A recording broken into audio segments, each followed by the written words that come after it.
Hello everybody, how you all doing? Hope you're having a wonderful day. We're going to work on some of the WoW importer today. I've been doing a lot of research, doing a lot of experimenting, and I think I've come to the conclusion I can't get landscapes working the way I want. Fortunately, there is a way around it, so we're going to actually work on that today. It's a bit of a workaround, but it should do what we need it to do. I hope. I'm actually about to test one last little attempt at making the old code work before we move on to the whole new code. What we're actually going to do is, we have most of the code in. It works. What doesn't work is apparently, converting our data over to a data that the landscape can process. I've been trying to get it to work, even though theoretically it should work this way. It's not. Don't know why. All we get is just a flat plane at random heights.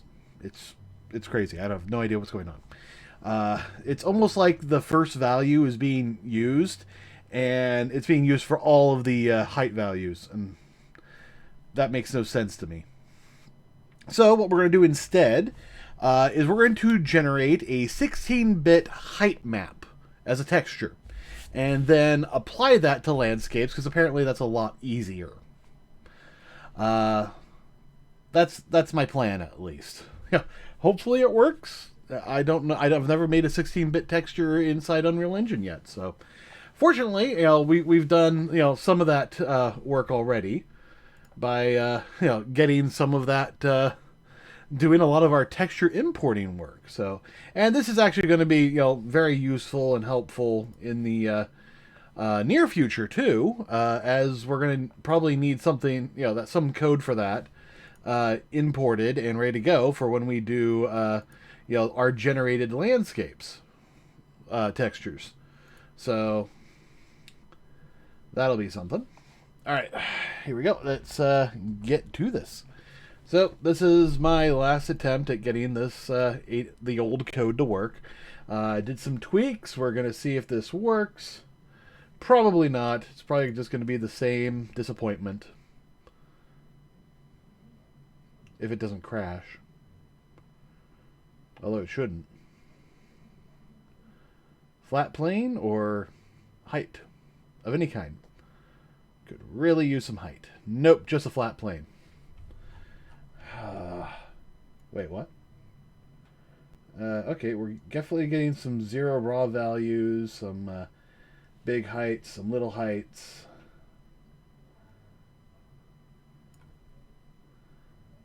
So, no, okay, that's pretty conclusive.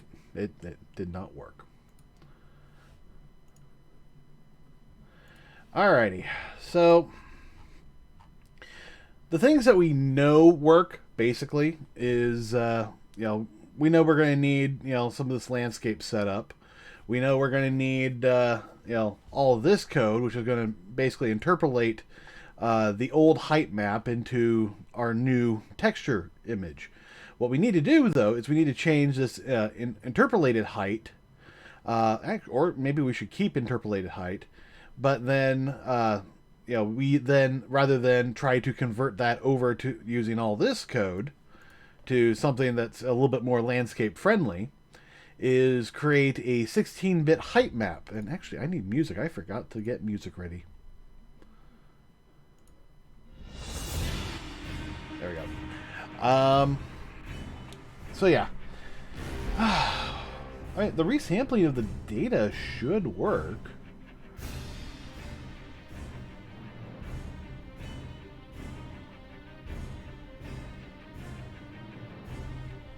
I don't know, what happens if we just use the raw data?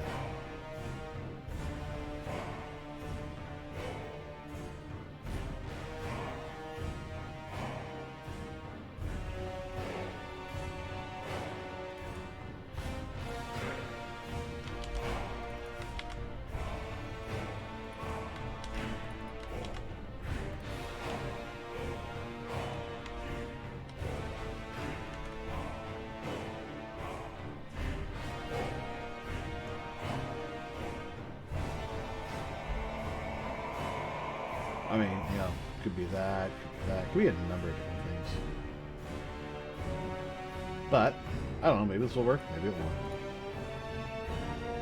If so, then this is the last we'll do.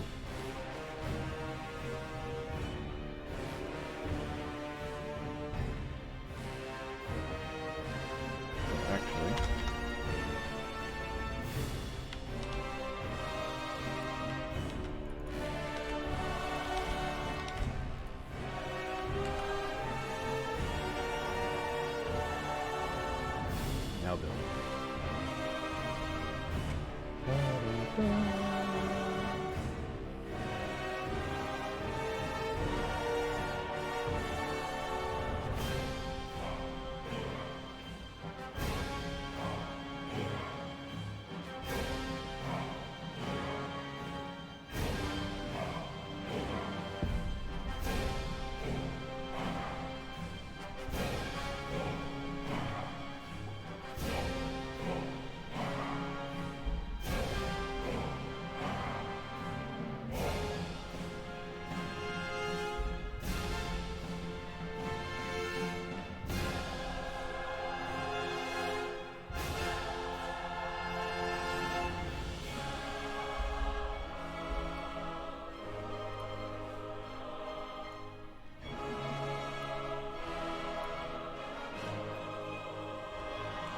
Honestly, I'd be really surprised if this worked. Now, this is not going to be the correct, you know, width or height or anything, so there might be some problems there.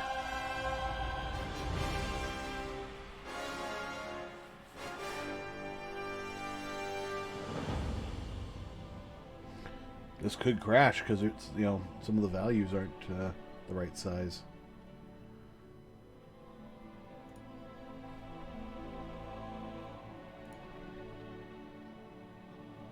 I'm also wondering if maybe I should build the height data based off the geometry rather than, you know, trying to basically create it brand new.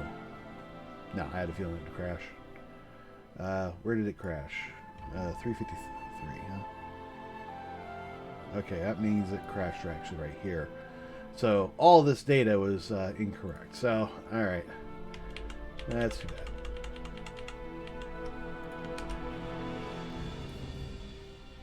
But yeah, my thought, you know, we have this, you know, well, somewhere we have generate mesh data. It's probably somewhere else. But what if we generated the mesh data? Yeah. Generate height as procedural mesh. You know, if we look at that, you know, one of the first things it does is it gets mesh data. Well, what if we took the fmesh data? Could we then, you know, toss that into... Is this something I did or something that... yeah, that's something I did. Alright. So group data.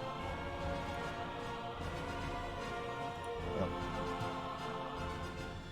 Group ID, material ID...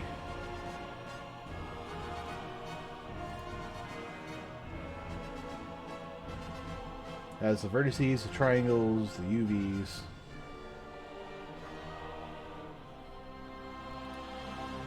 Now, I think there is actually a way of doing this from, you know, like a raw mesh.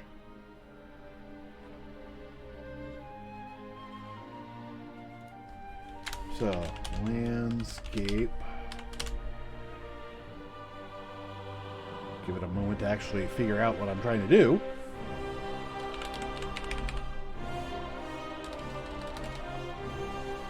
Ah.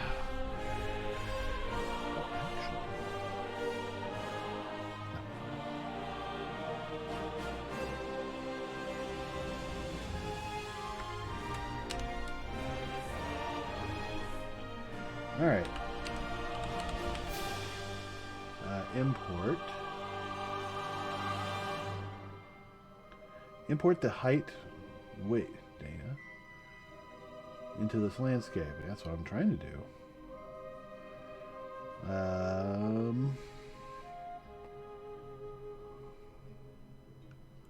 Post edit import.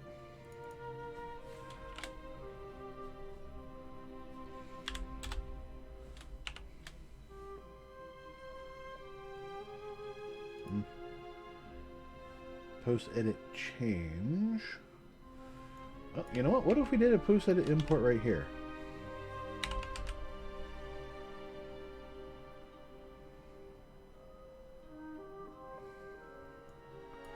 Or do I have to do that like down here?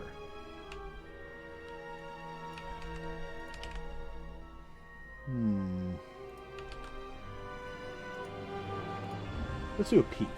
Get world, get is game world for a landscape. If the landscape destroyed. Alright, we need to reparent brushes that may have been part of copy-paste actors.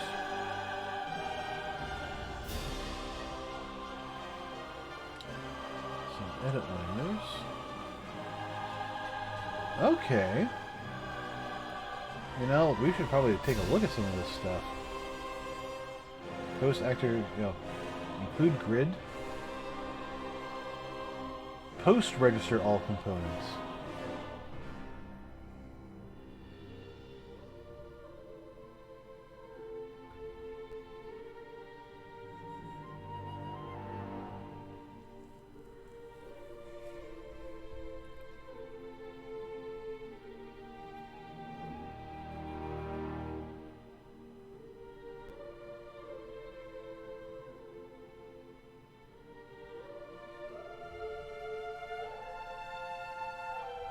Oh.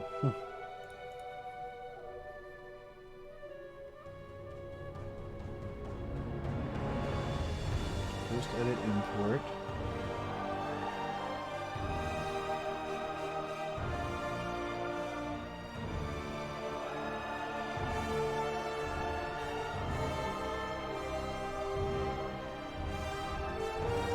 High scale.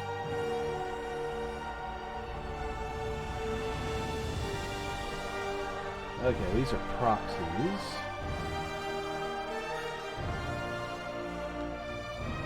Post edit move. Post register, post should import.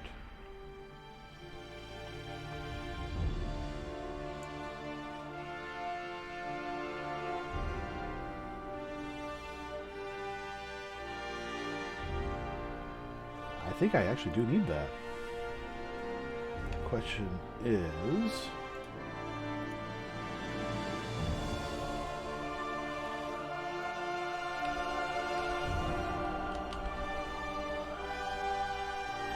do I need that here or there?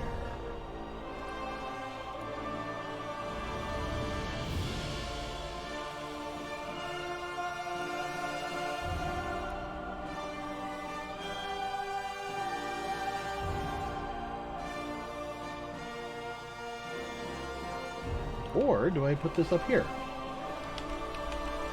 Now this is actually going through and requesting layer content update. I kind of feel like that needs to happen here before the re-register components. Not that I'm certain we need re-register components. Request layers content update. Maybe that's what it is we need that.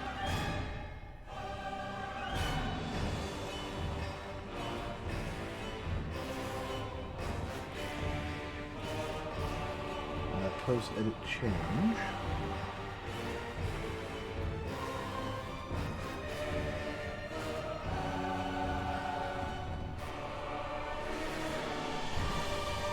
Post actor created. Hi Nightingale, it's going pretty good. I'm trying to figure out what's going wrong with my my setup. Because I'm trying to add, you know, some height values to you know, my landscape that I'm trying to build, but it's not wanting to take the height data.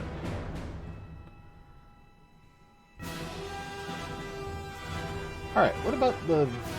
You know, where does this come from? This comes from the actor. I'm not sure if I need that. On the other hand, probably couldn't hurt to have.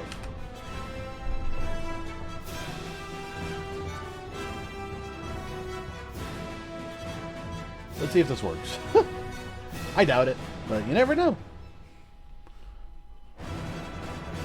I'm getting very, what's the word? Pessimistic. The more I try to work on this.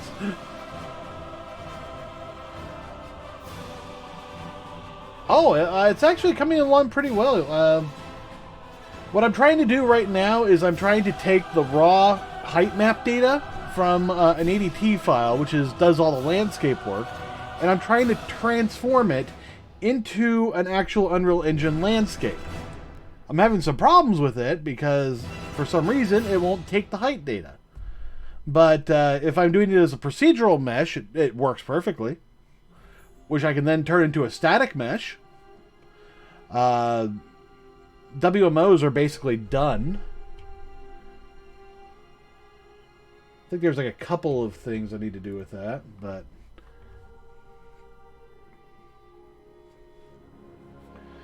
And of course, doodads, they're actually doing pretty well. I gotta get the animated doodads ready to go, which means I need to get, you know, be able to transform things into skeletal meshes, import their bones, and eventually the animations.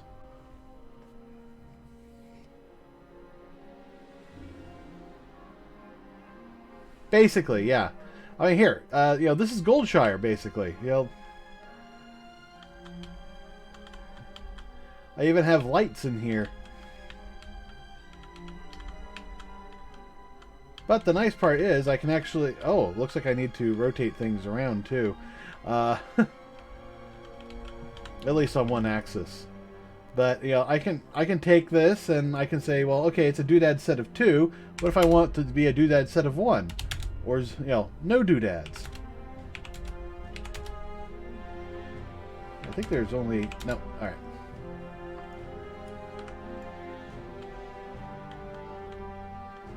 Oh, a number of different reasons, mostly cinematic reasons. I want to be able to test the cinematic, be able to create, you know, movies, and it's easier to do it in here than it is to use, you know, some of the other tools.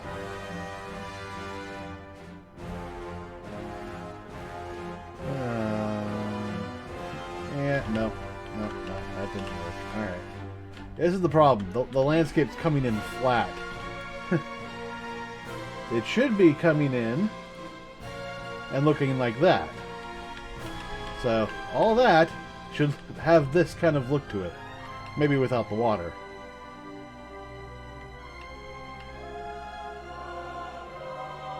Yeah. I mean, you know, theoretically I could actually make a whole game, you know, using WoW's original assets. You can't, you shouldn't, because that's, you know, bad form, but I could.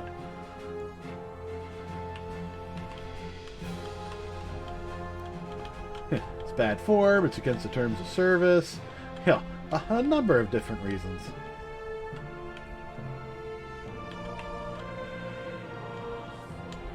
But one of the fun parts is going to be when I get around to doing, you know, animated characters, be able to import them, maybe even, you know, go so far as to like get walking paths and stuff.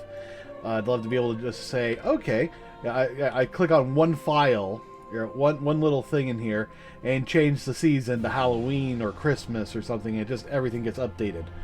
Not going to happen anytime soon, but it'd be fun to have that available. I can also, you know, place all the doodads. This will take a little bit, but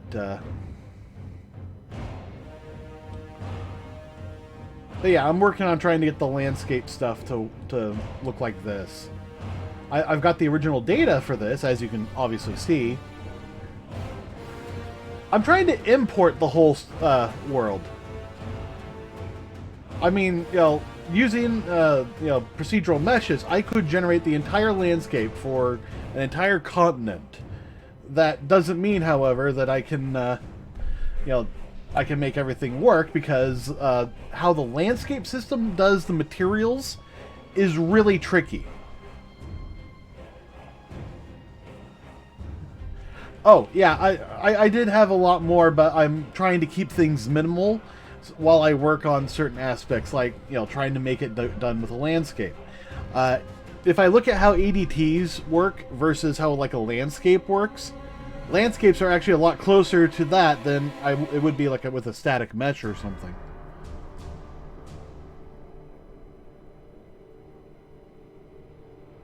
I've actually not even played Shadowlands, but no, I want to have the whole world loaded at once. I want to connect the Burning Crusade areas, like the Night Elf area, into this landscape and have that all, match up. That's probably what you're thinking of. Getting the Draenei lands, near Tessadrill. Having one seamless world. I just think that would be hilarious. Hilariously awesome. Alright.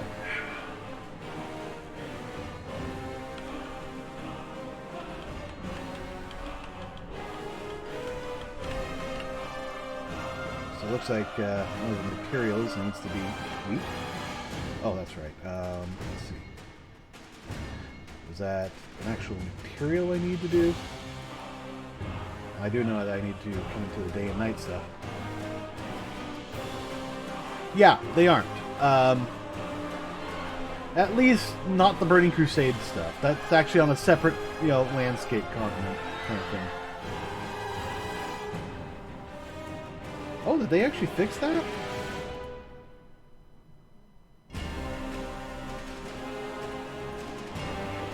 Oh, nice. That actually works.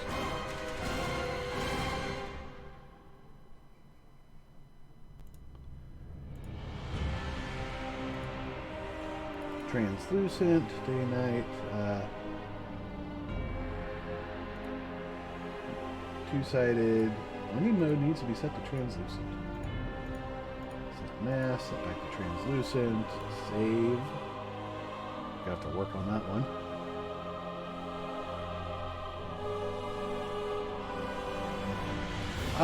No, I don't have a colored world, unfortunately.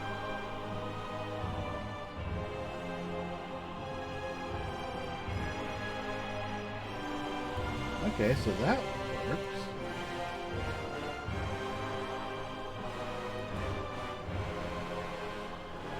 Now that's masked. Oh. Oh.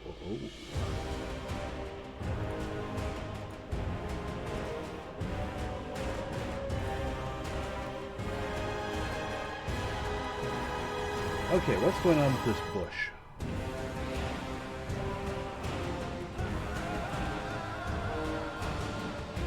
Okay.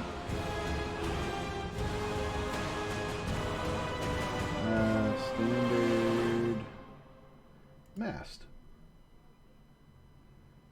Don't know why that wasn't, No, this needs to be double-sided mast. That's weird. Why wasn't it grabbing that correctly? Huh.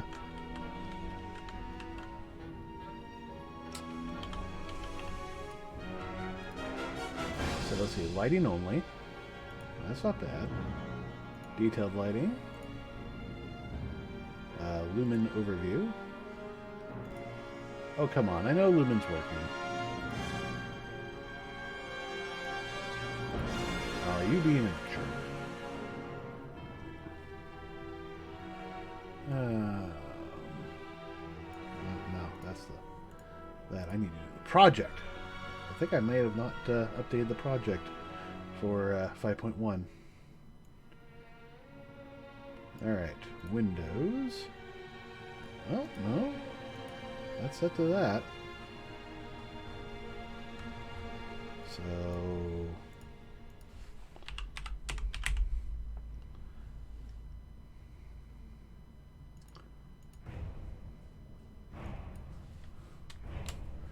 Alright, so engine rendering. It's mobile. Occlusion. Dynamic. Should be lumen. Yes. Yes. Alright.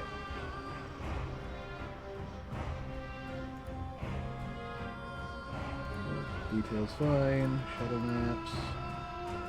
Support hardware ray tracing. Yes. Do shadows, skylight, texture LED. Yeah, no. Nanite. Use normal maps for static lighting. No, that's fine. Forward renderer, forward shader. No.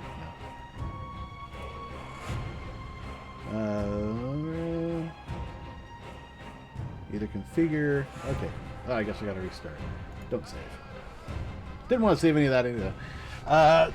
Yeah, I'm still on there. I don't really do too much. I mostly have it up to see what the updates for Star Citizen are, but I'm on there.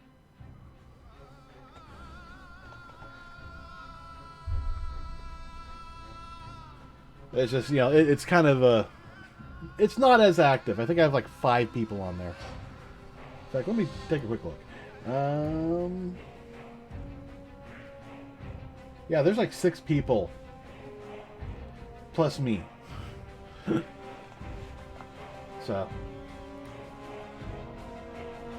At least that's in the Star Citizen group. What about the Kjasi Plays? No, yeah. Oh, yeah, there you are. Yeah, there's just not a whole lot of activity there. So. It's definitely got a lot. It's got a lot of what Discord has, and then you layer on, you know, things like it's got that tiered voice chat, which you know, TeamSpeak has. So there, yeah, it's surprisingly good. It's just not as active as I would like right now. More people work on Discord, so. But yeah, I agree. It is hard to make an active group on Discord. Building a community has never been something I've been particularly good at. I keep trying, but it's not, you know, it just keeps being harder and harder. So, unfortunately, I gotta hand that off to other people to do. Because there are people who are a lot better at it than I am.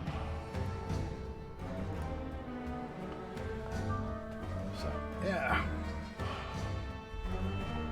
I don't mind being the idea and, you know, creative genius.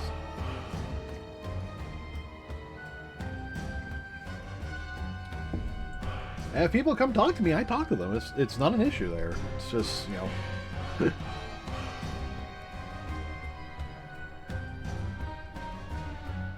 Yeah. The big problem is I think I'm like, I don't know. I don't know what I was gonna say. I was like, oh, I'm gonna be the biggest nighttime streamer on Glimish, you know, between 8 p.m. Pacific time and midnight.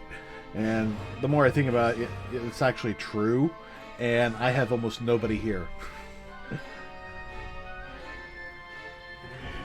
It's actually surprisingly a lot of people do actually want to watch it, but yes, you know, more people are interested in gaming and, you know, other stuff. But yeah, I do gaming as well. I mean, that's one of the reasons why I do the Star Citizen Sundays. You know, it's one day dedicated to playing games, and that's actually a day where I start streaming earlier. So I do that starting at 5 p.m. Pacific time, and it's always a lot of fun. It'd be even more fun if a lot. Oh, it's very good. It's a space simulator. A lot of people try to compare it to No Man's Sky and Elite Dangerous and what's that other one? EVE Online, I think, maybe. But you know, it's a first-person shooter game. But you can. It's also a flight simulator. So. Oh yeah. Yeah, we definitely have fun doing stuff like that. There are guilds all around. I'm actually a part of a couple that are like, daily active in the game. It is fun. They actually just finished a free fly like a couple of weeks ago during IAE, where you could actually come in and play the game for free and try everything out. I suspect we're going to have. I know we're going to have another one in March. There might be another one somewhere in between, but March is the next one I can guarantee you is. That's when they have their Invictus Week, which is basically a celebration of the military. Unfortunately, yes, it is PC only, only because consoles can't support the quality level that they have brought to this game. I have talked to many people who have played the game, and most have found that 16 gigs of RAM is insufficient. You can technically play it, but you will have a torturous experience. 32 is probably the minimum recommendation that I would say, and not everybody can handle that. I've got 32, and I'm thinking I need to upgrade to like 128 or at least 64. But if I'm doing a big RAM upgrade, I think I'm gonna upgrade my CPU and motherboard so I can have DDR5. But that's going to be a lot of saving because new chipsets, new motherboards, new CPUs, and of course the RAM itself. But even so, I picked up some really good RAM like many years ago. It's like 3,000. Yeah, it's like 32 gigs of 3,000 RAM. Yeah. The biggest thing that's been holding PC graphics back has been consoles. It's a sad but true fact.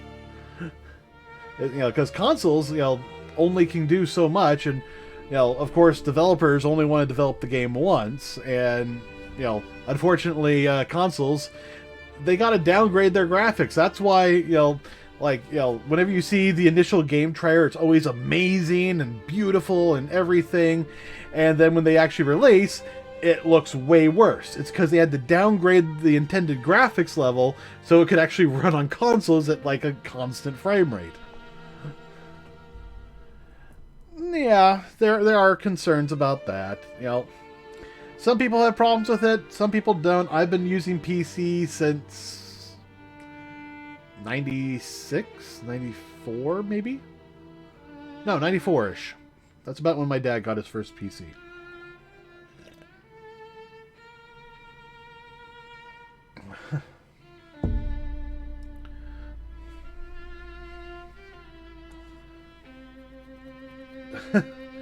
Yeah, some people have those issues.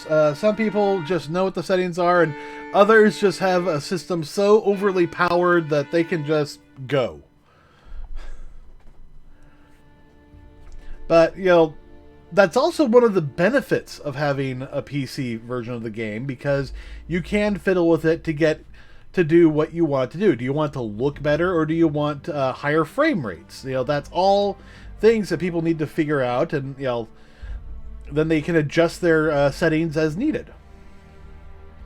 And troubleshooting is troublesome because there are so many manufacturers and everything, and that's why a lot of people like consoles, because they like the consoles because it's a standardized set of hardware. Unfortunately, that also means you can never upgrade it. But yeah. I mean, my PS5 is actually pretty good, so. And I think I have, like, a first-generation PS5. So.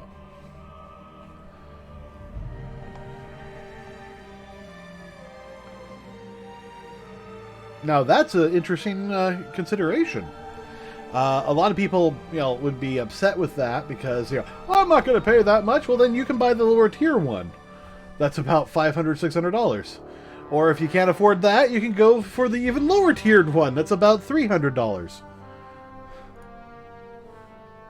Oh, there we are.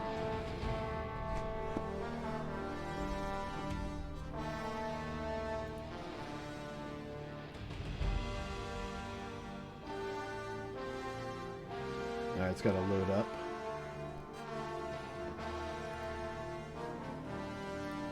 Yeah, let's just go lit.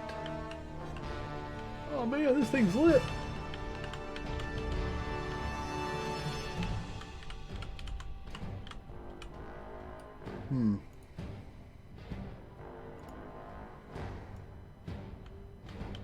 Seriously, only part of this?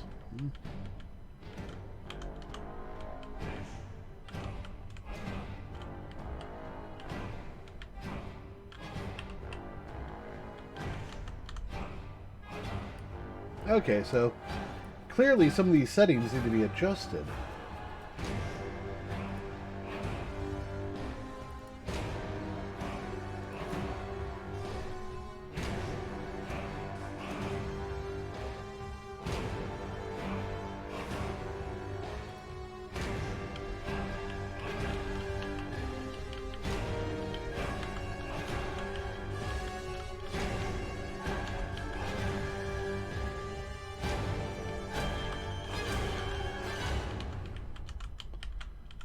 Either that or these were just not designed for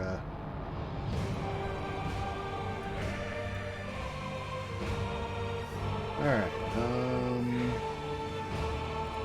visibility collision.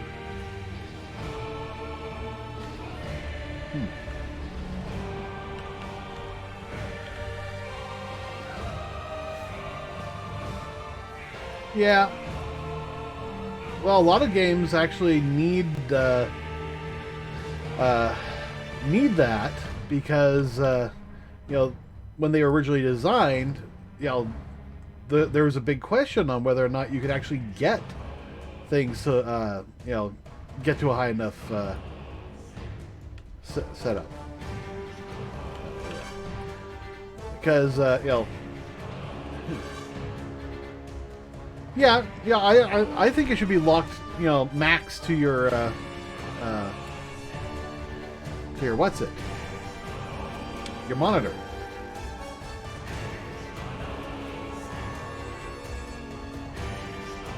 Because there's no point in really doing anything more than that.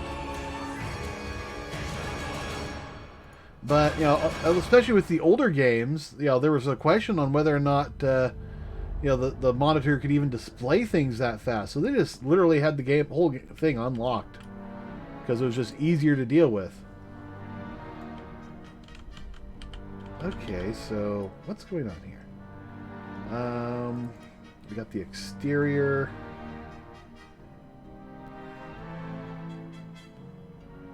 Fallback, relative error, 0.1, apply change.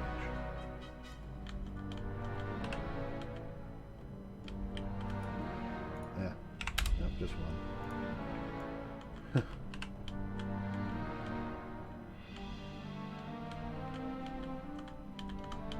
Yeah, it may not be where you want it, but it will definitely work.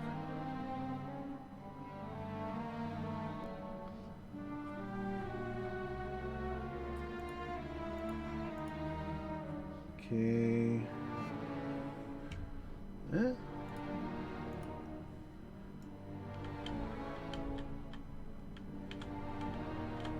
It's interesting that this is giving me this kind of value.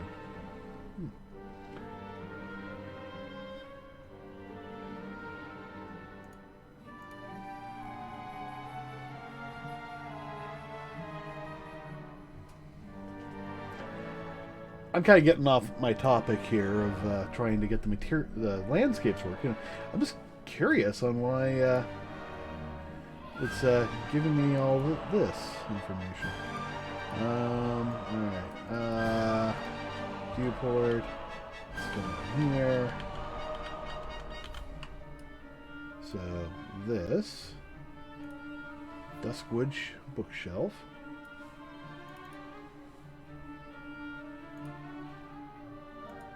Alright, let's see if I can see the reflection view. Show nanite fallback. Okay, that's fine. Simplified collision, complex collision, physical material mask. Yep. Verts. Vert colors, normals, binormals, tangents.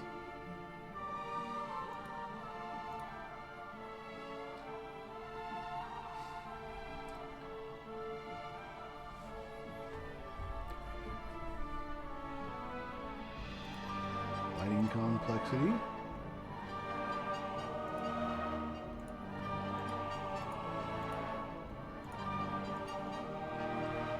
Ray trace, debug.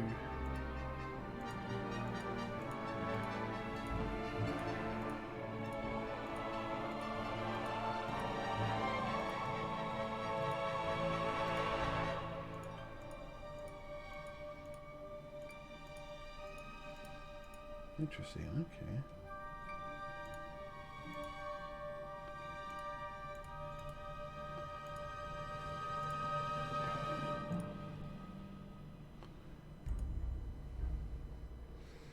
Okay.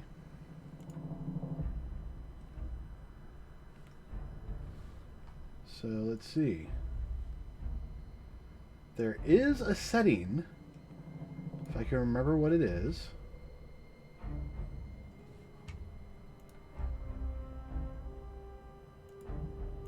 Or is it a setting in here?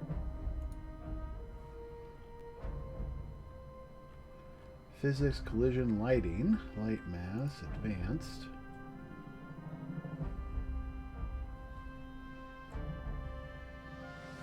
Cast cinematic shadow. For cinematic lights.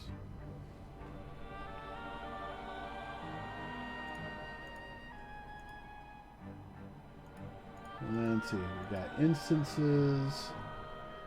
Oh, that's right, we got to do that. Got virtual texturing,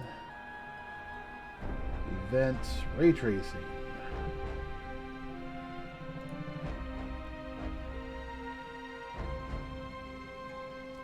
Materials, parameters, okay.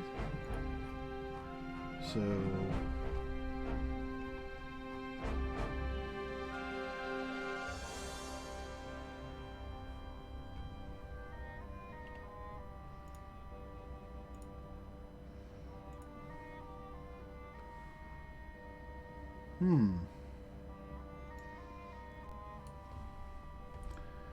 why is this only working with some things?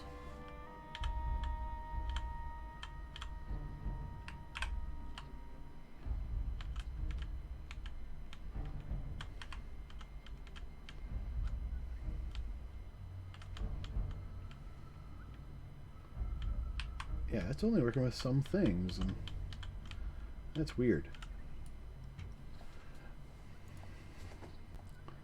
Alright, lumen scene.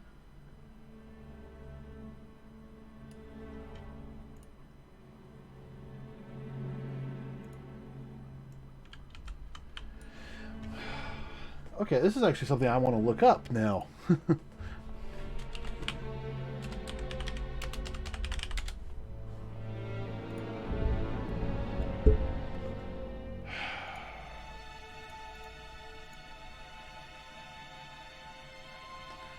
Okay.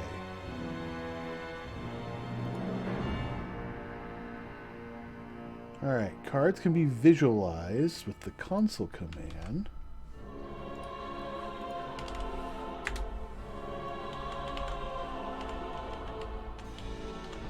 Alright.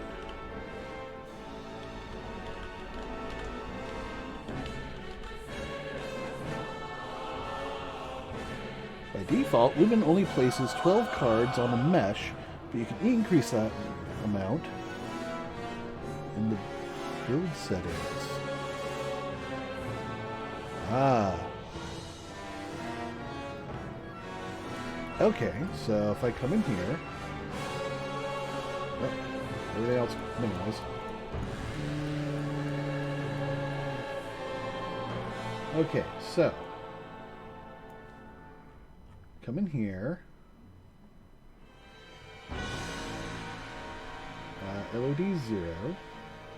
Build settings.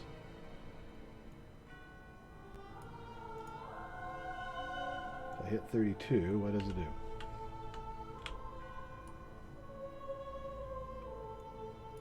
$14?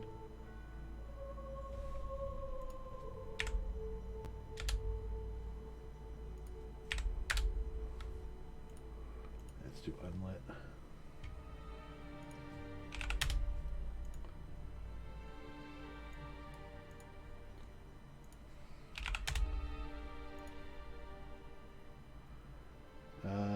Okay. We compute weighted.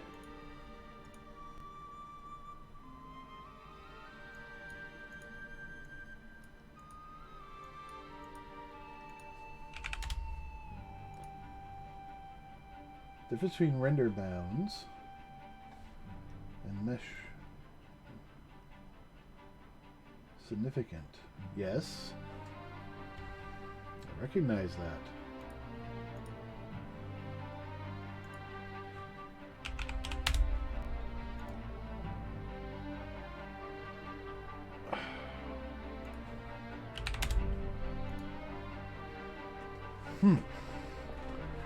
It's going pretty good. I'm actually trying to figure out why Lumen is being such a bastard.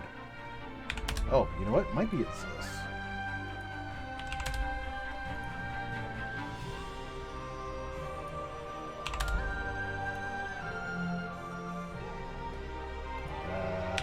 Two? No. Yeah.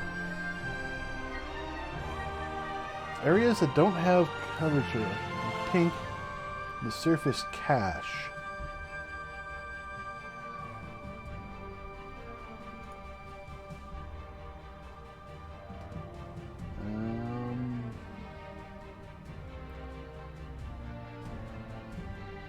Don't have a surface cache here.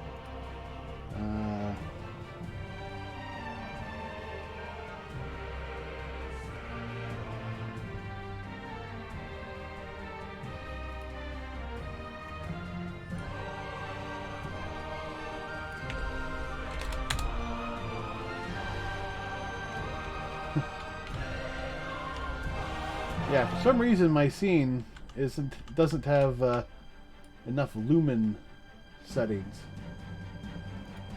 Two-sided? Nope, that just kills it. Any change that I make here kills it. Oh.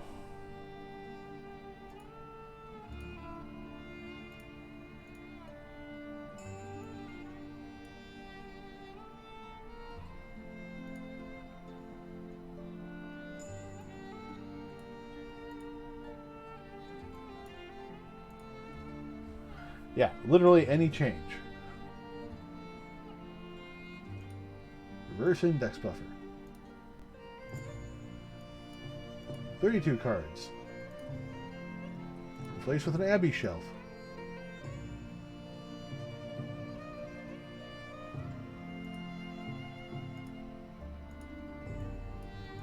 Six, 14, 12.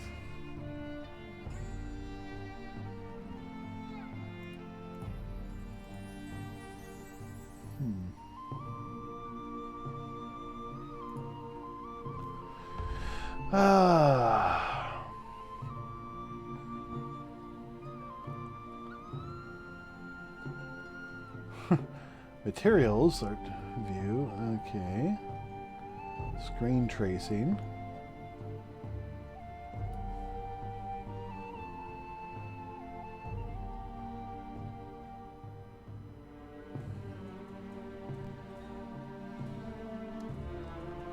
All right.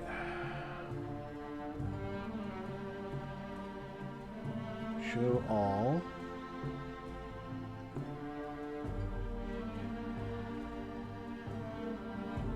Visualizers.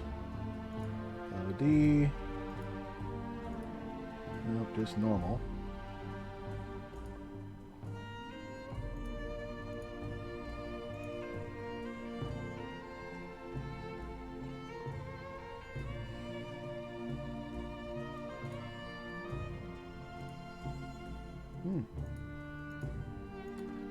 So nanite's not active. That's interesting.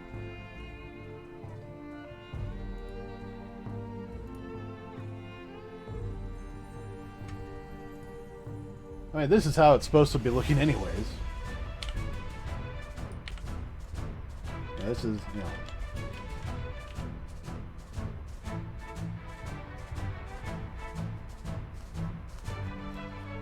Alright, I'm getting distracted.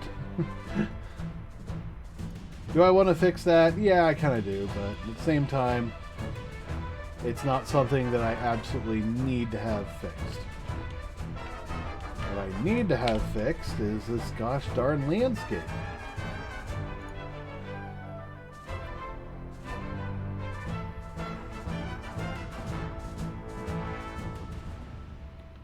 Because it's importing flat and it shouldn't.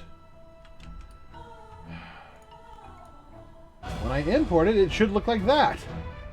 I don't know why it's not.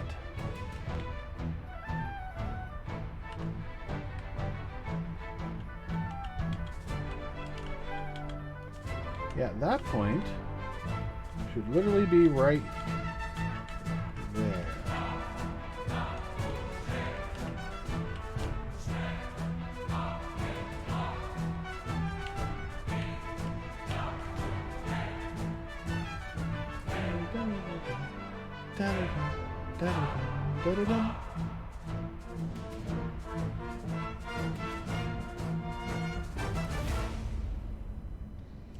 Okay, so what is going on? Well, first of all, let's close this. We're not going to save it. All right, so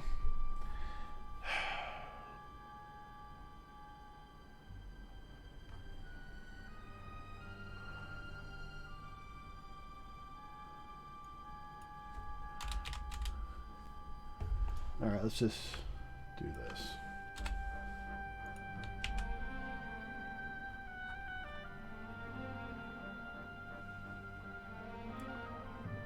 Okay, that should resample it to the correct destination resolution.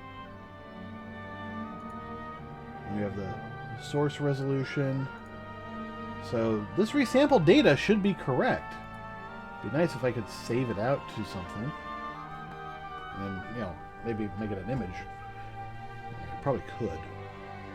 Wouldn't be too hard, wouldn't it? I don't think so.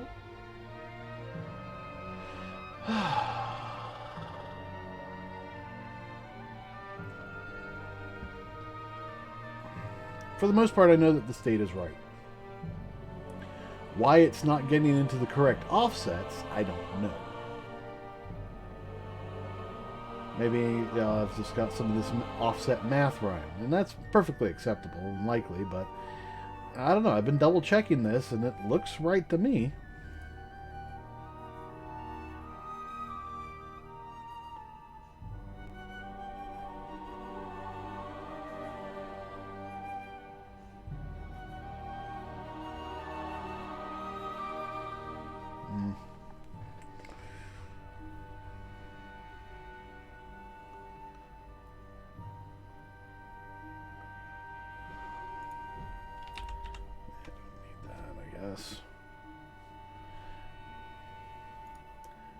Actually, yeah, here's a question. What if I do that?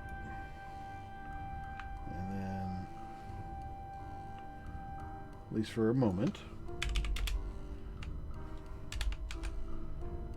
we'll just kill all that. So all the interpolated heights should be 5.0.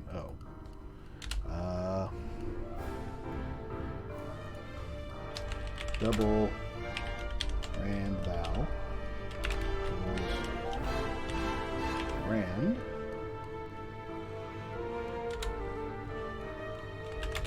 times 0.1.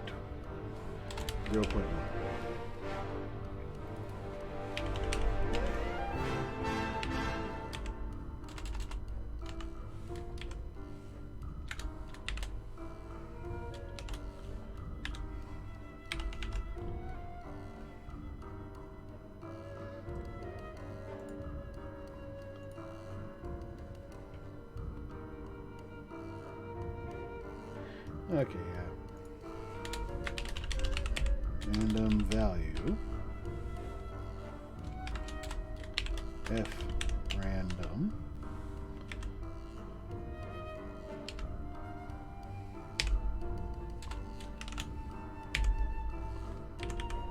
f rand range. There you go.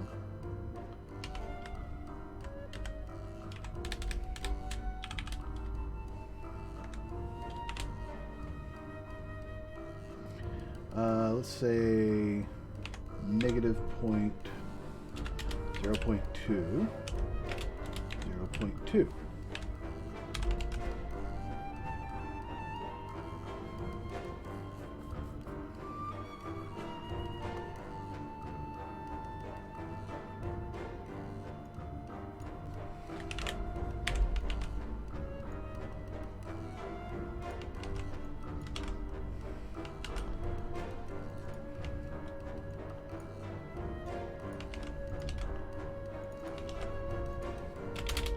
Rand val. Alright. So that should give us like a nice little displacement.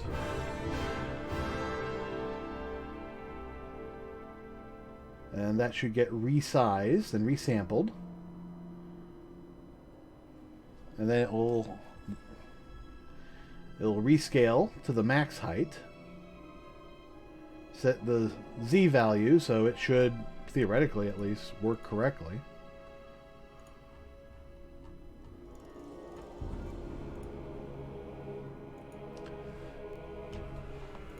If we're lucky, this should actually generate a height field for us that will work. We're just going to ignore all this bullshit.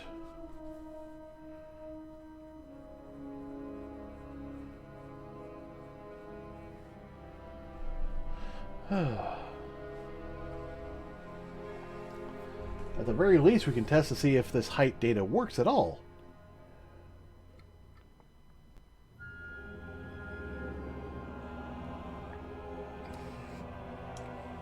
If this doesn't work or it generates bad values, something else we can try is just, setting the height data double.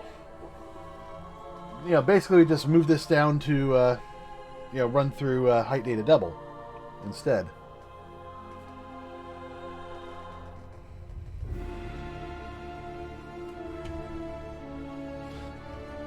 In a worst case scenario, we could actually just straight up change the height data to just use random values.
So this should create, a somewhat random height.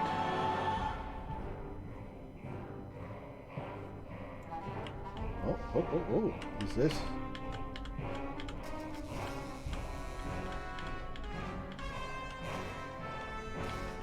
It looks like there might be some randomization here, but it's so minuscule. I can't tell if it's actually... Oh, no wonder.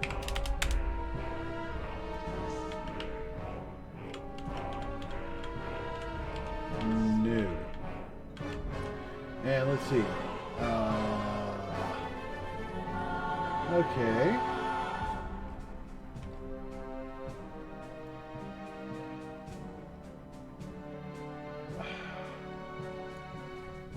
So...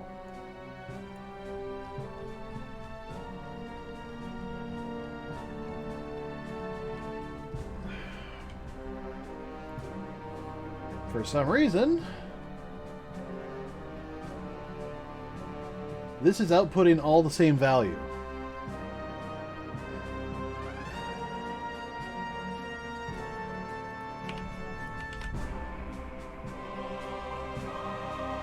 Maybe that will fix it.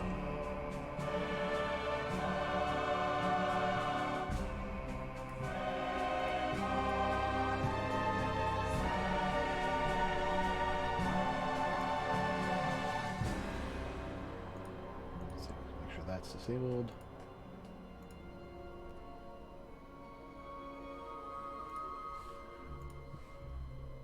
Don't save.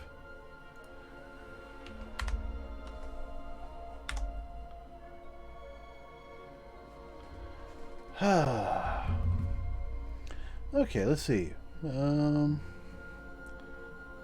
surfaces may not have a good... Okay.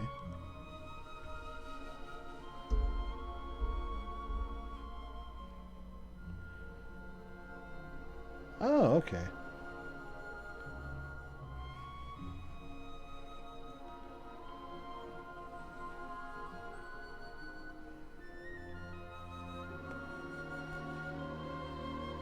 Proxies can globally increase mesh distance by using distance field proxy. Alright.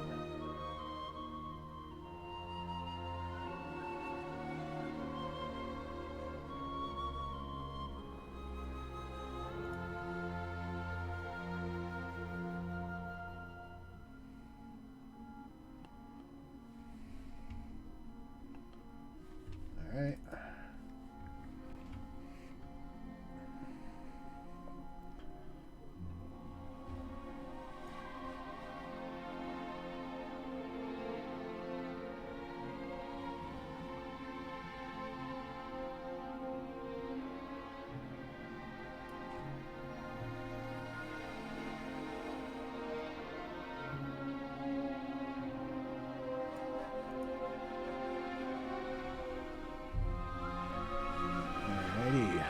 Yep.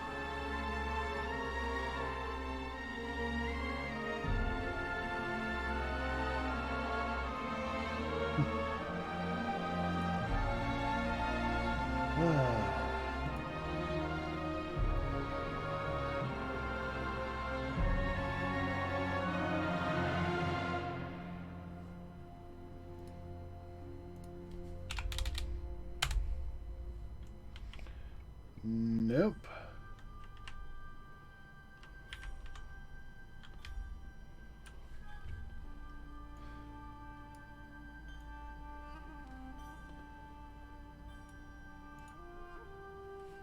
Nope.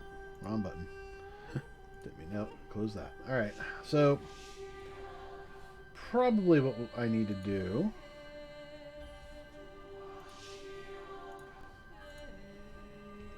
now, I did notice that actually this value changed, so let's just do rand. So every time it runs, it will create a new, random value. Can I just do like if rand range? Nope, it's got to be from an f random string. All right. Just I need some variation here. So hopefully that will do that. I just want to get some values that are different. That's really all I want right now.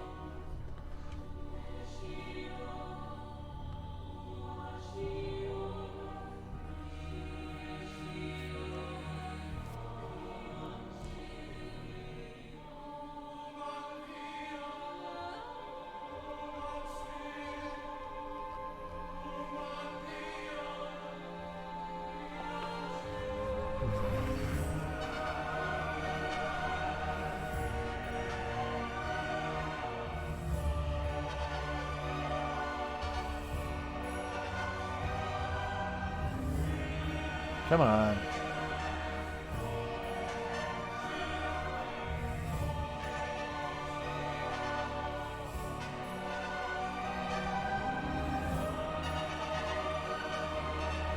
Alright, so here's the thing. I know that this will actually generate data, valid height data. Question is, what's going on throughout all of this that's causing it basically not to work when it gets to down here? And we apply the height data per layers. So this is where the actual height data is going. But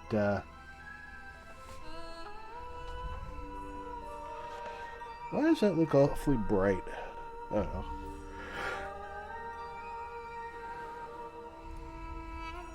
Alright. Great, and escape.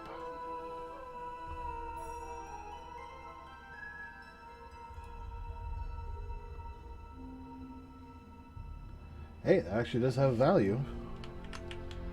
But does it have height? At this height... Oop. GPU crashed.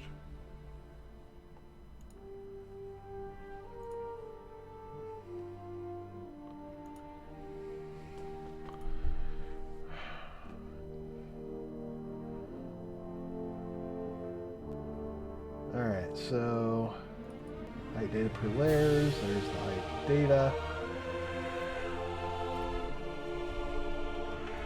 And I can use this, actually, to determine where my height data is coming from.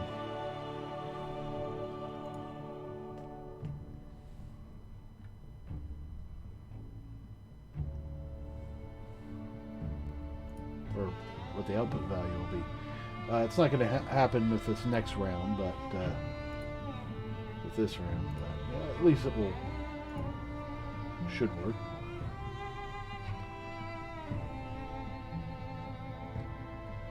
Alright, I am definitely seeing value changes, so that's good.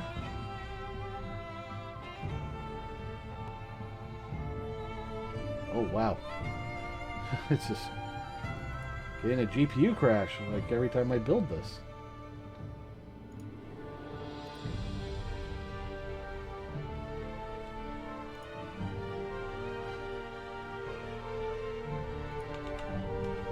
Yeah, we'll do that next time around.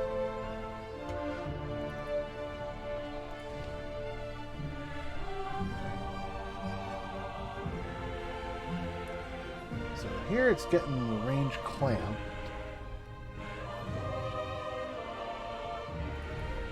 Frankly, what I could do is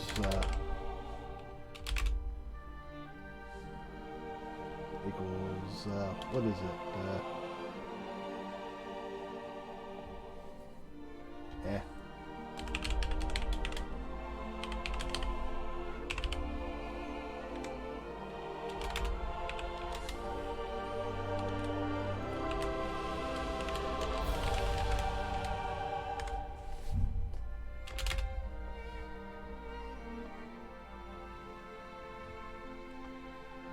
Alright, where is that? There it is.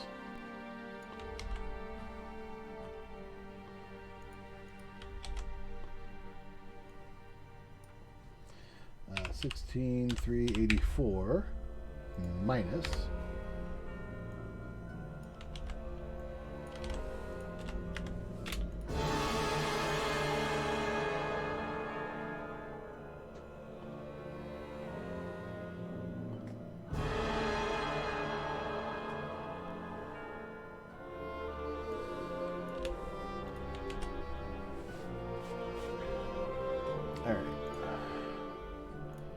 so, let's actually set this to lighting. Yeah, let's set this to wireframe. That way it's not that big of a processing thing. We'll just sit patiently.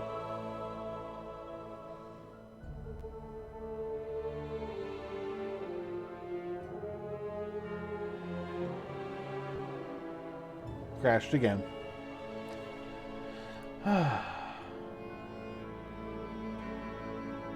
Wonder why.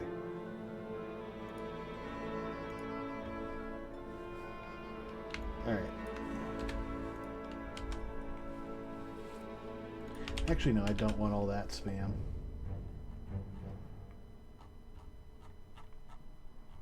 And frankly, I could probably do without this spam, too.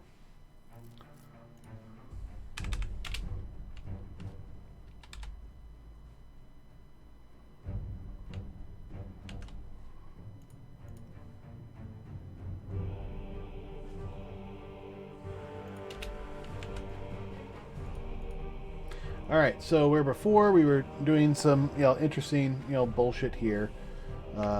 Actually, we can just set that to not.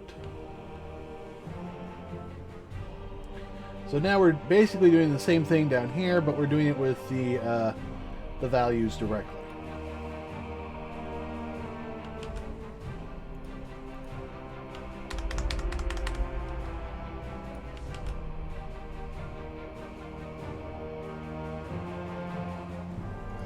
Z-scale. I'm actually going to come in here and manually set it.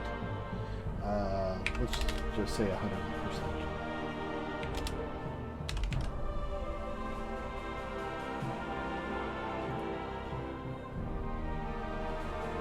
Actually, let's say 50%. As I write 25.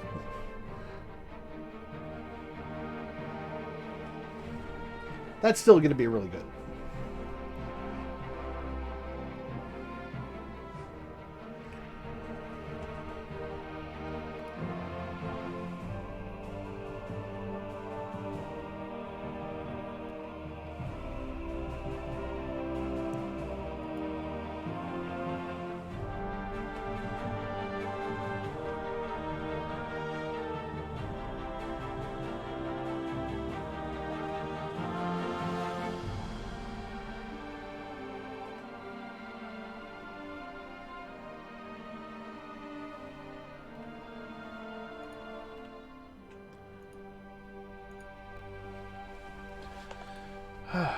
Just getting some data to show up on the mesh itself would make me so happy. But I have a feeling that's just not in the cards for some reason. Even though I'm doing everything right as far as I can tell.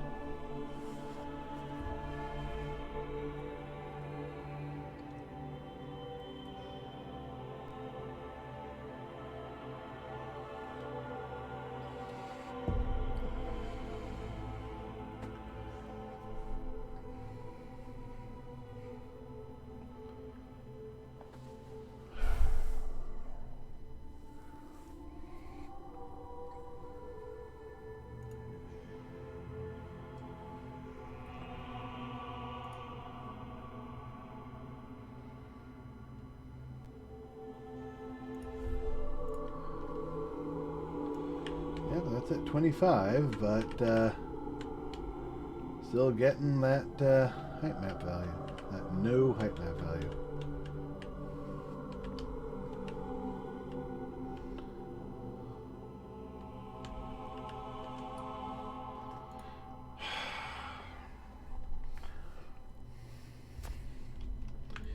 Alright, let's unlock that. So we can actually see what the values are.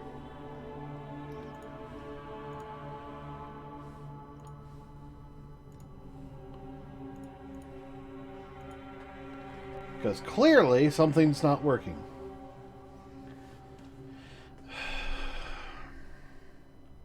I don't know, maybe it's this height data per layers. I think we're doing it right.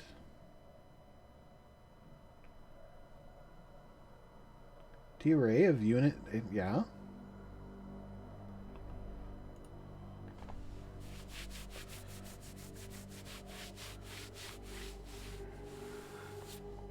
Data per layer, yeah.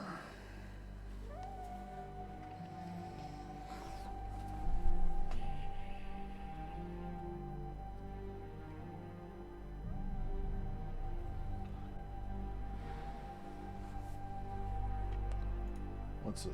What's going on?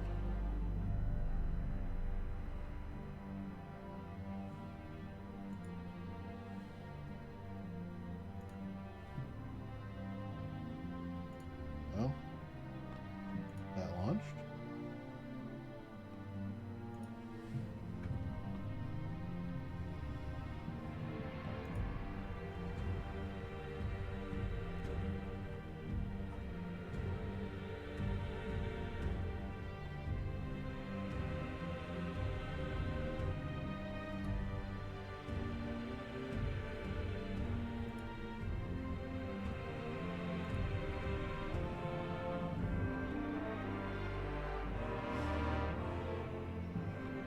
Yeah, people are playing High on Life. I do actually want to play that. But, you know, people are like, oh, it just launched. You know, come, we're going to play it. And I'm like, not for me. I still have 2 hours to wait before it will officially launch. So, not sure how they're doing it now.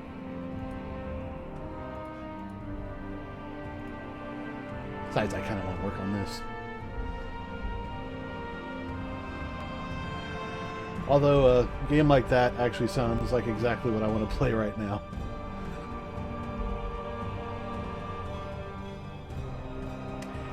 I've been thinking about it, and I'm not sure I want to play, Batman or Spider-Man this year. Simply because, first of all, I don't want to do speed runs on it. But also, I've done that quite a bit. I've done at least 2 runs on both of them, and those videos are available, on my YouTube channel. Link down below. So, you can very much just straight up watch it when you want. And it'll be fine. What in the hell?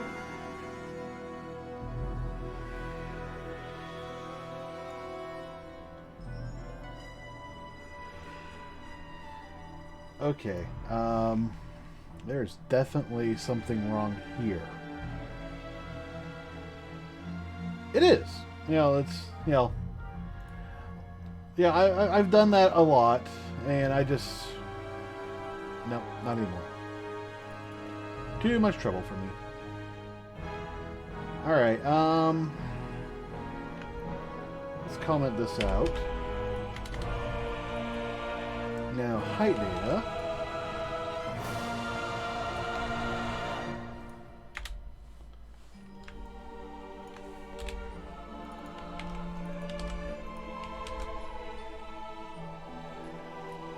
Now for this, we actually want to set it to resolution times resolution. Where is height data value set? Right there, okay. So, let's actually do resolution times resolution.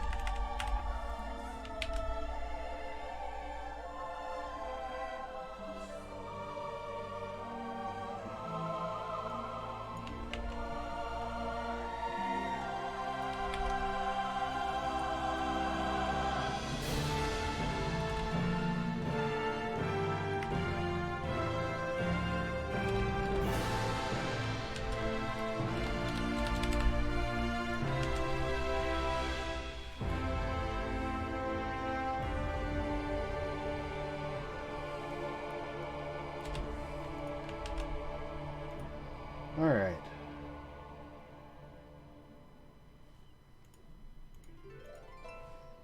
Oh, gotta close that.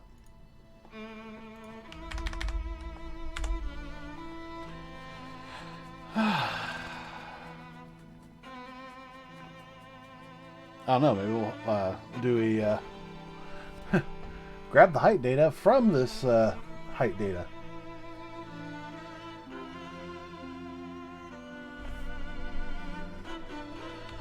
Wait, what the hell am I doing here? I'm doing this twice? No. We can do this once.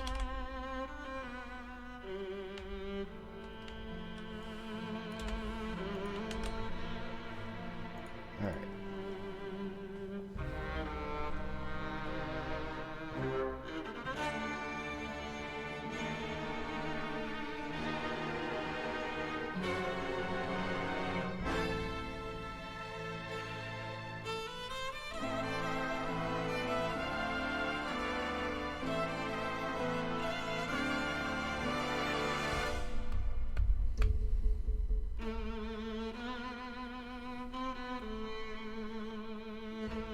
Oh, come on, hurry up.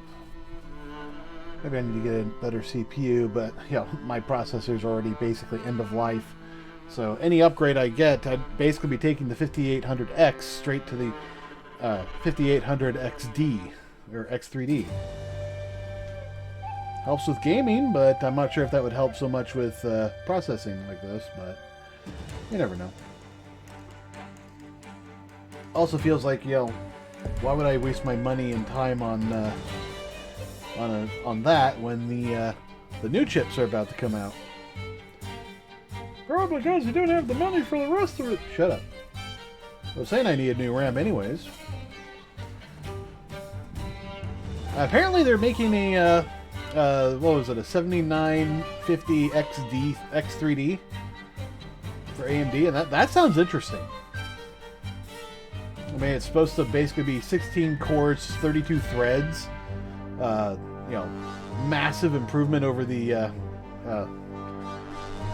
everything else. It's just, I'm looking forward to that. But you know, earliest it's going to show up is going to be you know, early next year. I think we're talking about launching it at CES. So, yep, give me some time though. All right, create landscape. What do we got?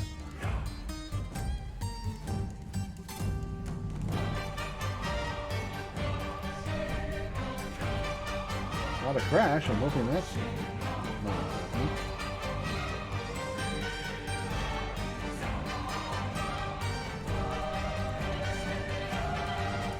Okay, let me scoot up here. You see, I hit create landscape. We're waiting for it to respond.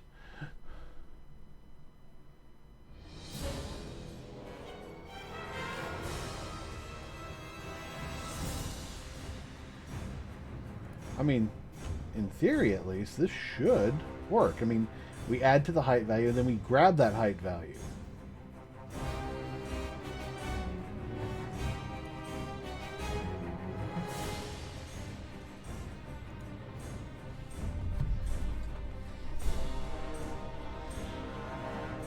Okay, if it was going to crash, it would have crashed by now, so that's, I think, the good news.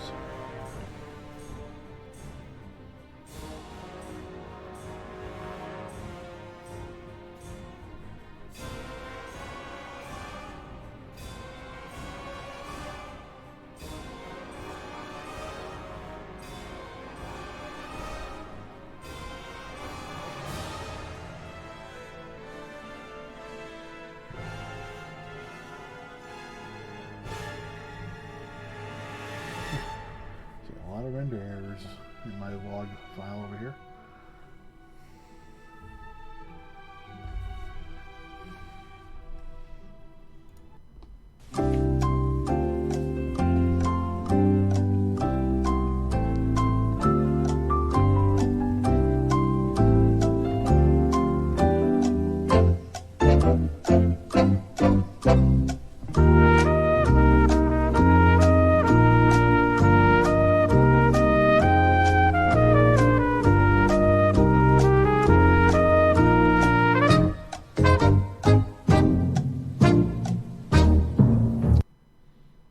Nope, still waiting.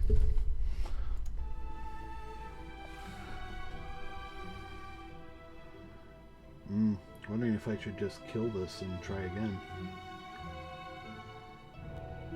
On the other hand, it could just cause the same issue again and I'd be stuck right back waiting.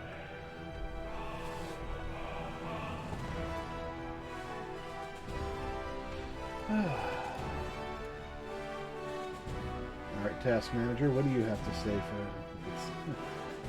What was Unreal Engine telling you? Throw a red sauce.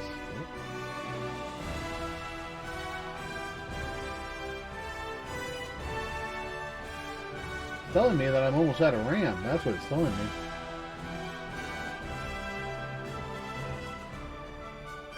But Unreal Engine is still using up CPU power and RAM. These numbers are moving, so it's actually doing something. Just not sure what.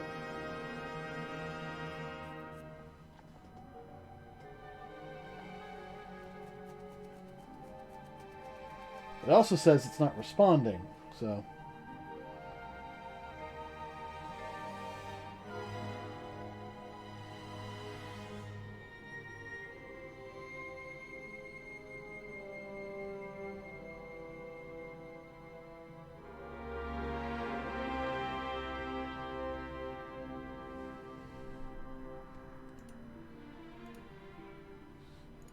Alright.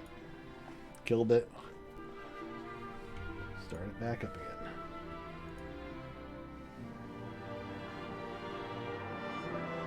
Now I could just paste in output value here.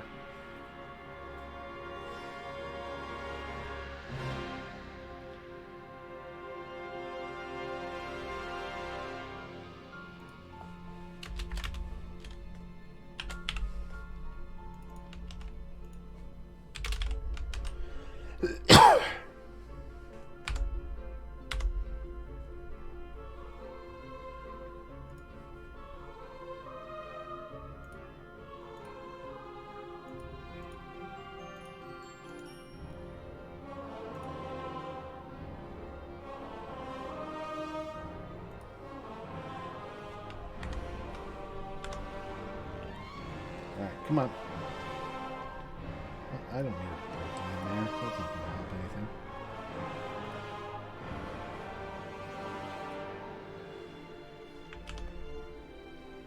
No, it's not up, so... Okay.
Just waiting for stuff to respond.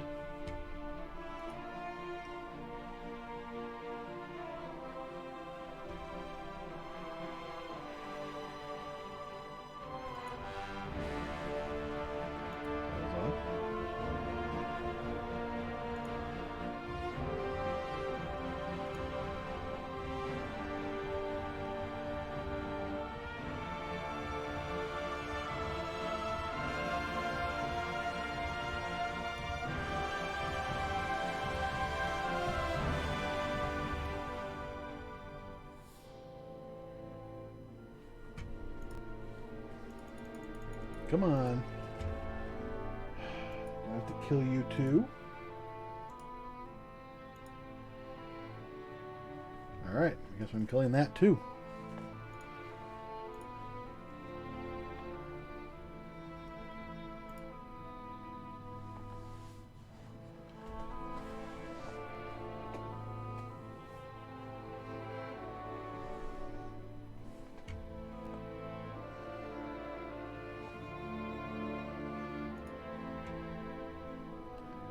Alright, save, build.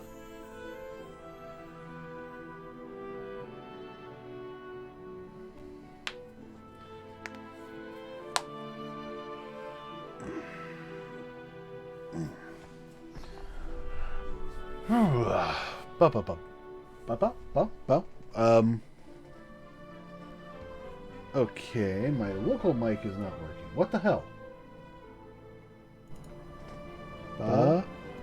No. Huh. That's odd.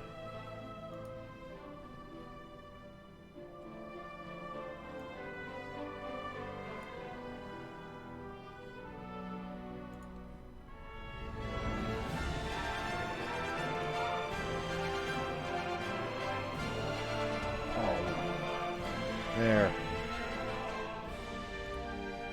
Why did that change?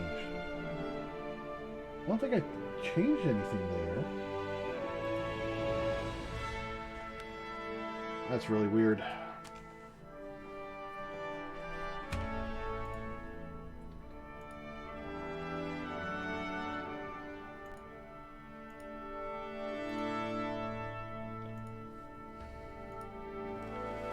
All right.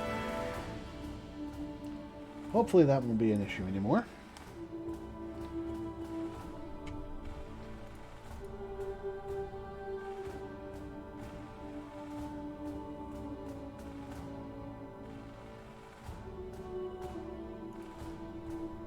Okay.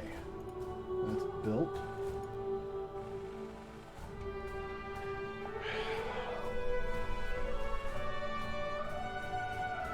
All right, so we are now creating a automatically sized random value that should be 50% height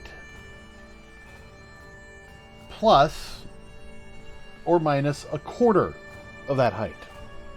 So giving us a anywhere from negative 75 to plus 75% of the total height.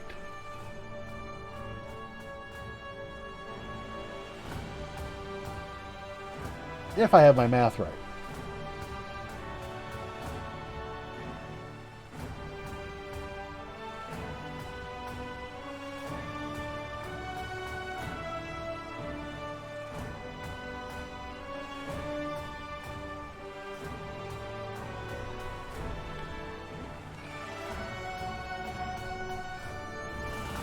Now we just have to wait for the whole system to load, and then we'll be able to test this. Hopefully it won't crash out on us again.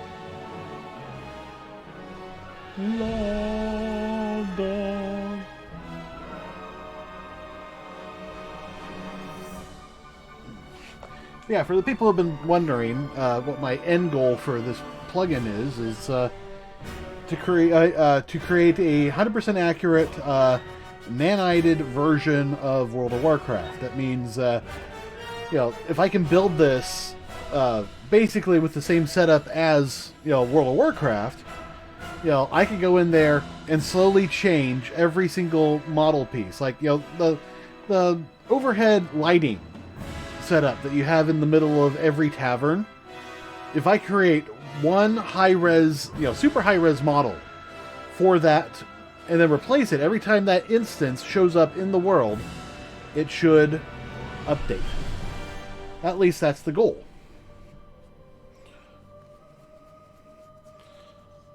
I am planning on releasing this plugin. Still trying to decide if I want to make it, for sale or not. I'm thinking, something like $25. Might be a good price. And people can do whatever they want with it. I'm not responsible for what you do wrong with it. So if you, use it to steal their assets, that's on you, not me. I'm just giving you access to the plugin. Could somebody reverse engineer my plugin based on these streams? Absolutely. And when I'm done completely with this plugin, I'll release it as open source. Yeah, basically when I don't want to deal with it anymore. But just having it for cinematic purposes would be amazing. Especially when you can say, look at all of this. Exactly. I should get paid for my work. I've got a lot of open source stuff. A lot of my previous works that inspired this have been open sourced and are available out there. But this is definitely the most advanced version of this code that I have ever worked on. Everything else has been decent. But not like this.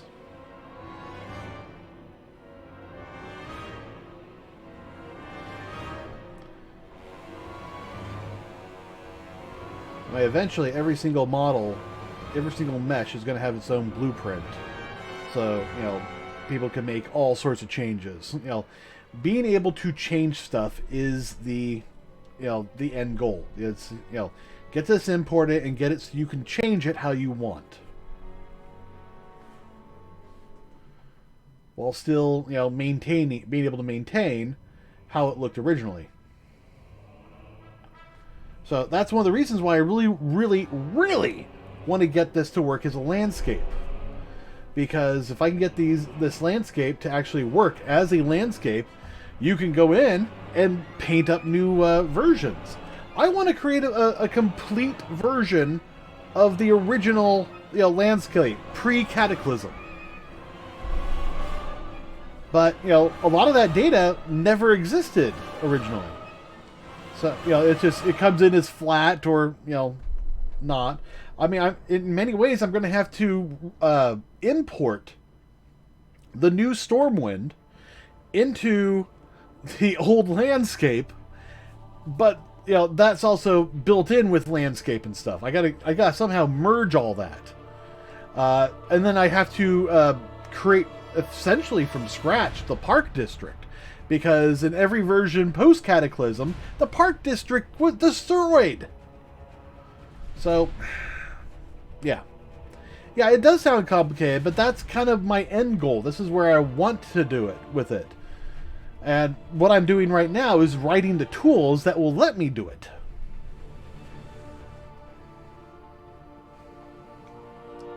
Me too. If you know, the nice part is I may put this aside for a little bit, but eventually I will come back to it. Yeah, that's the big thing. Is a lot of people don't know much about coding, and even less people, write about it on the forums. Is well, how do you do this in Unreal Engine? I don't know. Lots of little people have the little bits of code here and there, but nobody seems to have the complete vision of what I'm trying to do. Basically, I mean, a lot of people think, okay, well, we're just going to take like an image and we're going to dump it into the landscape and that'll be that. And I'm like, okay, but I want to take raw data and put that into the landscape. Yeah. But also the landscape, a lot of people don't talk about, the, stuff that's like editor only stuff. They talk about, okay, what's good for my game? What can I do that's live? What am I going to do with a plugin for the landscape? There are some people who are talking about it, but not a whole lot. I've had to figure out a lot, but it definitely is going to be take a bit to get all this in.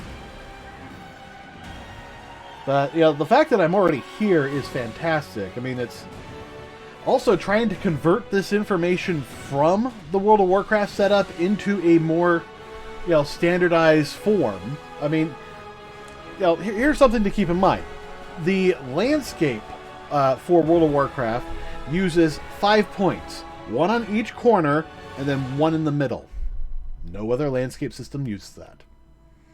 So what I've been doing, and what you can actually see in my code, if I come right there,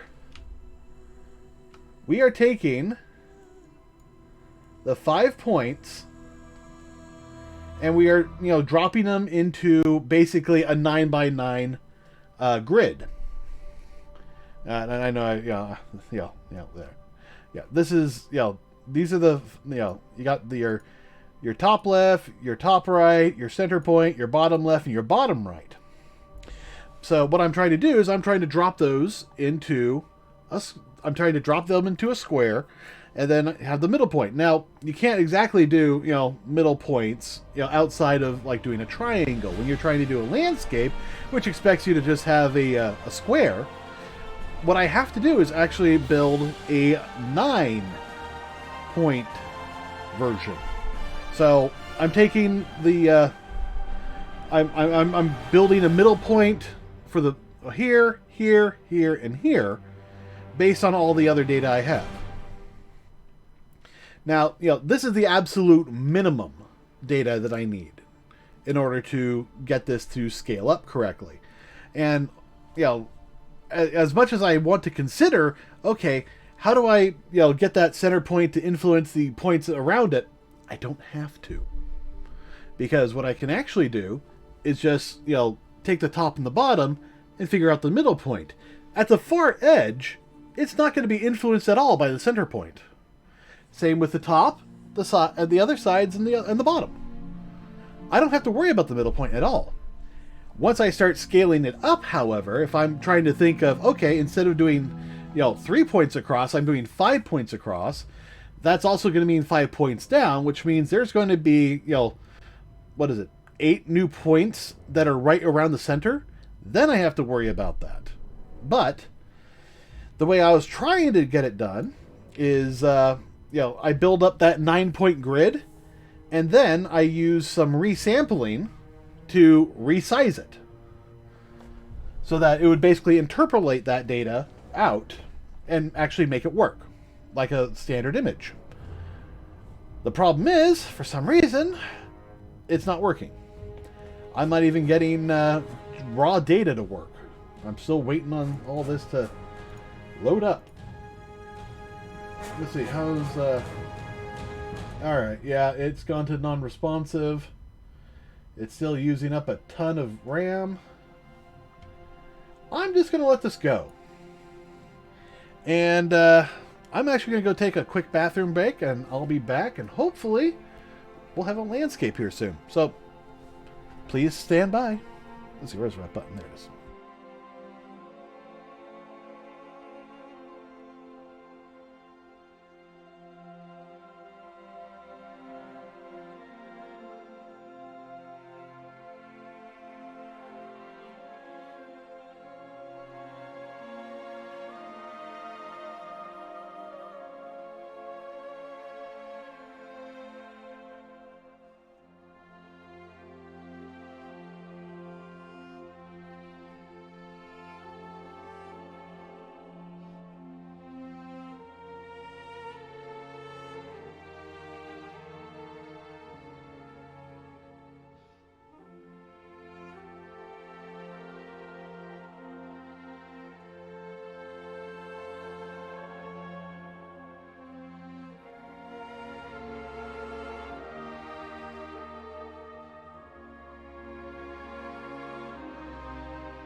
Well, shit. So it just crashed. Great. So what's the problem?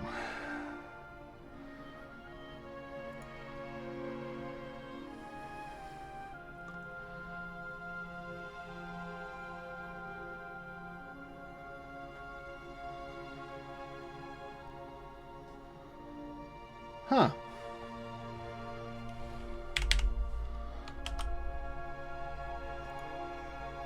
I mean, you know, I won't deny that's a possibility, but I find it highly unlikely since I don't have any mods, and I also don't have Kerbal Space Program, at least not installed.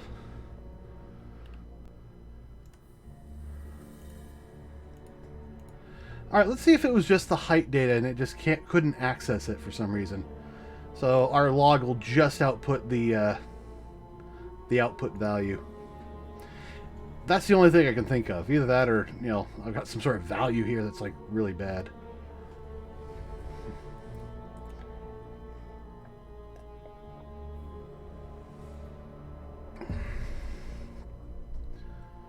Ah.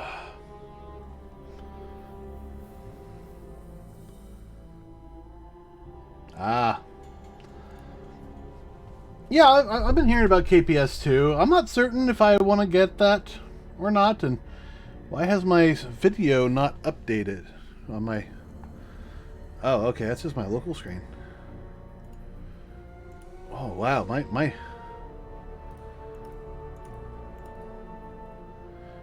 preview window on my OBS over here is not working.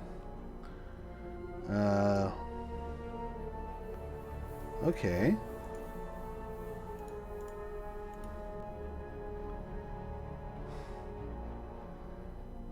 Yeah, I see it working over there on my stream PC, and if I do a preview projection window, that's actually giving me you know, it seems to be working there, but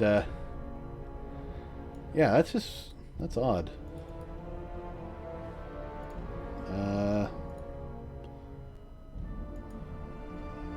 It's weird. It's just not updating. Alright, if I disable that, and then re-enable the preview.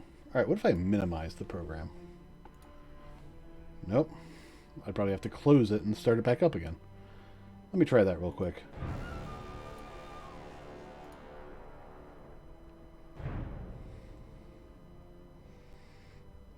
There we go. That's better. Yep, that's working. Alright.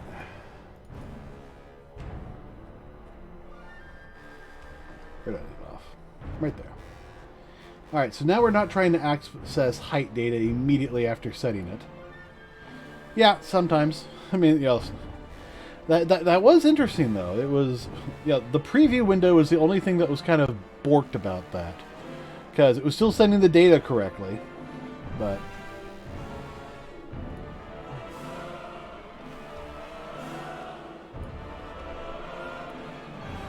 So yeah, if we're not accessing height data immediately after we add that, maybe it will work.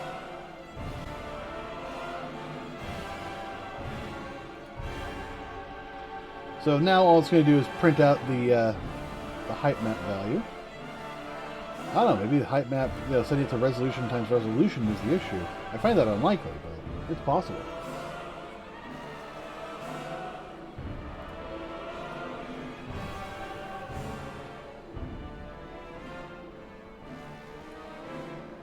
Oh, you know what? It could be a lot of this code, too.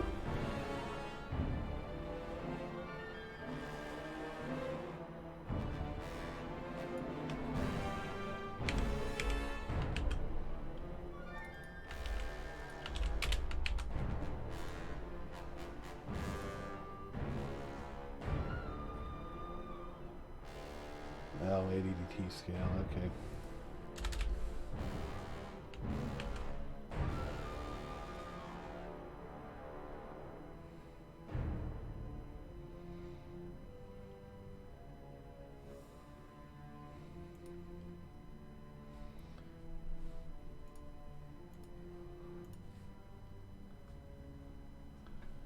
Yeah, I'm wondering if it's this code.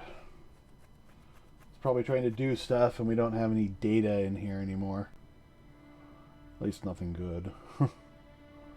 Well, no, it would still be all 0 and that would still theoretically work. I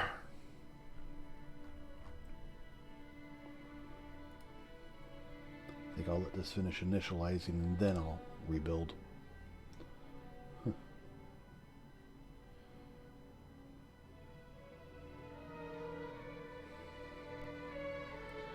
Because trying to close this after, you know, after you've started loading it, always causes a problem. At least for me.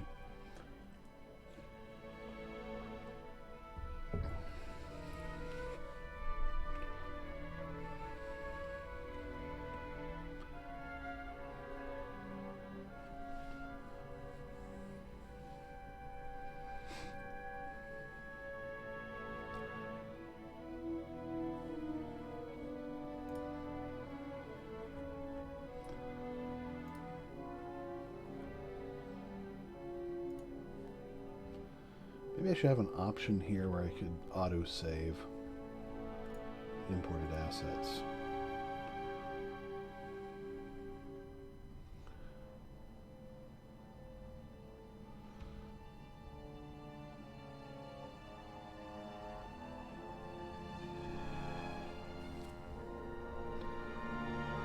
Format import options. Yeah, there we go.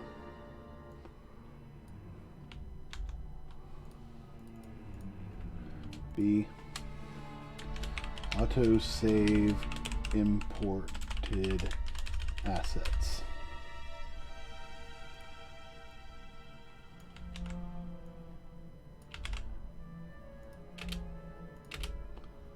Autosave imported assets.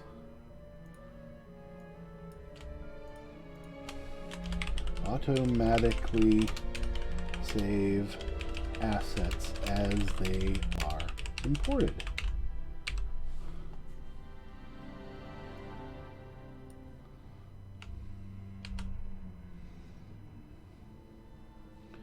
All right. So maybe this will crash, maybe it won't. We'll find out. I mean, if that one change, solved the crash, which it looks like it didn't.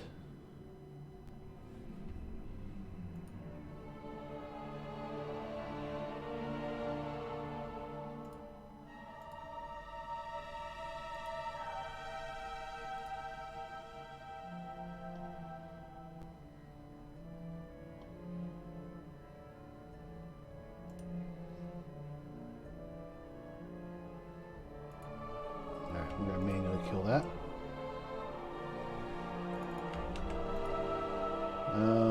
Let's see. Well, version.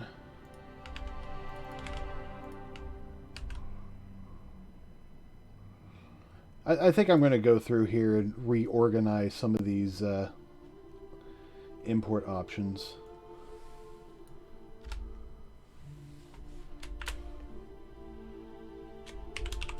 Global. There.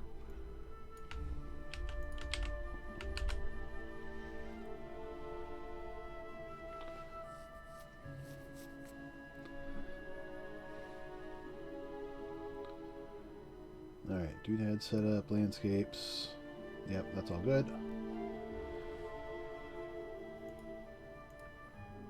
Alright, let's build. Let us build. And hopefully this will solve that issue. I think I got a blister on the pad of my thumb.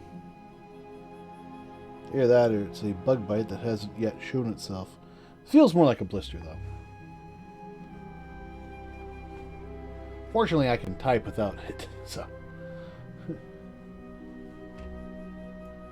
not like it's impacting anything right now. It's just don't rub up against it.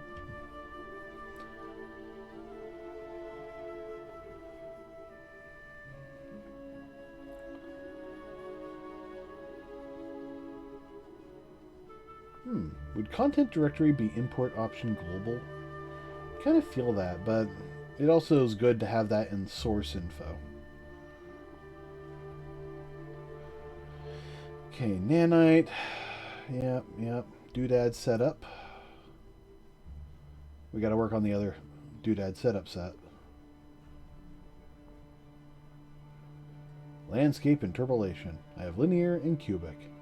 I'd love to do Bezier and Lancos, but I just want to get some version of this working before I worry about that.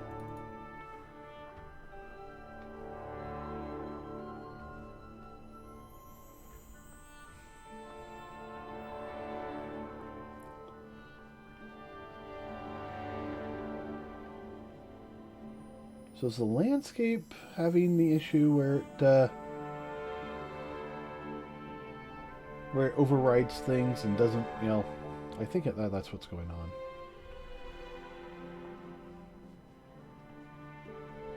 Because I'm noticing after I do a landscape import, it's wanting to try and save some of the textures.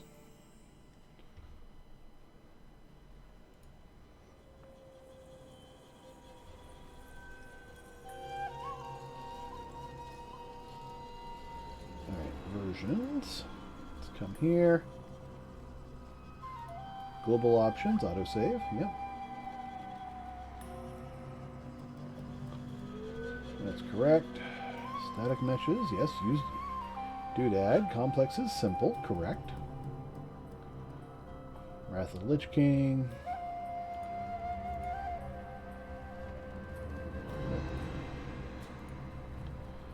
Alright. Create landscape.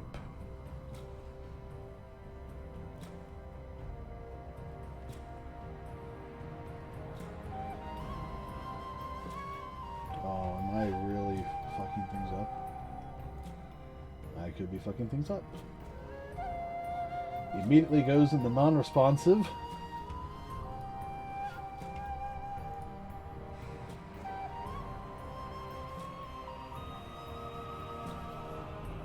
All right.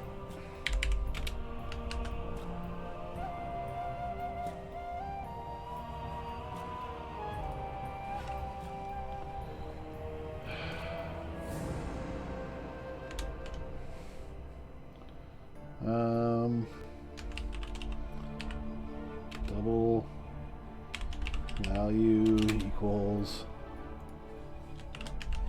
double 0, 0.0.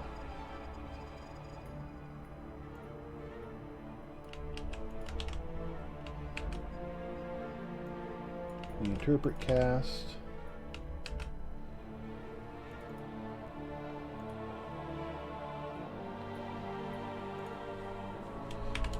%F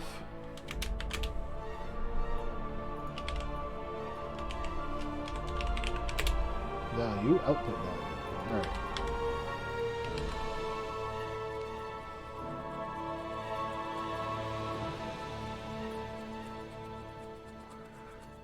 I don't know. Maybe this will work, maybe it won't.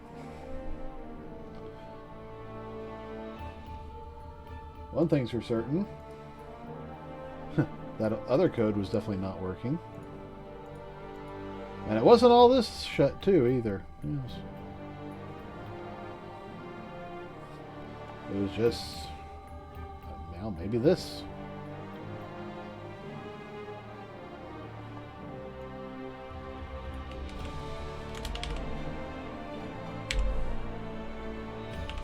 I ran range. Maybe? I don't know. Although I is usually reserved for, although you might think it's F for float, it's not. It's actually, function.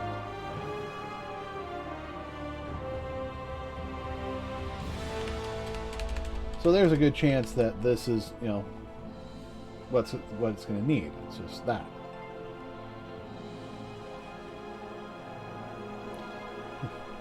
Woo.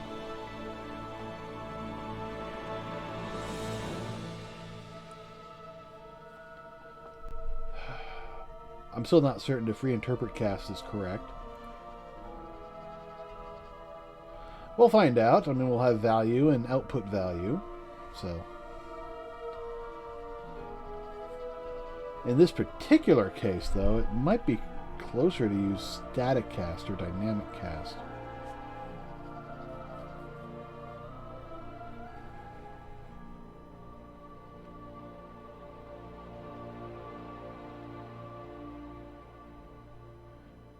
But if I did this correctly, this should be the same number, whether it's a float or an integer. If not, oops.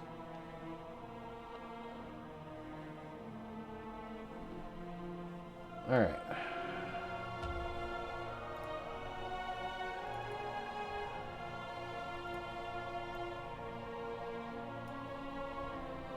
Dotting up the shield. I mean, the game. I mean, the engine.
Bum,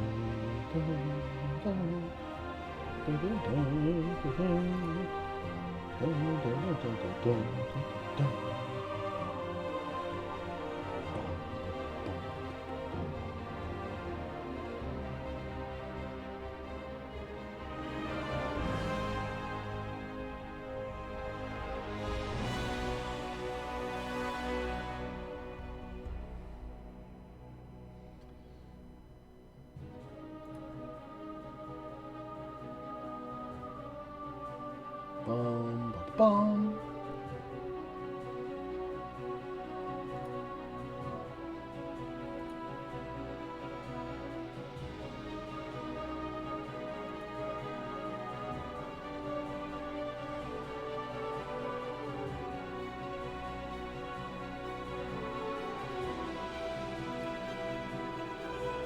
Bum, bum. Huh. Okay. Alright. Let's work on that one.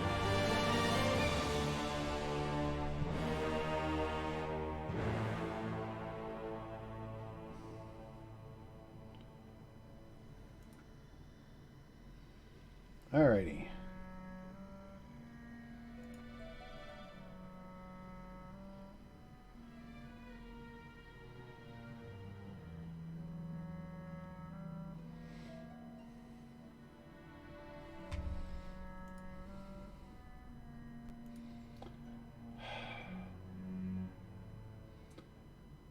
Be nice to know where it's failing.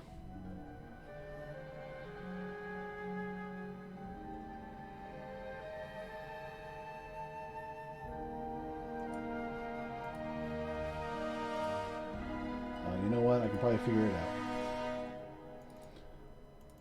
What's the log say?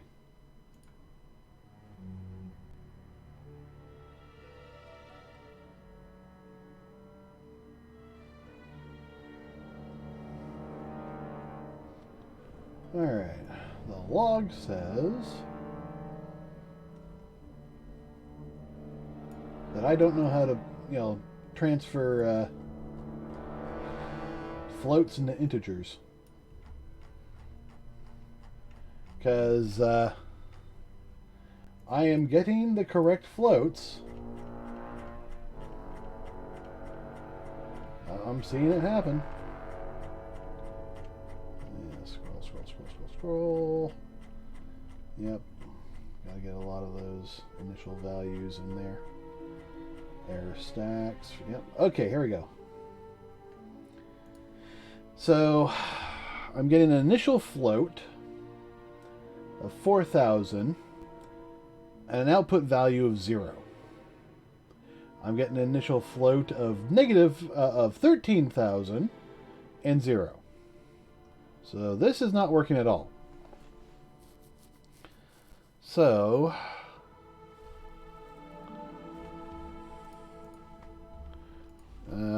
C++, cast double to integer. Doesn't matter what kind, really.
Convert double to int without rounding down. Most people are just saying, oh, it's easy to convert. You just round it down. No, bitch, that's not what I want to do. I want to convert it.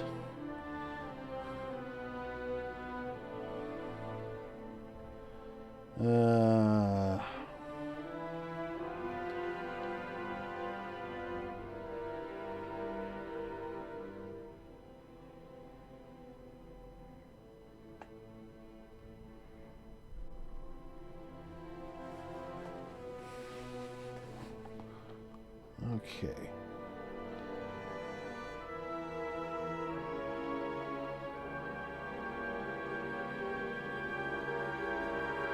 With double value.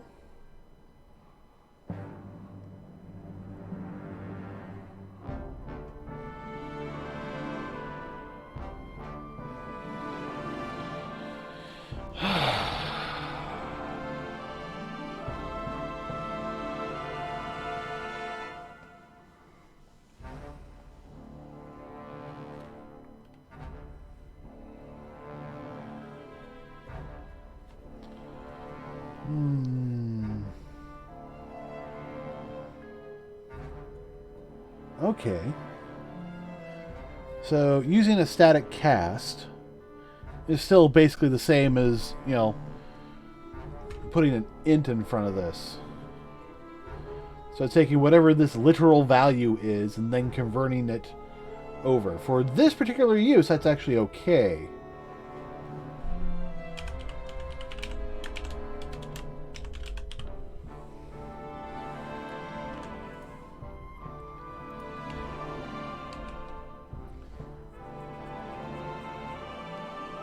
However, for the use we were having up here, that's not okay. Or is it?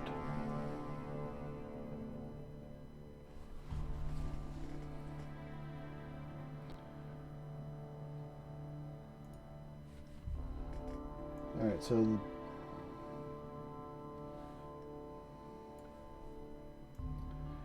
more than likely it's an issue of, you know, we're doing, you know, so much in here because it's resolution times resolution, which would be, please wait, yeah, quad component times non-component plus 1. So in our particular case,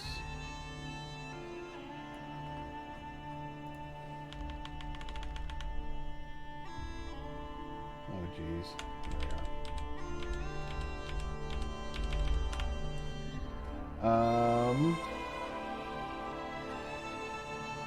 yeah, 497 times 497.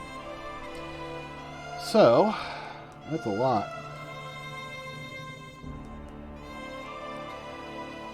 But it still shouldn't be, you know, getting everything locked up.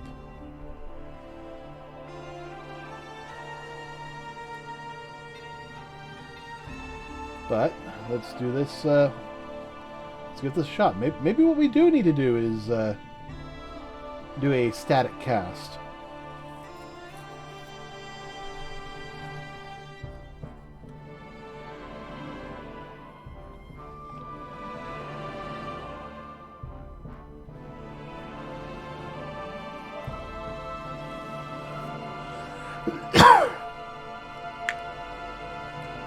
At the very least, having this, you know, available and set up is going to make things easier.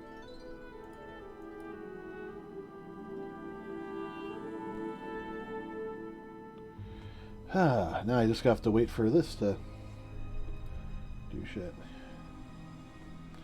Oh, as a reminder of a lot of the math that we're doing up here, you know, this is effectively what the landscape data looks like.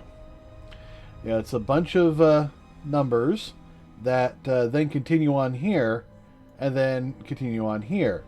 But what we want to do is we got to make that connect with that. So 1 and 9 are essentially the same data. You know, basically everything in this row would be identical, and everything in this row would be identical. It'd be accessing the same points. So, in the landscape, that's what we're trying to do. Is we're trying to get these points to match up and these points to match up while still accessing all the points in the middle, and then converting that into essentially a landscape height map. That's what all of this math is trying to do. So all that there is working on that. But for right now, we're just trying to get a value out. All right, did it actually build, or did I forget to press the button? No, it actually built. All right, good.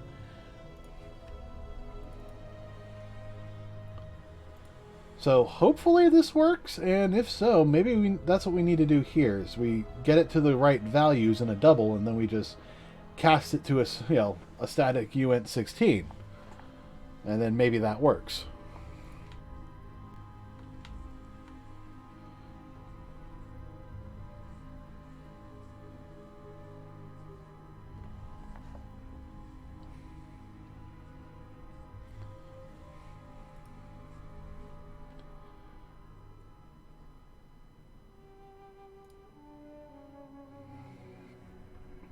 All right, I want to focus on that. And now create landscape. So this is probably going to be one of those things we just need to let it run. Because, it's got a lot of values to go through. First thing I'm going to do, though, is load this up. And, hey, it looks like we've got some correct values. Yeah. This is looking like it's got the right values. Wait, what? That does not look right.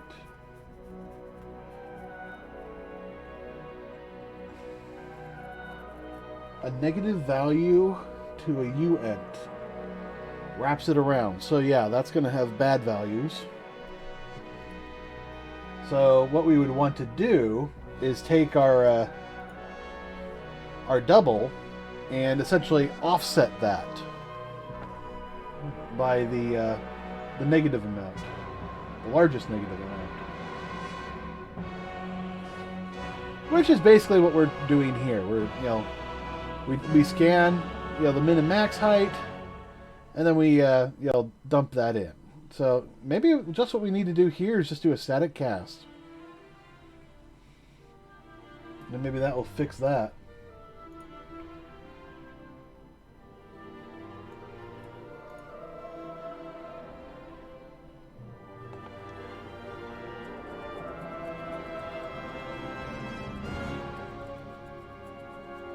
Ooh, over 1 million lines of data.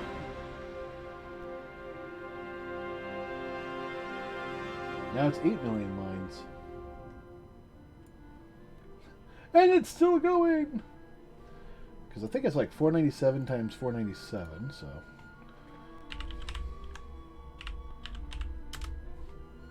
That's not right. That's only 200,000 lines. Why is this going way much bigger?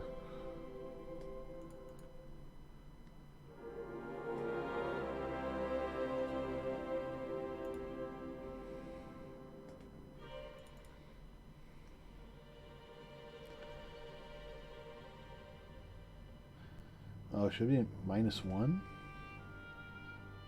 No. Resolution times resolution. That is correct.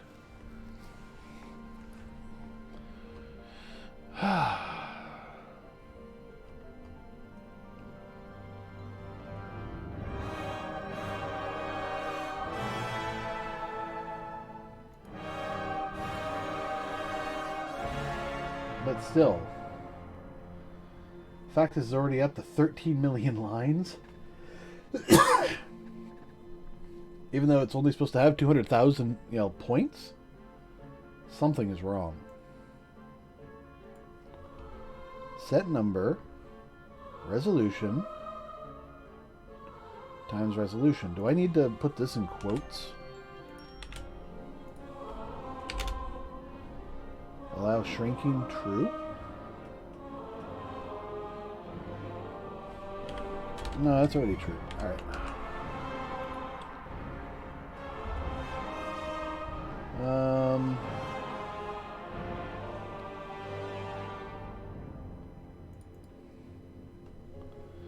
Alright,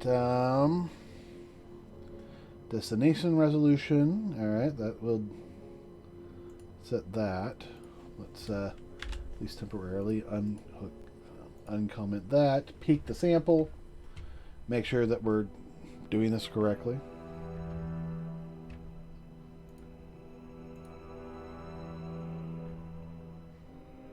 We're now, where are we, 16?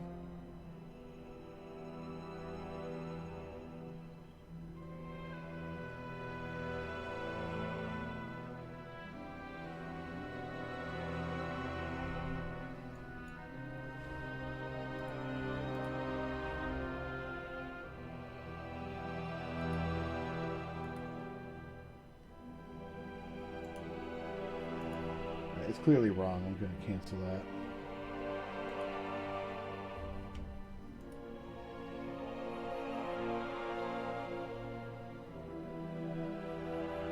Destination resolution should be resolution times resolution.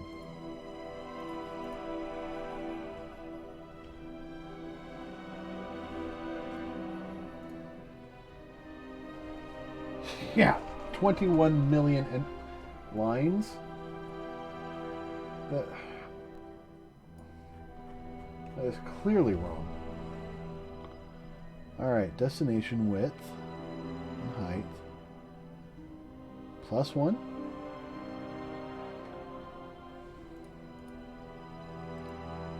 Out empty width times height. Interesting, it's +1. So, okay. Resolution +1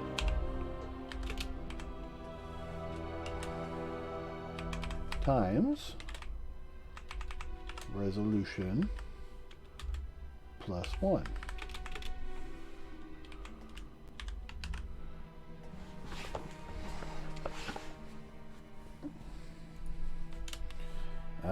Let's do a print here. Height num count.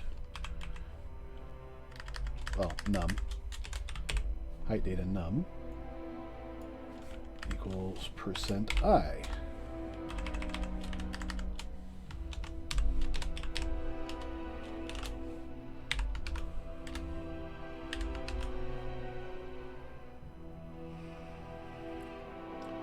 And I'm actually going to comment this out for this round. Actually, I'm going to do the whole thing off.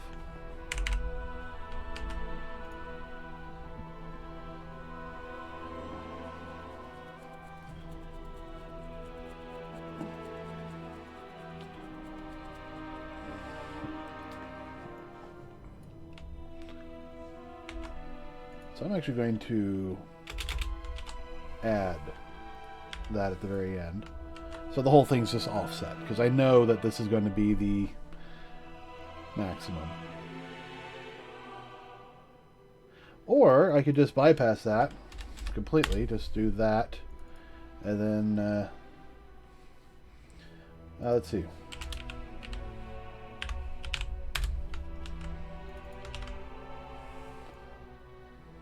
There.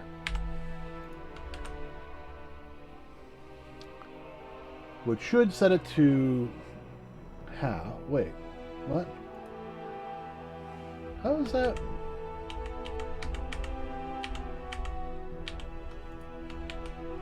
Okay, that should give us half, which is 32. So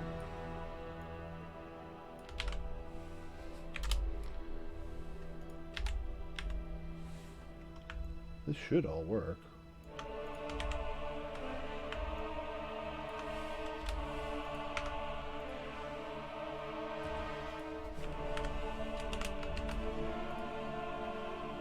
So yeah, even at the maximum here, that should not,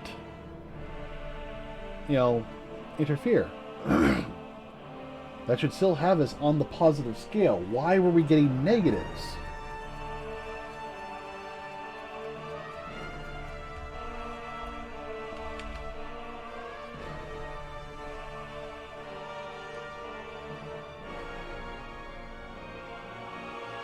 Makes no sense.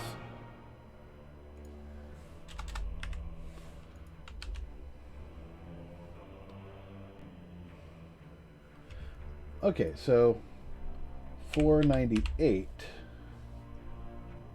squared. Yeah, that's still less than a quarter of a million lines. Why are we getting way more than that?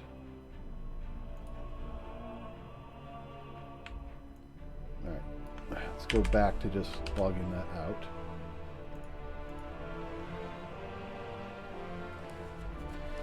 Which means we're not going to get any values, because height data is going to be empty.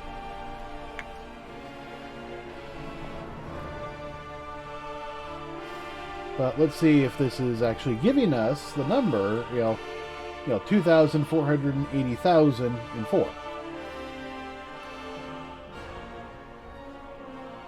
Which is what this should be. Because resolution plus 1 times resolution plus 1 is how many values there should be.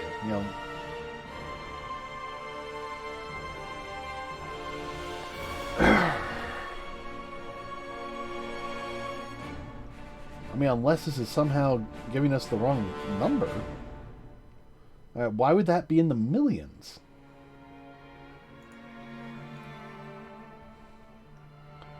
Alright, quads per component. By default, that is 31. Or quads per component, okay. Alright, so 31 times 1.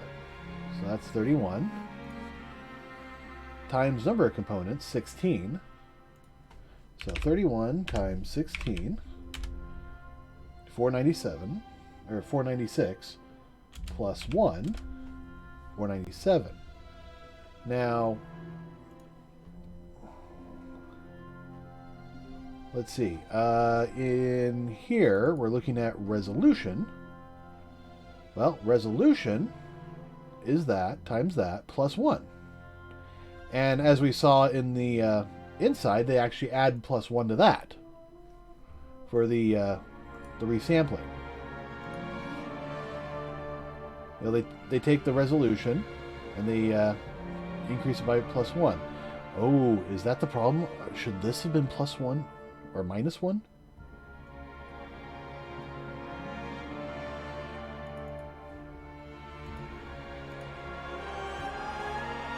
Oh.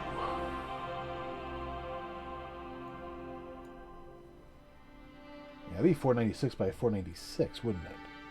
Yes. All right. Cancel. First of all, we need to clear that. We need to comment that out.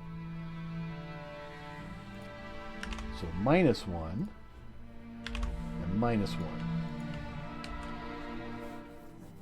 No.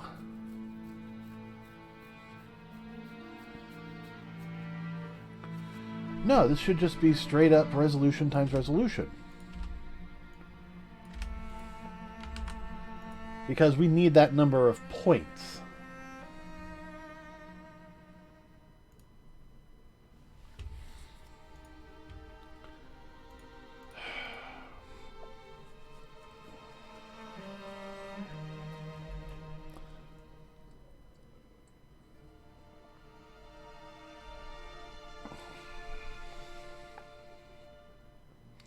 Yeah, I'm looking at the height data, the number of points in here, not, values on an image, which is what was being figured out down here. So really, that needed to be minus 1, minus 1.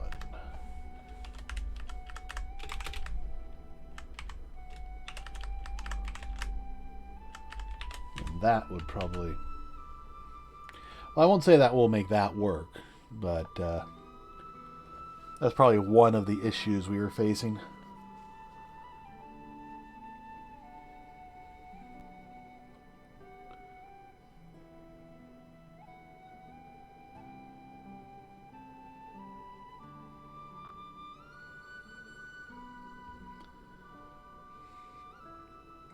All right, so with this, we just want to see this number. That's going to be, a huge factor in how this should work. I have no idea why we were getting millions of lines of this.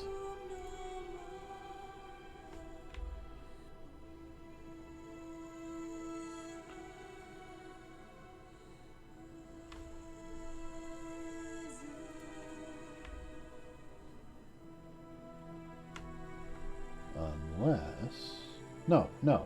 That should be correct.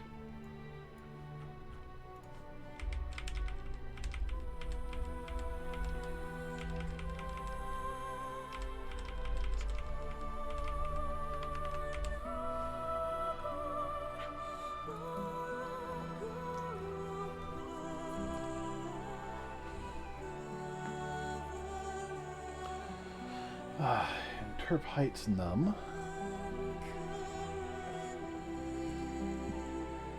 So that's the original values.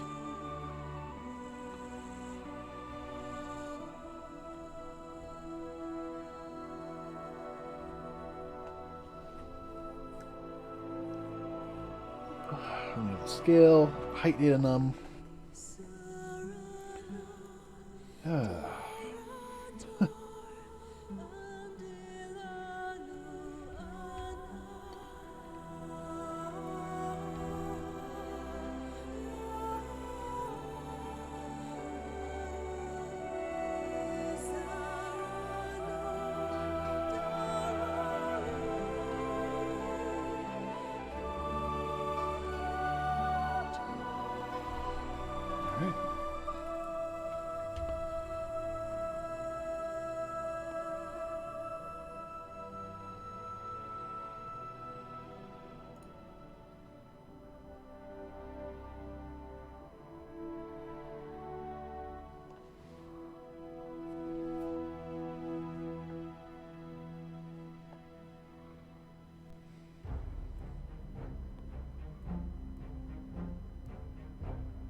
This is the problem with development. You gotta wait for things to boot and initialize, and that's why I've been trying to have a minimalist build in terms of what I import.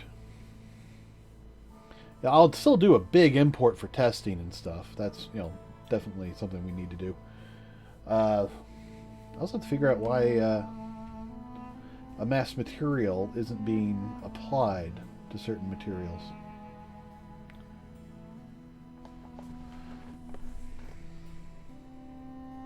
I mean, it's being generated, at least there's that. Sometimes these load incredibly fast, sometimes they don't. Maybe if I turn off Lumen, it will go faster. It'll definitely have less errors when I load it up.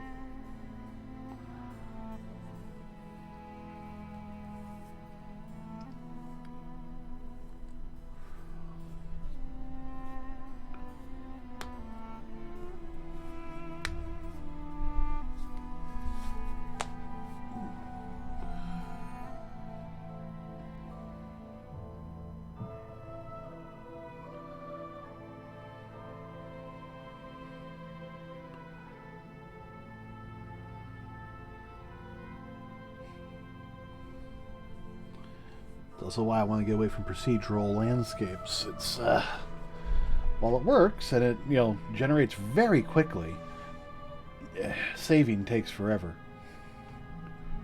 At least for me.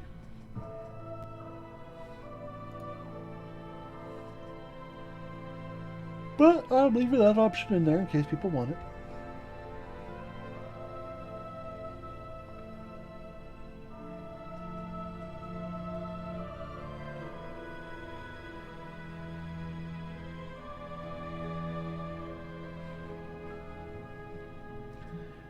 Now, when I get to the point of trying to figure out the skyboxes, that's going to be an interesting little, thing to work on. Because in WoW, skyboxes are a mesh that you basically faded from one to another, but they're scaled immensely big.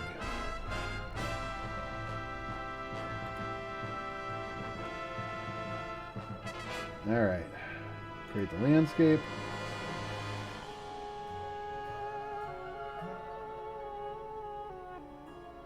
All right. Okay, yeah. It's getting the right number. So,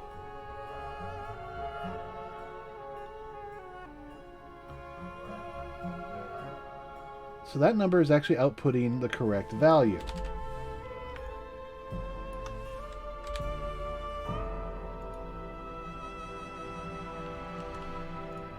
Oh, you know what? There.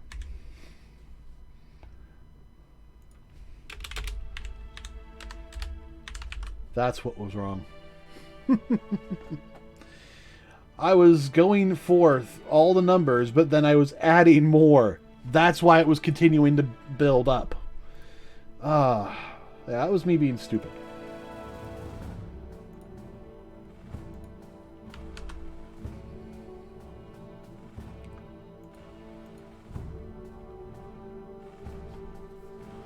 I knew there was a memory leak or something there.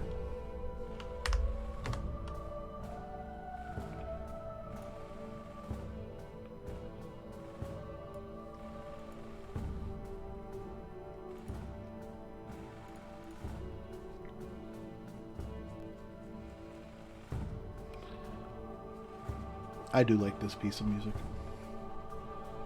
Canticle of Sacrifice.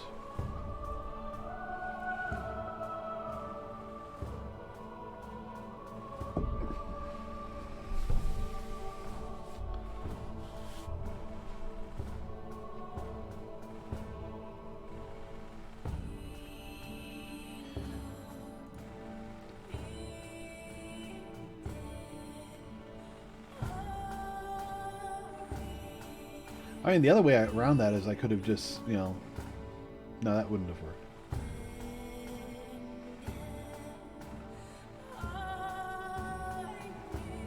I was thinking, I could just set this to a variable and then read the variable, but that would still just add values to the end. It wouldn't, change the values that are already in there.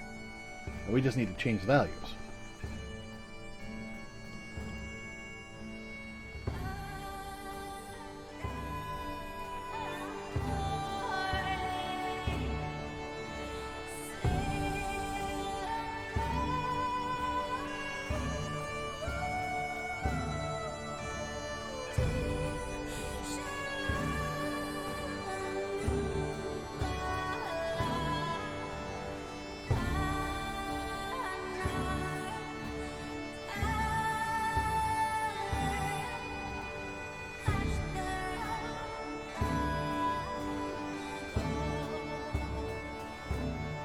Look, that one just loaded so fast.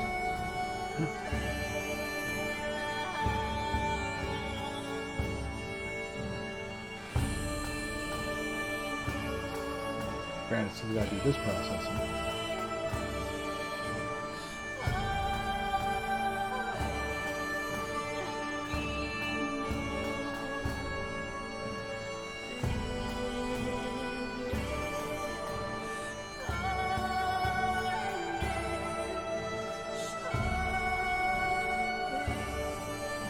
Now that's what I wanted to see. So, with this we have proved that it is actually getting the data. And it can actually set the data. So now the question is, why isn't it setting our data? Are we just reading it wrong?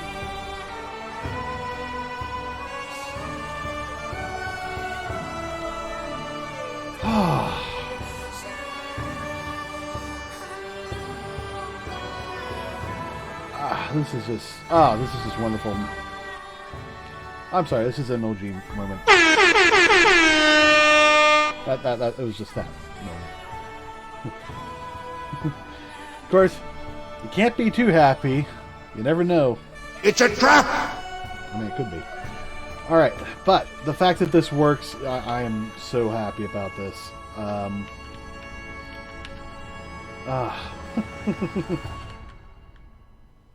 Alright, let's start walking this back and seeing if we can get other data in here. So, it looks like static cast is our magic word of the day. Let's actually try grabbing this. And we're just gonna straight up grab that. We're gonna turn this off. But we are going to copy this out to here. So we can see what things are. We don't need that anymore. And with that, we're going to have to uncomment all this stuff.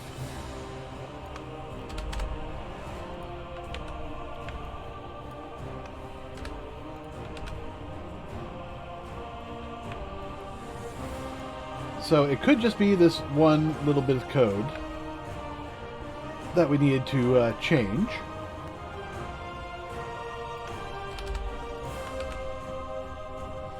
Yeah, I know, so we're going to walk this back and I just uncomment everything.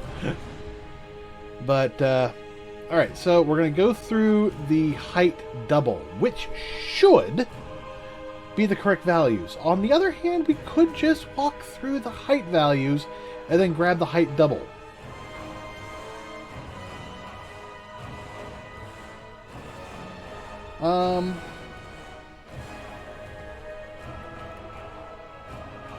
Okay, this is actually taking, height map ranged. We're going from 0 to 1, then we're multiplying it by the size of UNT 16. That should give us the correct UNT 16 value. And we'll see that down here. And then we're going to have that in there. But let's actually do a straight up static cast.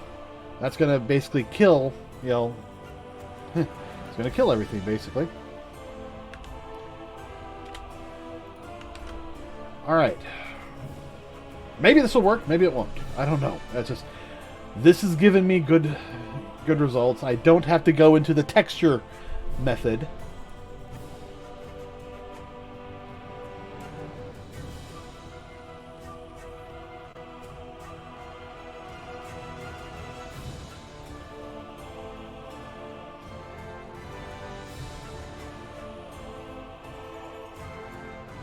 Actually, this should be min, shouldn't it?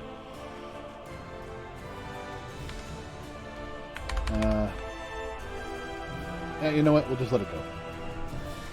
If we get a value, even if it's bad values, that's fine. We can fix it later.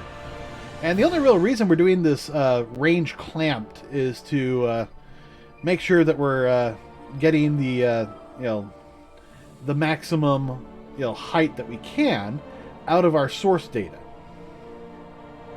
Oh, where? There.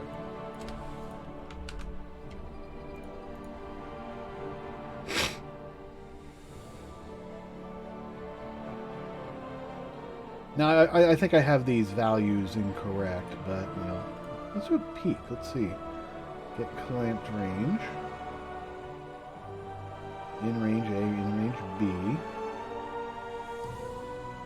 Let's peek this. Interesting that they're just going straight to that. Which means, we could too.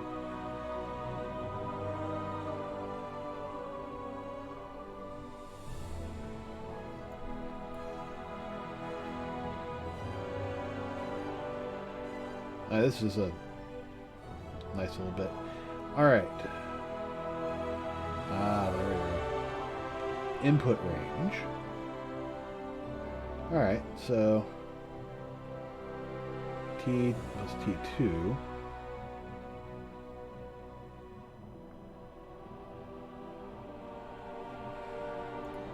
All right, well, we got that. Let's see if we can get some some of our actual data in, even if it's at the wrong scale, because we can fix that.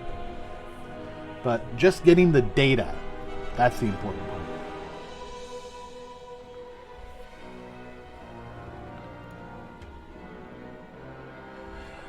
So yeah, converting our data into a range of 0 to 1, and then multiplying that by the size, that should give us the maximum amount of data possible for our height map.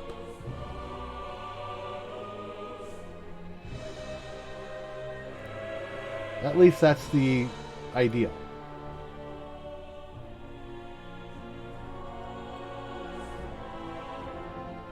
All right.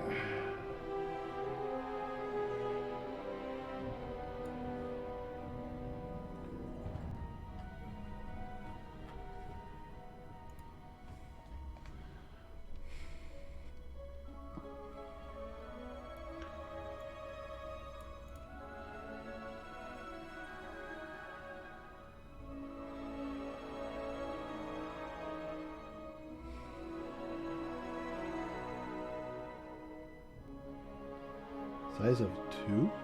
What?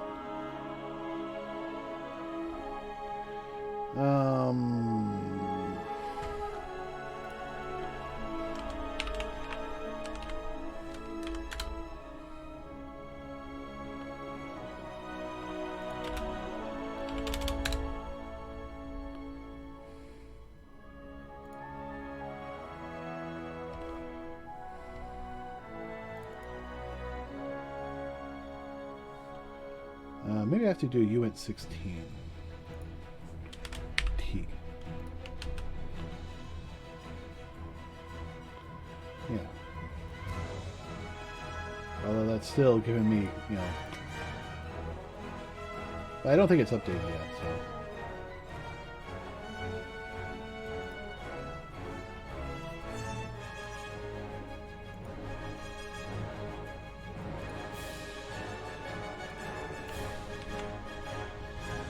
I mean, I could just do that. Which is the unit max. Unit max.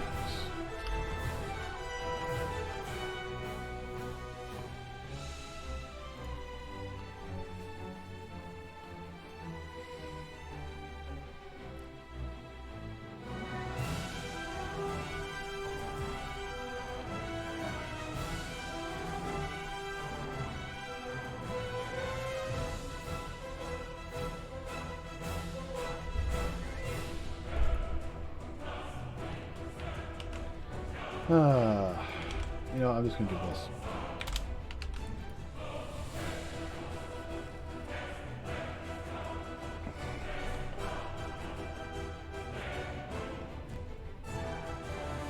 Although, oddly enough, a lot of it is actually maxed out. I think...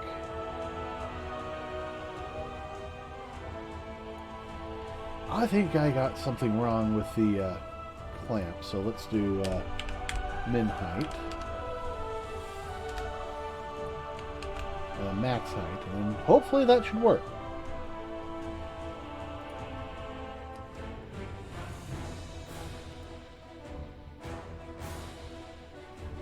Close this.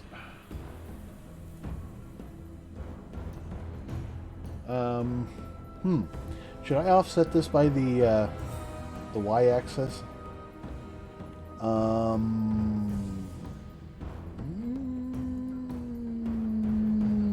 Maybe.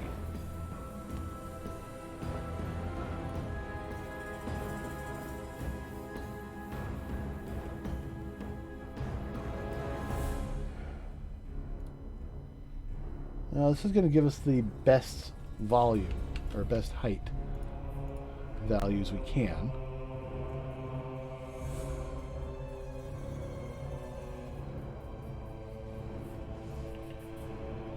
this one. What are you doing? What are you doing?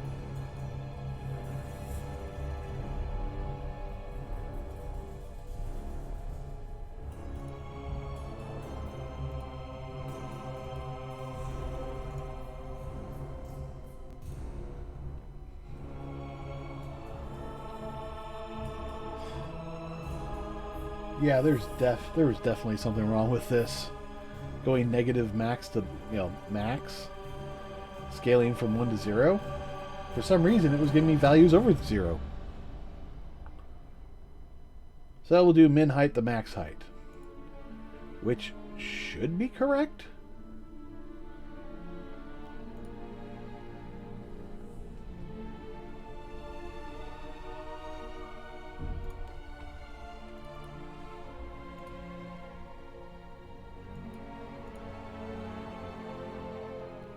Yeah, I'm sorry, everything should be clamped. Why was it giving me such bad values?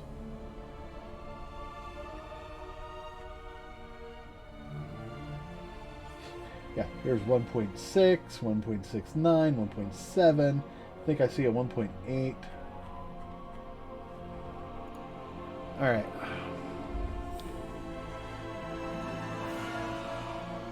It's interesting I can't do it with the size of.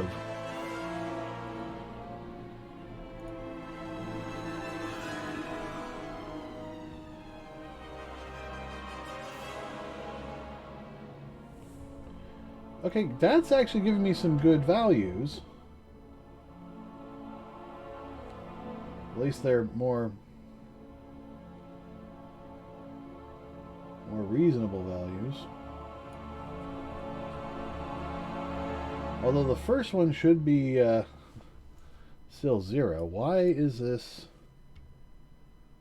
What if I set this to 100? Okay. 15% it is. But why is this flat?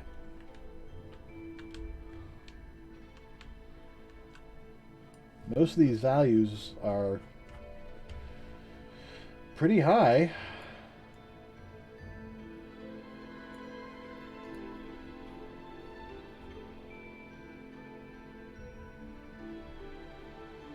Some are low.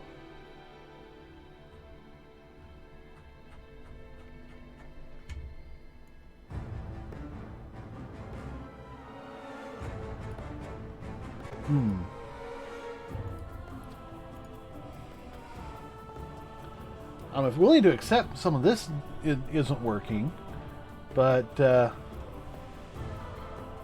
am literally getting, oh.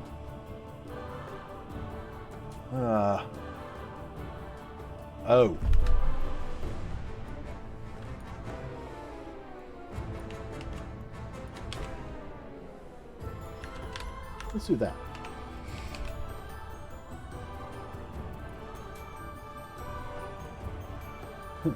Same bug. It would explain why I wasn't getting any good values.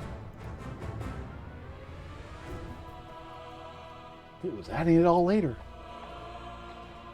And that's I think that's been a bug throughout this whole thing. Is this, me trying to add it rather than assigning it.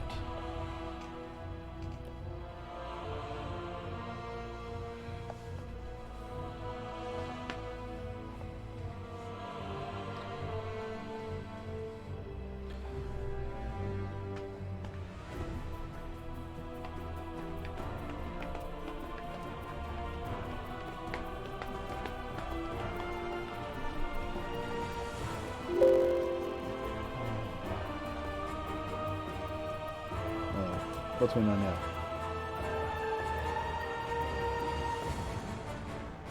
Oh.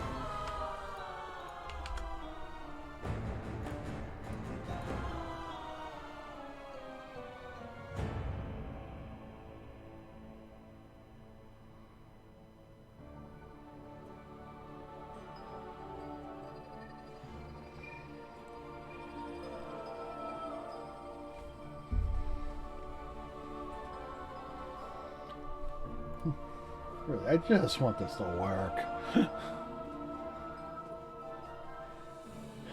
Give me values. Any values. I can figure the rest out from there.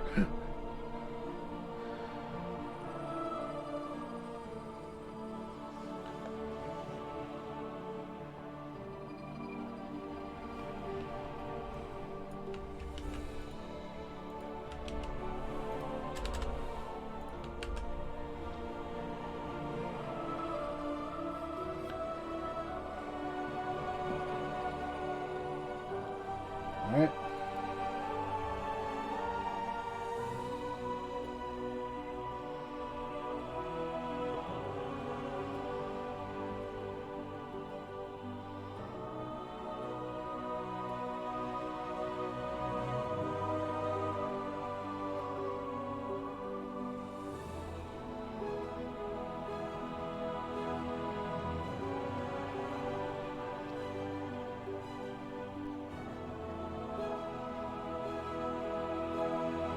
Just being able to visualize the math we did earlier is going to be so goddamn helpful. Okay, here we go. I'm seeing values.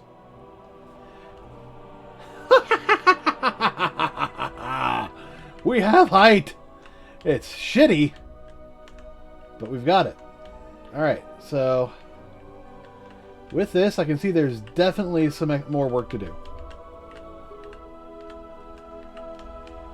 Alright, so we definitely have some math issues. But this makes me feel so much better.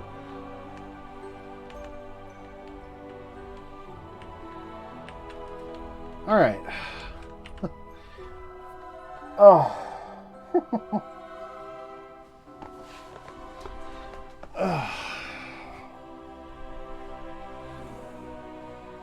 Alright. So clearly something is wrong. Now, I am seeing values, and I think they're being linearly interpolated.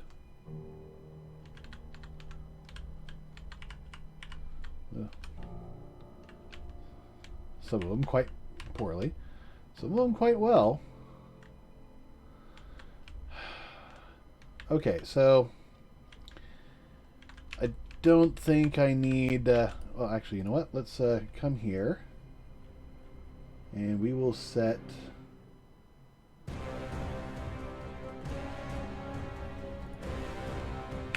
We'll set that to 2.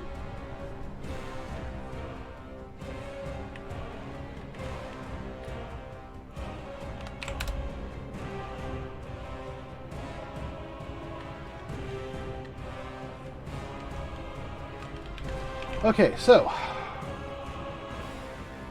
that's working, which means I can get rid of that code. I can clean up a lot of this. I don't need that in the logs. I don't need that in the logs. Because while that is helpful, now that I know it's actually working, I don't actually need it.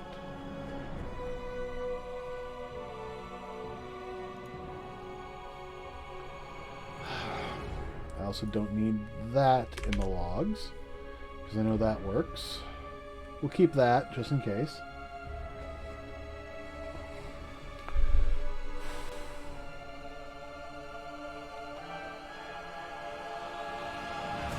So now we have to figure out what's going on with this.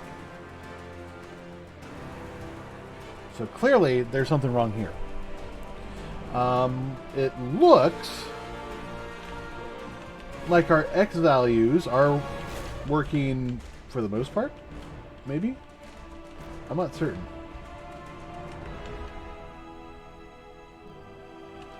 I am seeing values going all the way across on X, so for the most part I think that's okay.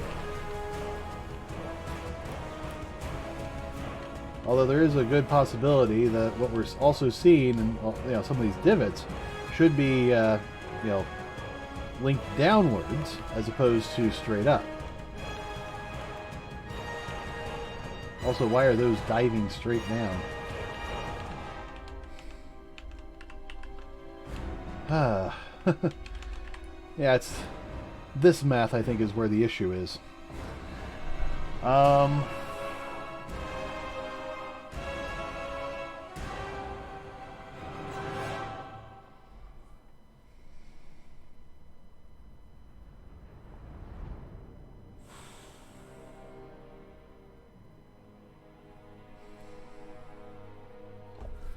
Alright, so interpolated heights is block point spacing times block point spacing.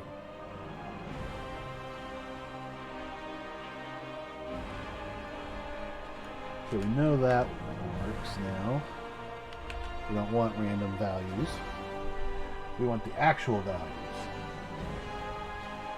So this should be grabbing the original heights. We're then scaling that up to yards to centimeters. Or do we need to do that at all?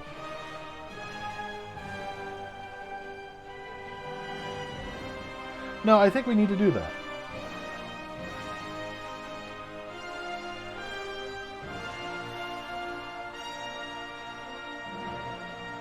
Block point spacing.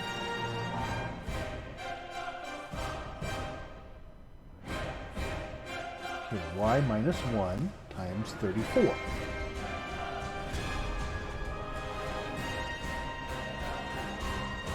So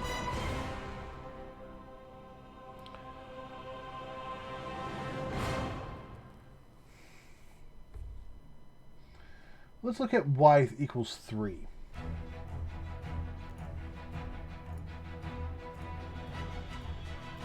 So if y equals 3, 3 minus 1, oh no, 3 minus 1 times 34 is 68. So that's where that would be. It would be, you know, offset by 68 points.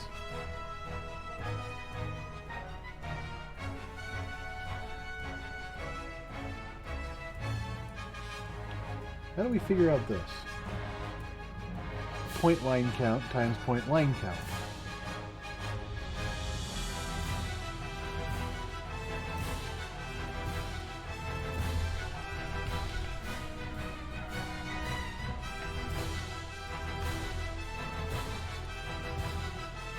So, where did 34 come from? That's 17 plus 17.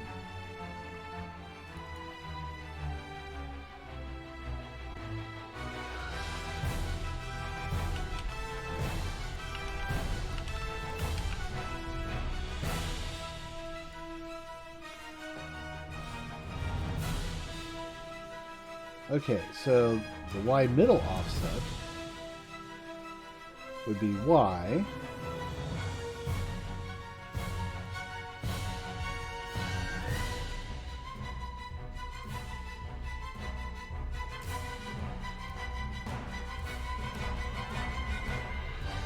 no, wouldn't it be y minus times that?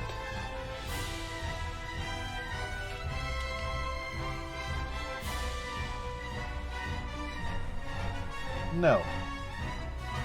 But yes.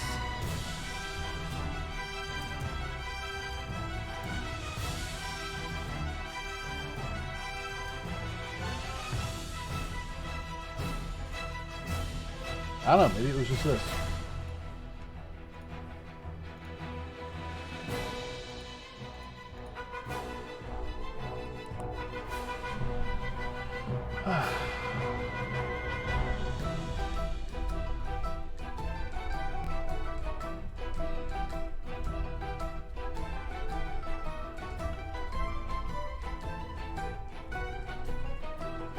That was at the start of every chunk, wasn't it? Oh god, yeah. Our Y spacing is somehow completely off.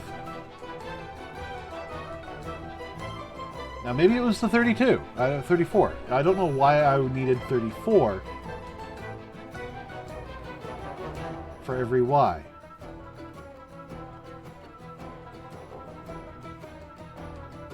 Because it should be 17, which is line count.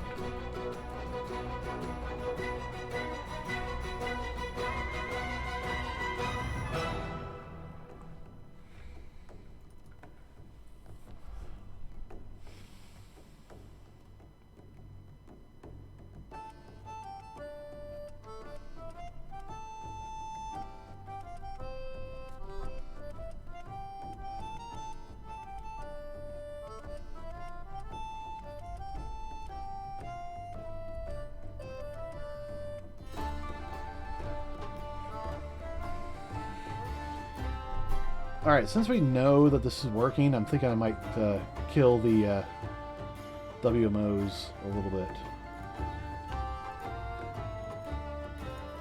We know they work. It's just they take quite a bit extra time to load in.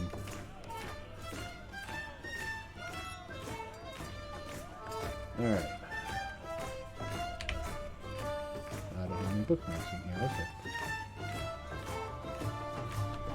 Okay, so that's definitely looking better.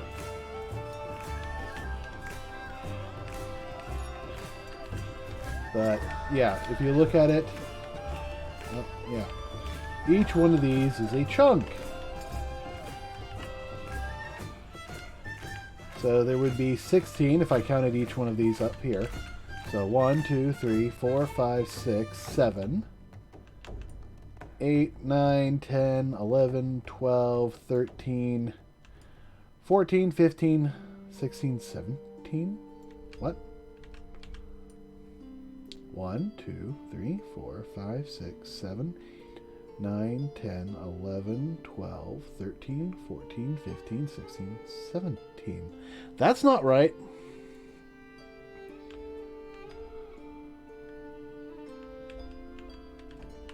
There should not be 16. There should be 16, not 17. 1, 2, 3, 4, 5, 6, 7, 8, 9, 10, 11, 12, 13, 14, 15, 16, 17. Why are there 17? Do I look like a cop? Yeah, you do. Shit.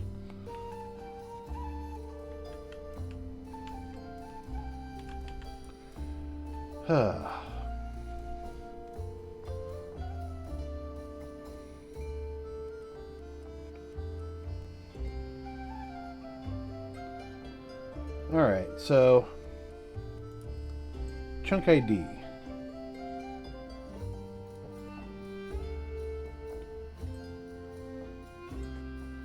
Yeah, there could be a problem here.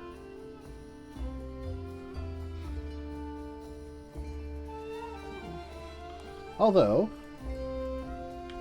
for the most part, it doesn't look like it. Other than the fact there's, you know, now 17 of them.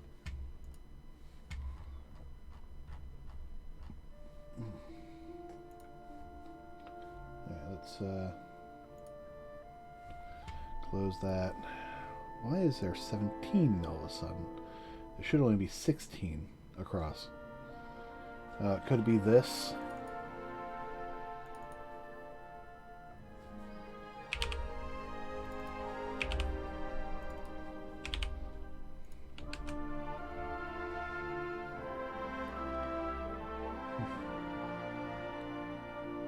Oh, actually, yeah, maybe, you know, offset by chunk ID?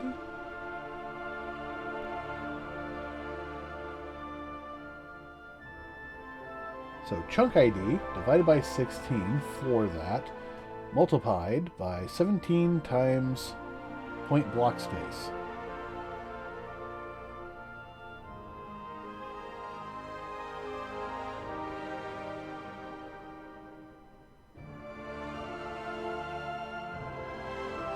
Should this be... Yeah, point line count.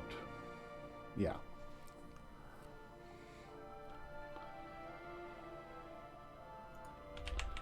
I don't know. This...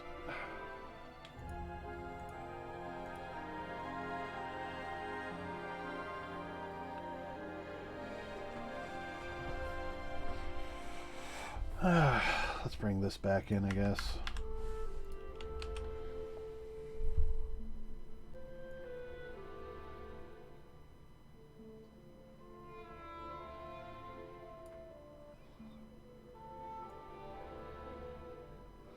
Although for the most part it looked right.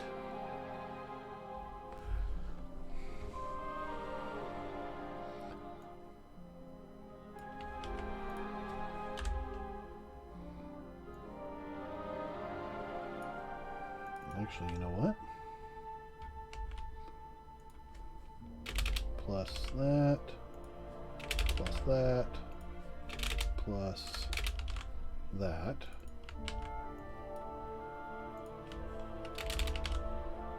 That, plus that, plus that. That's probably going to give us better intel.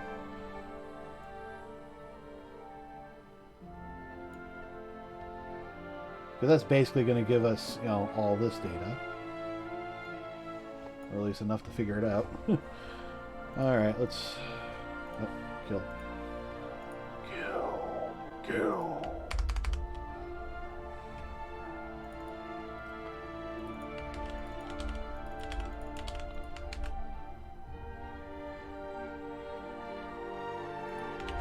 No.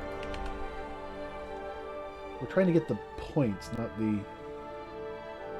Because that should, you know, get us the chunk offsets. We're just trying to figure out the point offsets.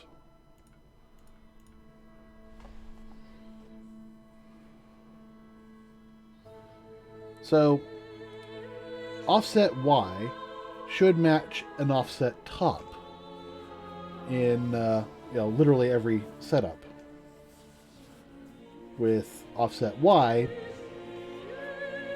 showing up randomly, basically.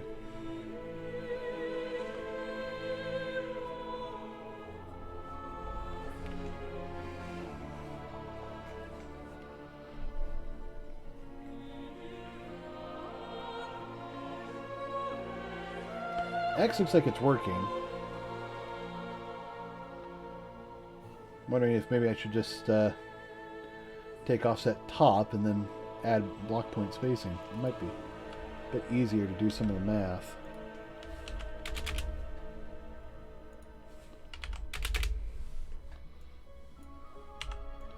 Because then I don't have to, you know, think about it again.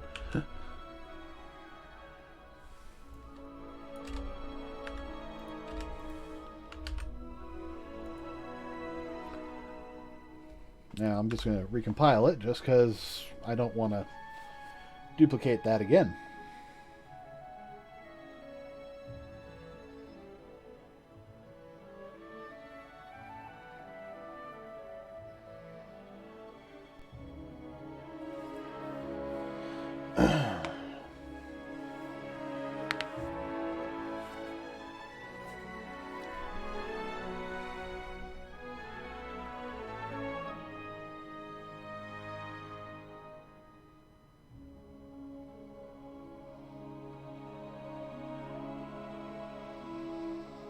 No, Y is not going to work. Because look at offset top. Offset top is going to be, you know, well, let's go with the first one. It's going to be 0 minus 1 times point line count 17. So it's actually going to be, you know, negative. Oh wait, we start at 1. That's right. So it's going to be, you know, basically it's going to be 0 times point line count, which is going to end up being 0. If we go to 2, that's going to end up being 1 times point line count, which is 17. Well, that's 17 points off. So, you know, that's the, you know, that's the second line. We're 17 points off. But the second line is actually going to be our middle point, which is going to be, you know, 286 off. So, you know, 289 off of that's going to be 306. That's not right. That's going to give us bad data. And I can prove it. Because we're getting it now!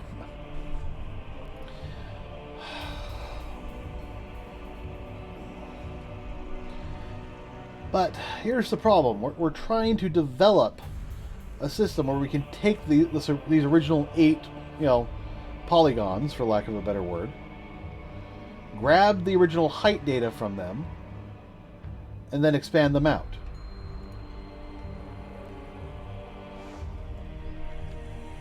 See, we're still getting the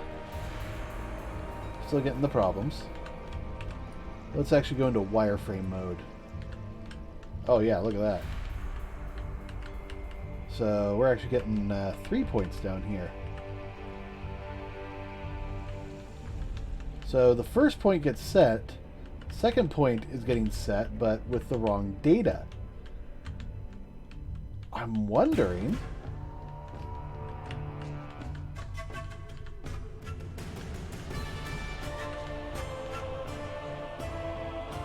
is there like a vertical height offset for these guys that's just not being called?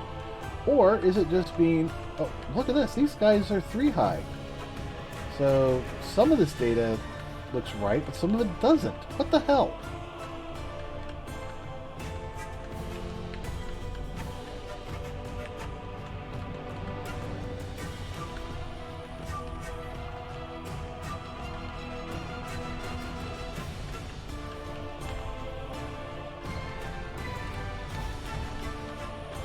Well, some of these are better, but they're still not good.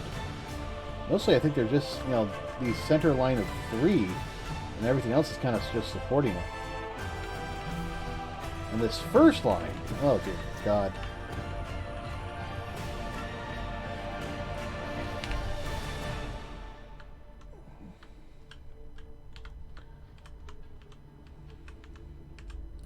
So are these supposed to be in like sequence?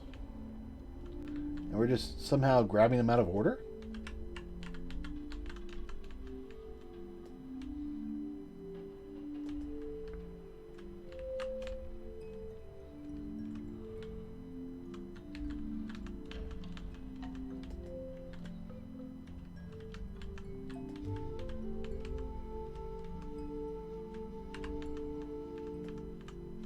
Oh my.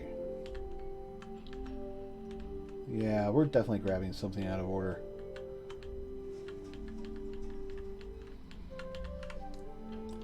Okay. We're gonna move that off to the side. Actually, you know what? Because we actually have this available to us, let's look at these values. Okay, so we're looking at index of 1. So we got chunk offset. So index left, middle, and right are all correct. But the Y offsets.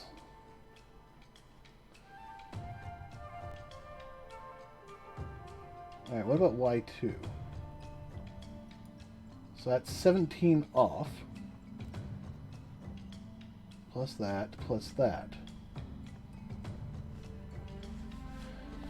Okay. What about a chunk index?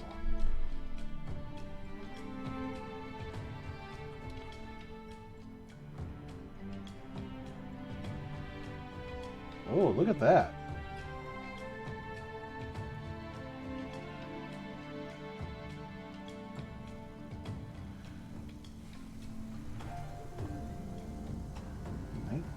Huh?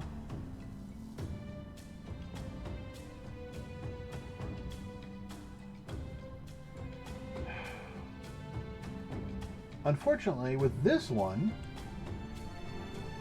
the top, middle, and Y offsets are not correct.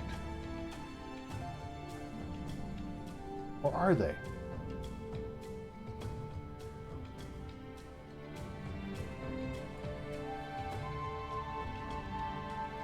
I tell you what,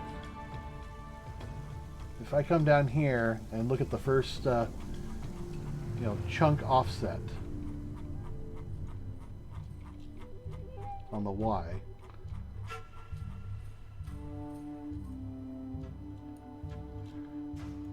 okay, that's 1490. No, we're getting an issue here.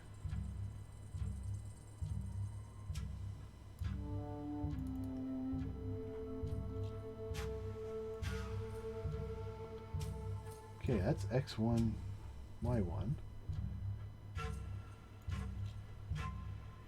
X1, Y1.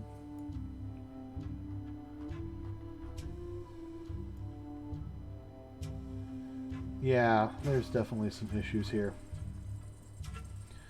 Okay, so with this, we know the chunk offset is 0. That's fine. Yeah, let's just try and get this first chunk data correct. With second one, chunk index is 2. that looks linear. So that right here's the second point.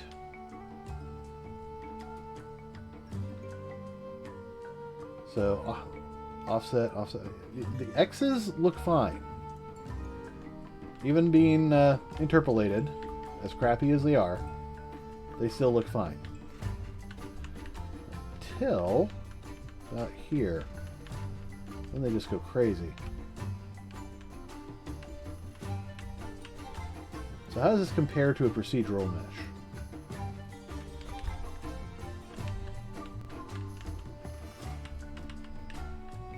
Okay.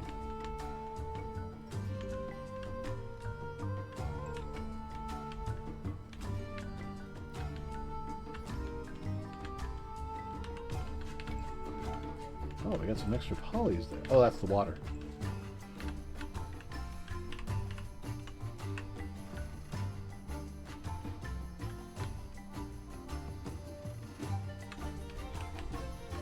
Okay. I'm seeing a lot of the correct data, but it's offset incorrectly.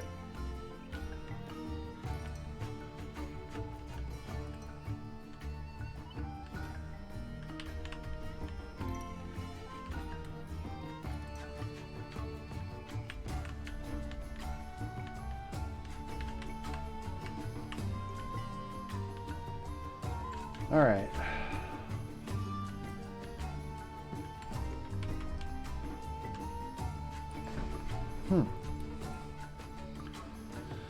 Okay. I gotta reconfigure this.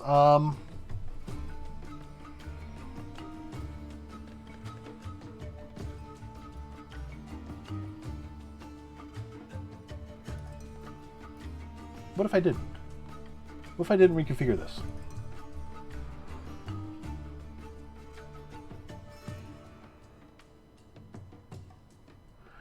What if I'm doing it wrong, trying to force it to go all the way across?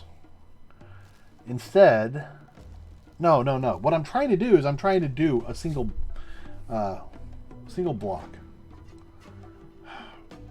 I've got 5 points that I need to generate into 9. I have the 9 points, or the values for them. I'm just putting them in the wrong spot.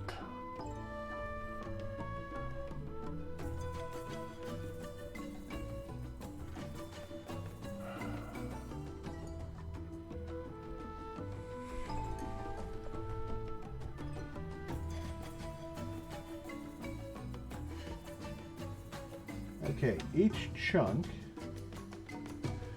is moving it 17 points along.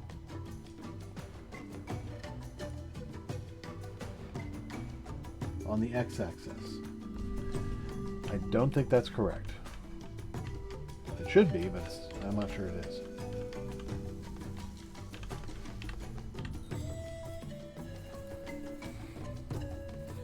So we know for right now, at least, the X's are probably as close to good enough as possible. So it's good a chance that these two are not correct.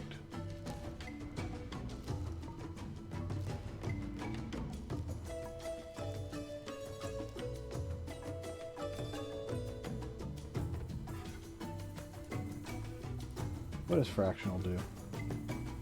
Truncate to double? Okay. Oh, value minus truncate to...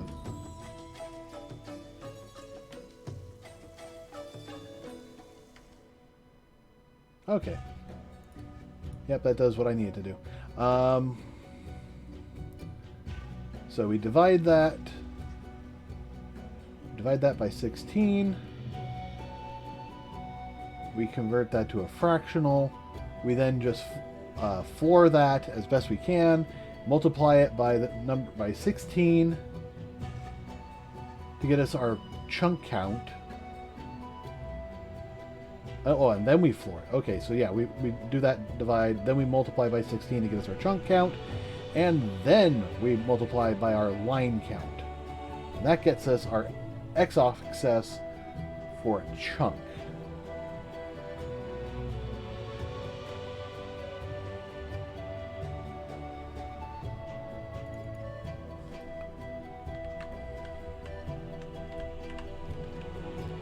feel like that's not giving us the correct values. But at the same time, it looks pretty dang close. Except, you know, it's not offset correctly.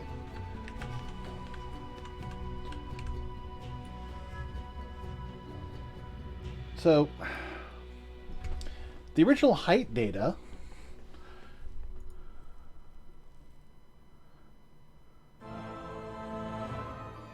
it should be 0 at the origin point.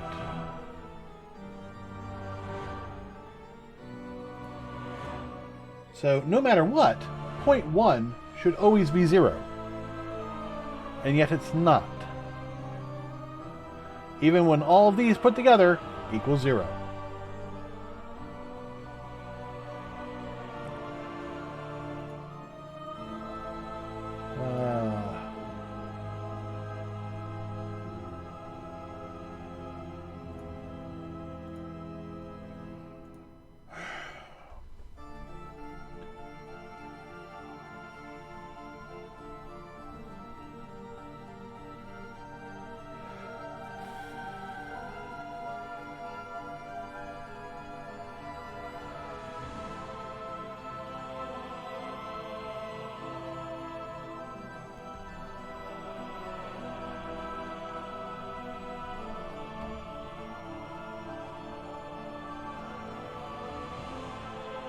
Okay, 119.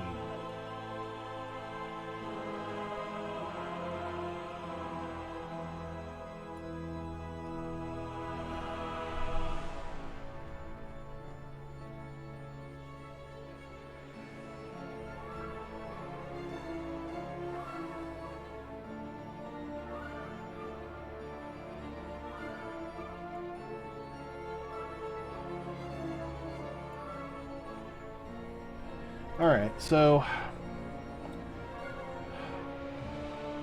chunk ID divided by cells by chunk. So if we're on chunk number 17. Oh, wait. Is this the other way around?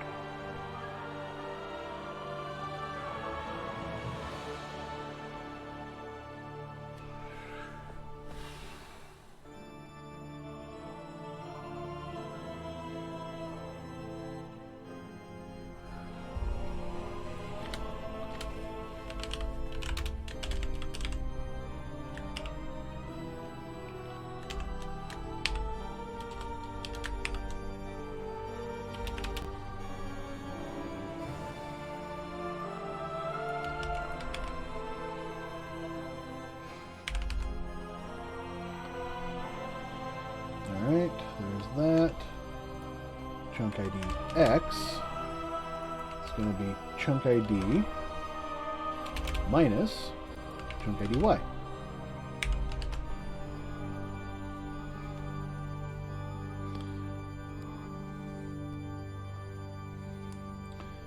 So, chunk ID Y times that is good. Times that is better.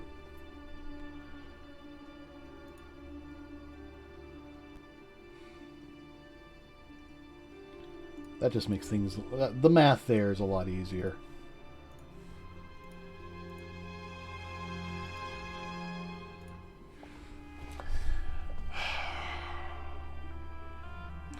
So the question is,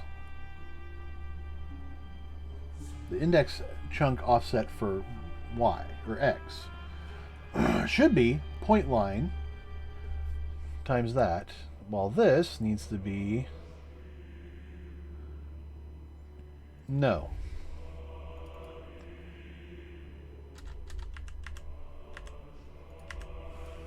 That's that.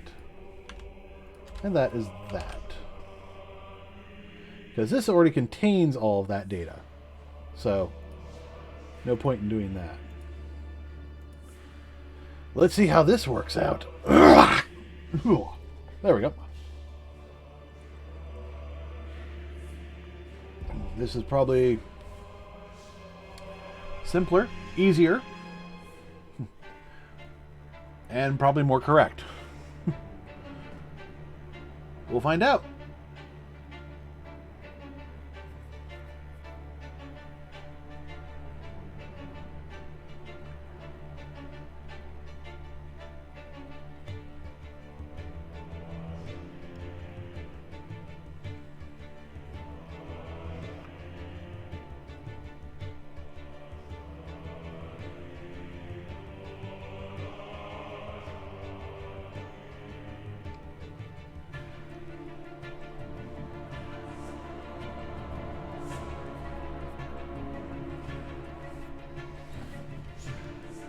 do, do, do.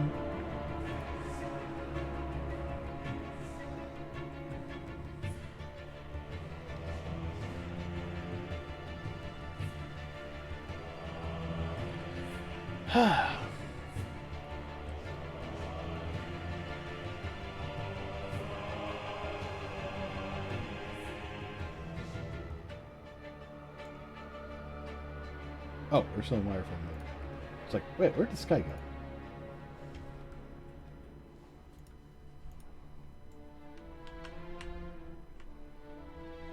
Ooh, ooh, ooh, ooh.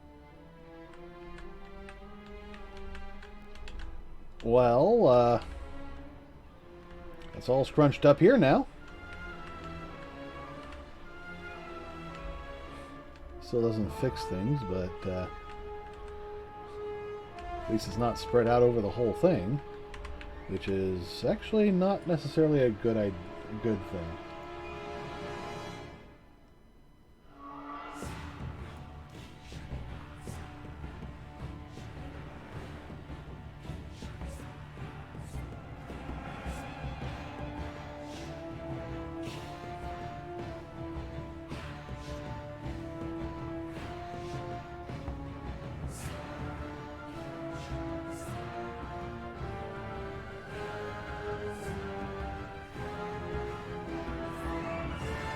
Alright, yeah, there's definitely an issue.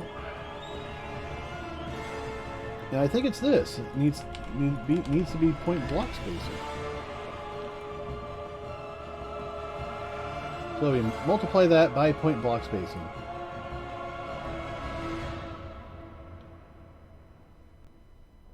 And then the Y in the middle will still be there. Alright.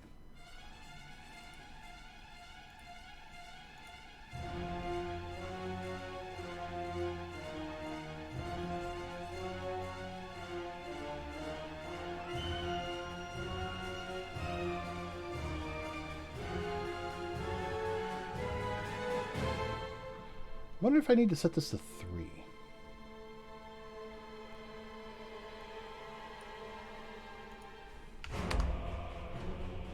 Okay, what happens if I set it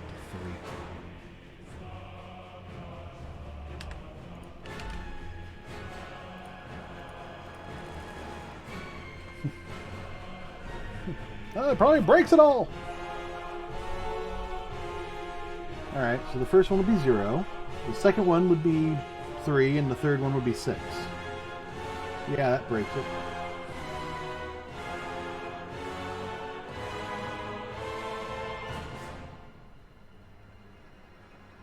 Zero, 1, 2, and then the next one would be 3, 4, 5, 6.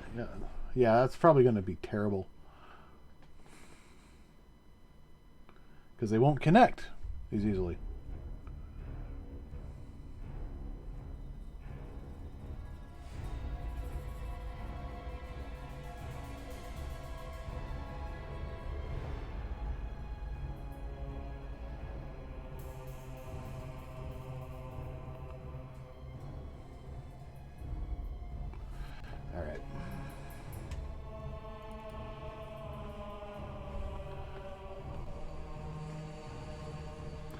Although I think I got the offsets way easier. At least for the chunks.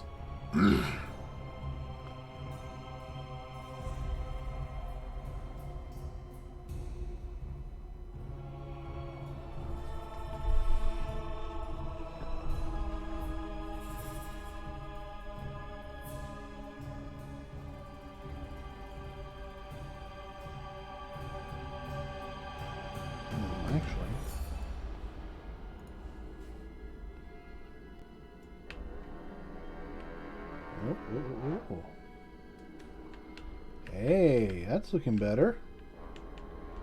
Alright, let's see.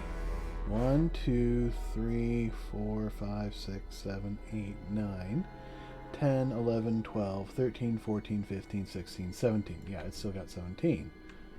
But overall, it actually looks like it's a little bit better. Let me come up here. All right. 1, 2, 3, 4, 5, 6. Okay.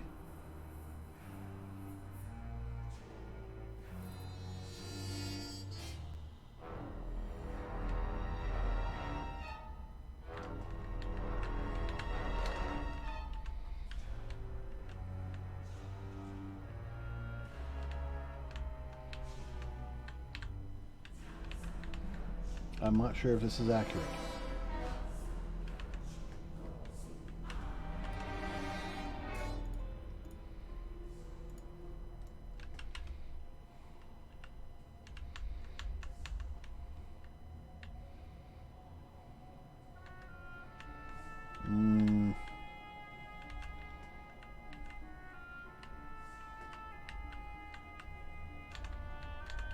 It's better.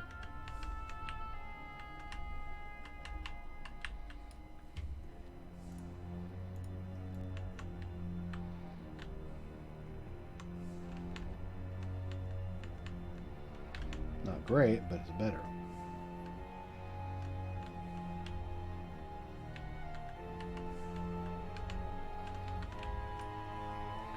All right.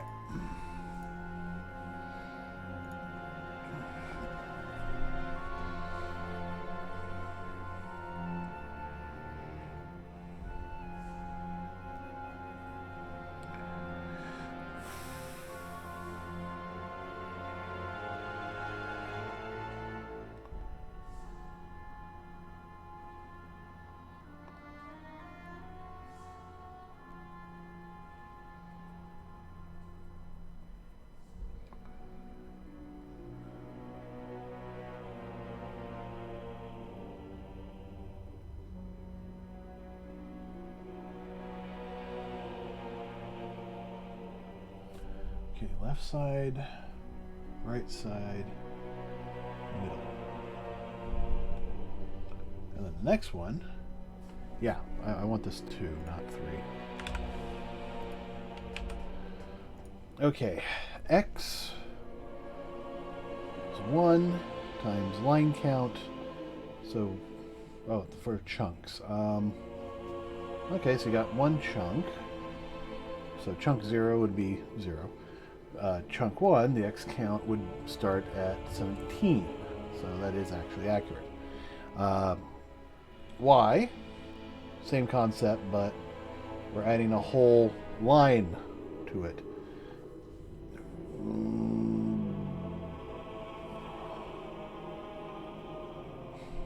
I don't think that's right.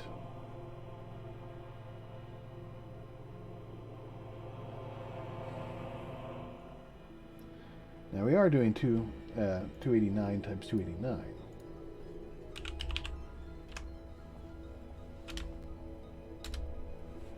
That gives us a little over 83,000 points to fill. So, with a chunk ID of 15 times 289, yeah, that's definitely nowhere near. So it's like we need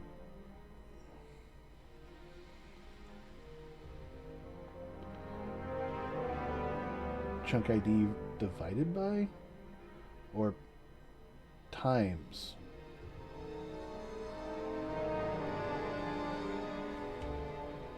So if we did 289 times 16 times 15, well, that's closer.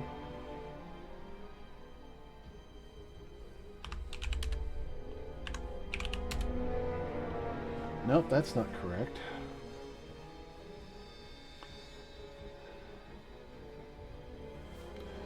All right.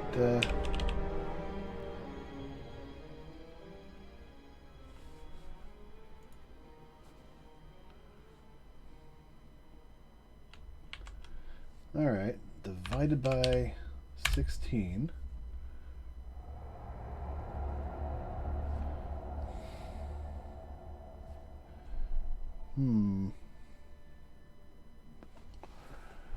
All right.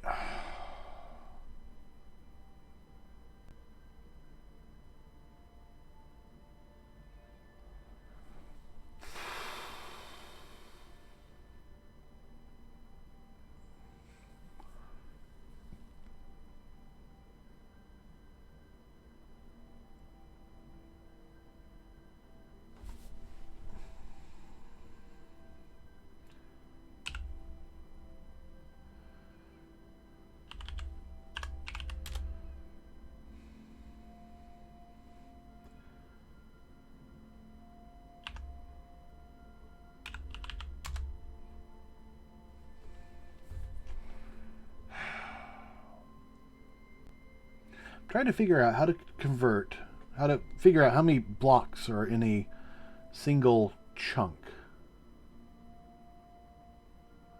We know that there are 289 points across. That's our block point spacing, which is point count times point count.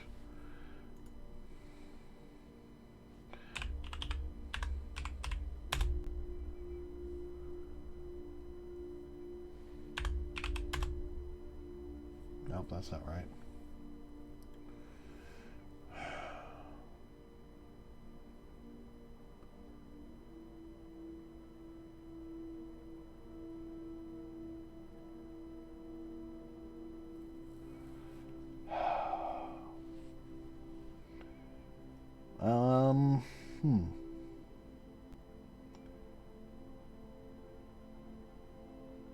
Here's the problem. If we take 289 and divide it by 16 evenly, we get 18.065. Well, 625. Not exactly something I want to multiply in an integer. I could. What about 288? No, 289 is the number of points we have. Okay. How many lines are there in a single block? Or a single chunk? Well, okay, we know that there's basically 9 times 16, I think. No. So that's 144 lines? So 16 times 144 is nowhere near where we need to go.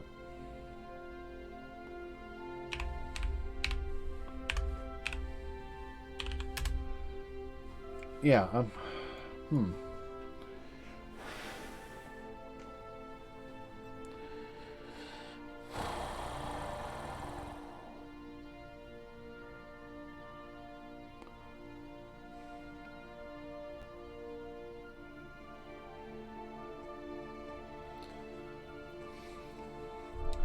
At no point does the Y chunk ID get near where we want to go if we just multiply it by the block's point spacing. We need to figure out how many points are in a single chunk. So 17 times 17 is 289. That's how many points are in a single chunk. But we only have 16 chunks. And we need to fill this out with 289 by 289.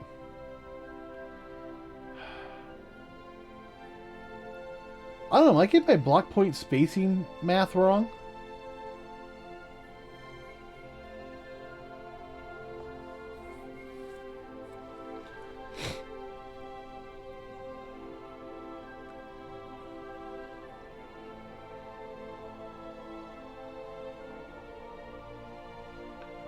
Or am I thinking of a different number?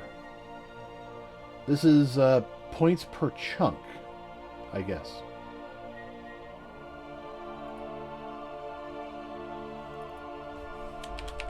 Points per chunk.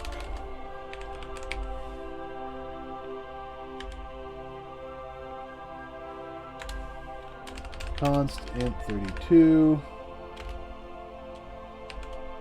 Points per row equals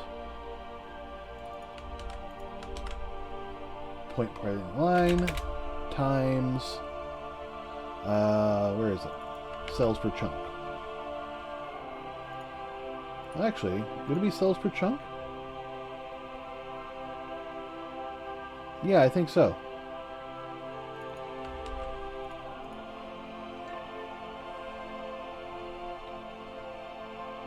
Times cells per chunk.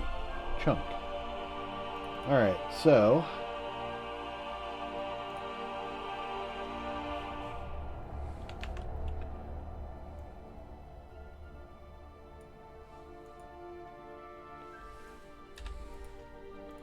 So it'd be points per row times points per row.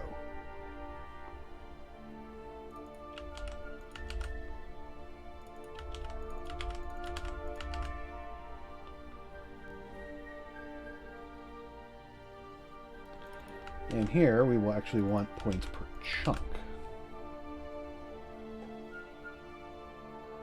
which would be 289. So 272 is actually what we're running towards. That's actually probably more accurate.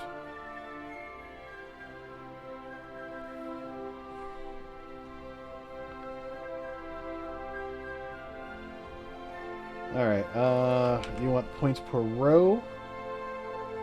No, yeah, you want points per row.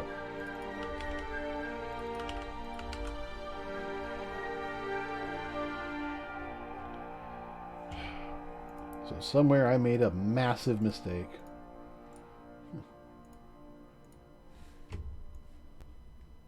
So hopefully that's all fixed now.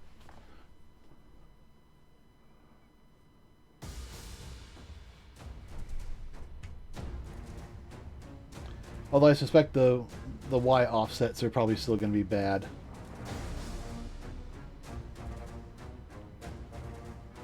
But we'll see about points per chunk.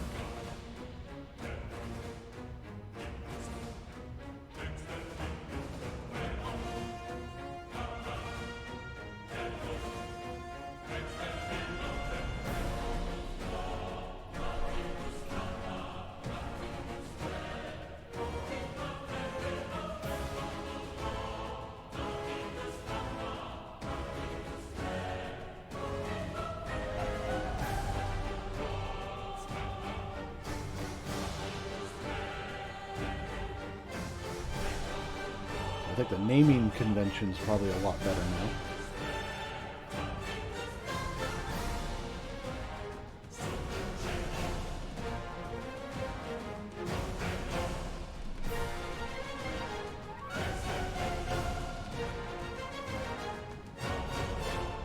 Alright.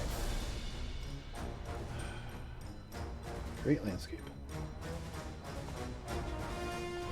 Oh.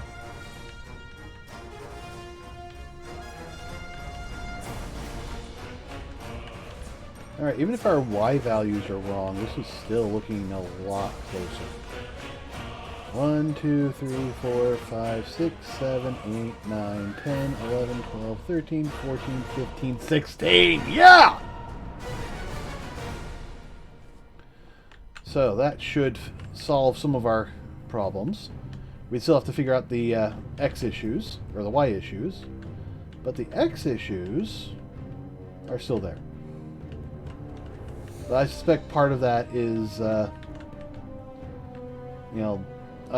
not having the Y data correct. But yeah, there's definitely still some X issues. I mean, that. And if we compare it to the procedural mesh,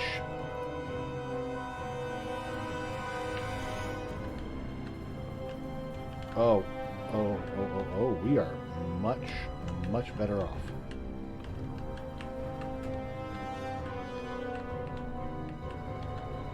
Still not great. And I don't know why it's not offset correctly.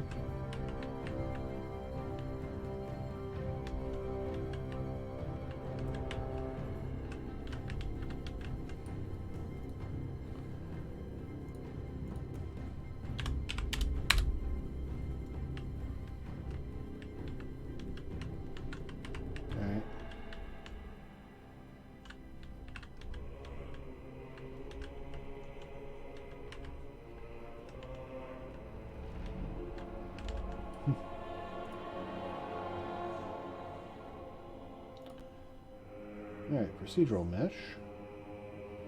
It's actually being offset.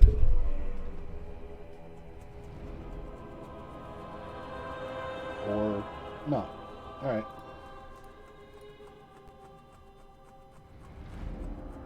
So X and Y should match what the X and Y is here. Yes.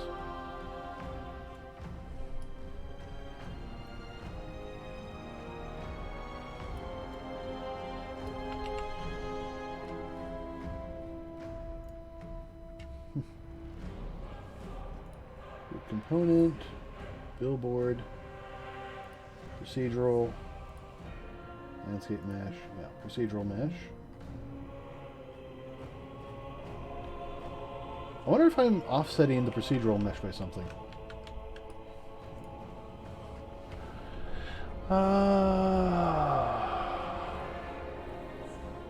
Save procedural, generate as landscape. Generate height. Generate height as procedural mesh.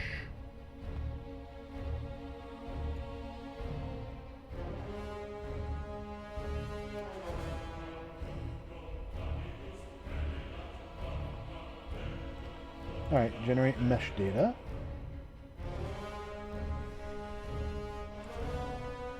Generate mesh data.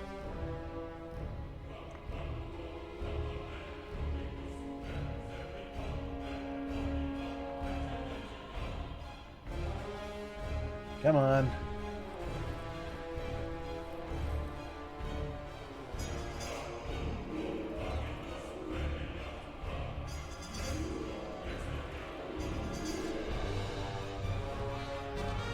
should be here in the inside anyways.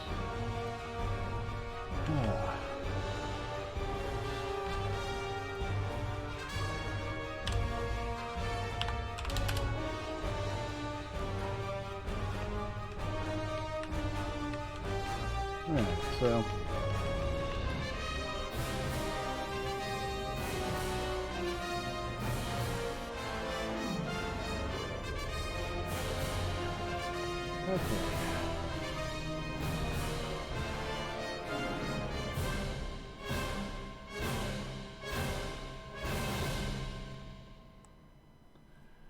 okay, that's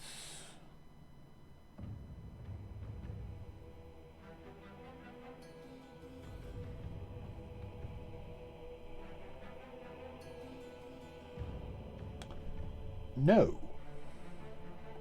That's why the X is not working correctly. Stop that.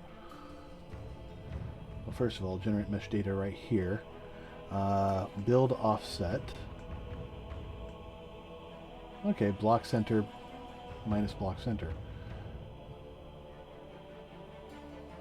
But that's only affecting X and Z.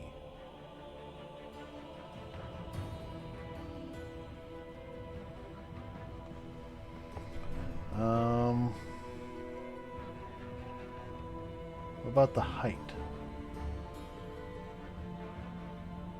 Point height. If data num. What about offset Y? Ah, chunk position. Okay. So it is actually being offset by the chunk position. All right. Well, that's an easy fix for us.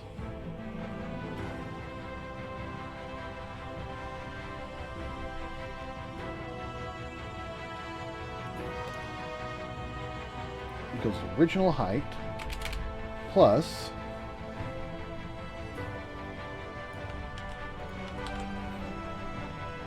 chunk data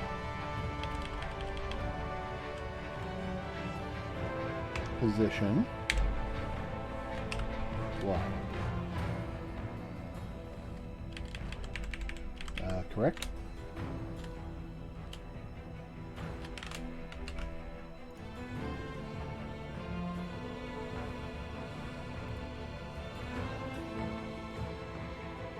Yeah. Yeah, it is Y.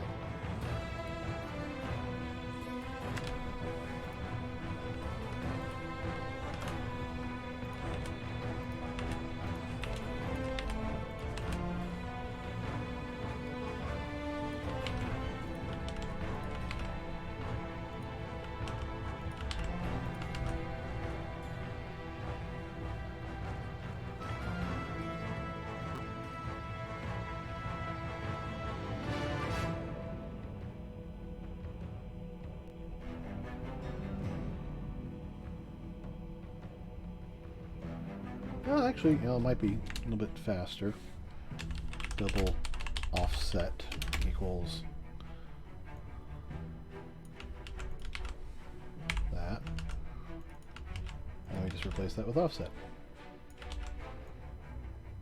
That way, if we need to redo the math later, it's just easier.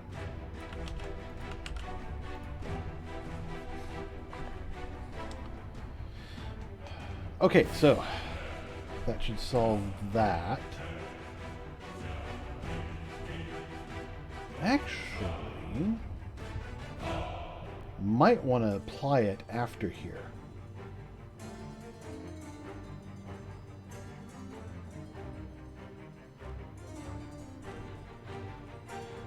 I don't know. We could actually take all that off, do it without yards to centimeters, and then apply yards to centimeters right here.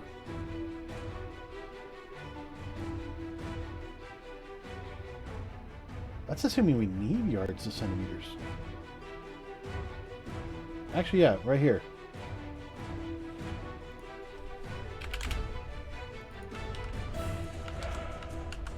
We'll just do it right there.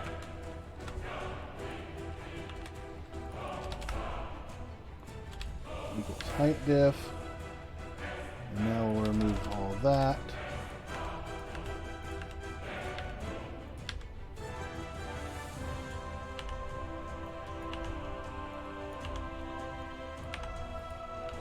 Alright, that's a heck of a load off. Because we don't need to do all that math, we just add it here at the very end.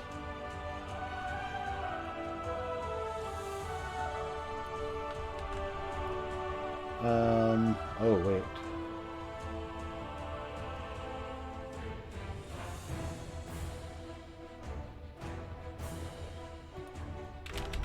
We're also going to want to do that.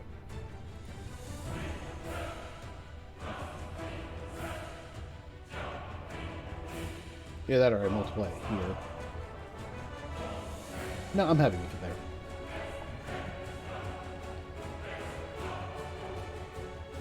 That'll actually get us the correct Z value. Unless we want to use the Z value without it. Because that would actually be more accurate. Yeah.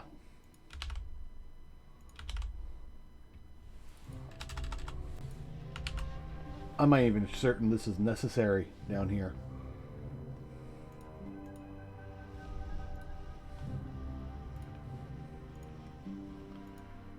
Alright, so that fixes the Y offset. So hopefully it will be at the same starting point as the other one.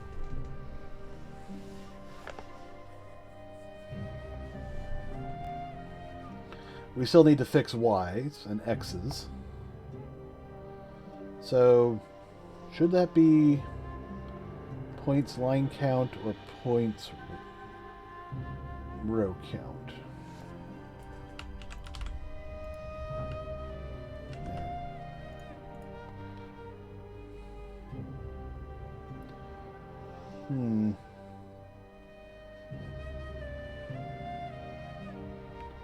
I think it might be... no.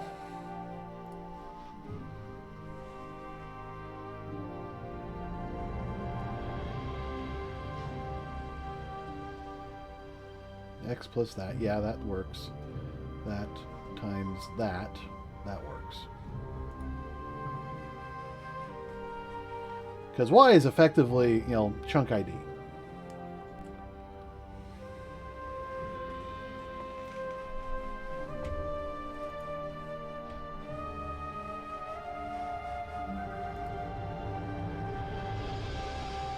And that is just adding that to it. Yeah.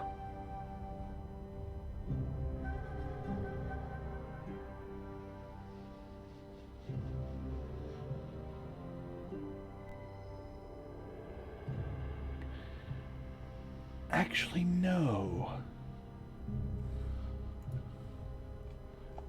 They're both points per chunk. The only difference is this is less than that.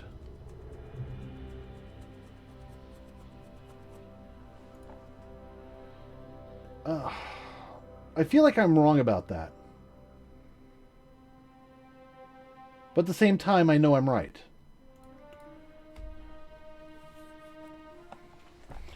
Yes. Yes, I am right.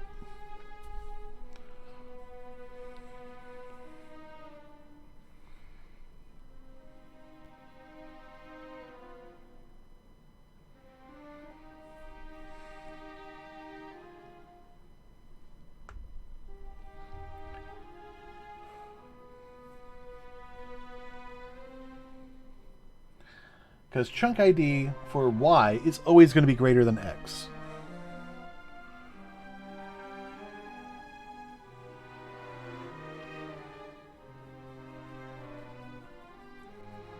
This is most likely what's going to solve the issue, but we'll find out. Well, one way or the other, we've made excellent progress today. Just getting the data. I feel so much better. All right. Well, hopefully this will give us the correct values now.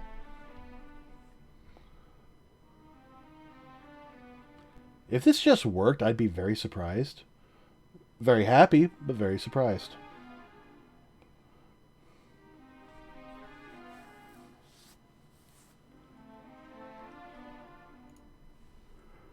All right. Lit.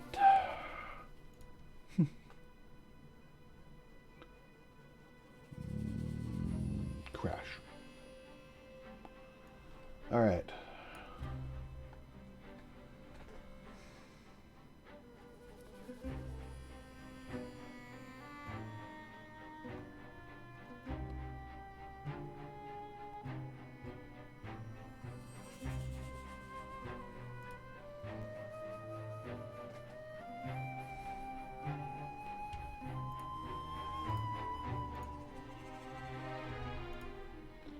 All right. Let's see.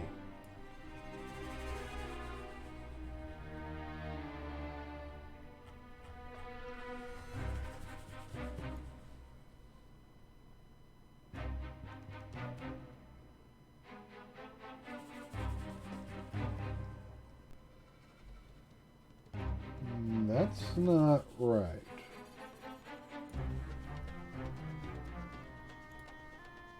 X equals chunk ID minus Y chunk ID. Why is that constantly going up then? Chunk Y should not be going constantly up. It should be resetting.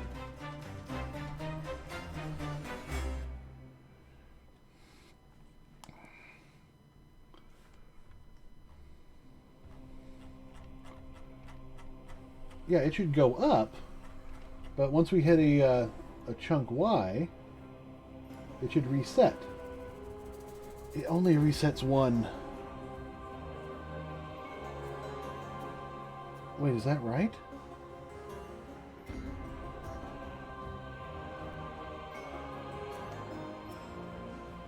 No, it's not right.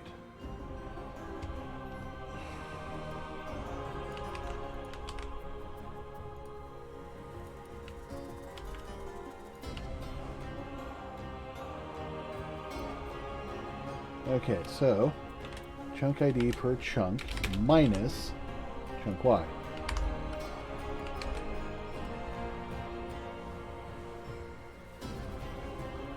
All right.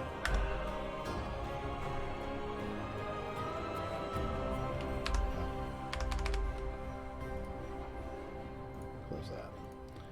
Okay.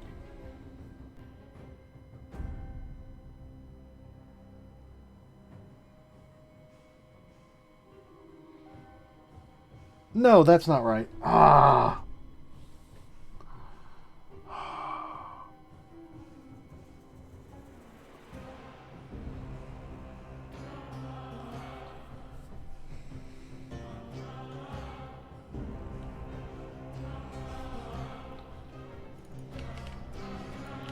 Chunk X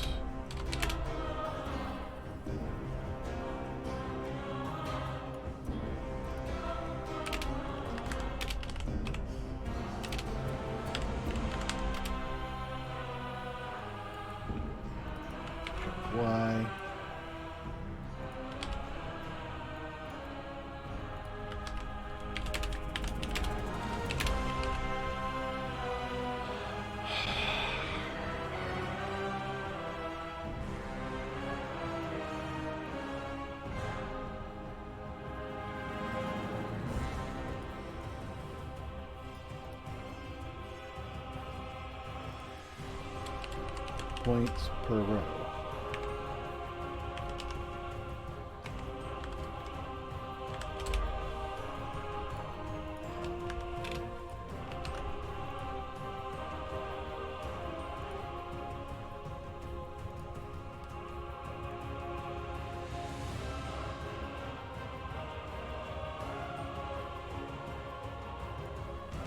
Or is that right? I don't know.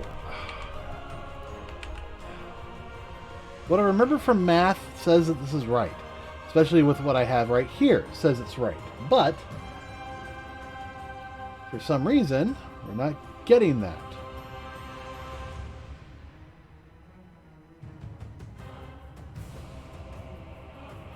Is my chunk ID for Y wrong?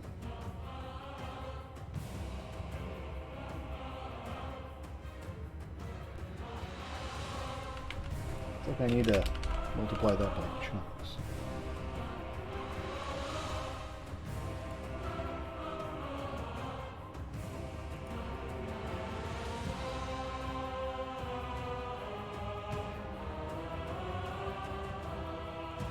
Actually, no. Let's...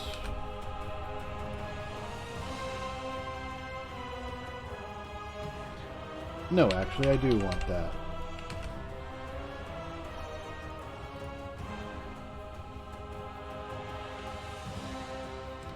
So we're going to divide chunk ID by 16. We're going to floor it, and then we're going to multiply that by 16. That should give us our Y. Chunk X is going to be chunk ID minus chunk Y. So whatever chunk ID happens to be, 23 minus chunk Y, which should always be divisible by 16. So in this case, in the case of 23, that would be 16, which gives us approximately 7. So chunk ID for X would be 7, while this would be 16. I'm sorry, 8, not 7. I can't math.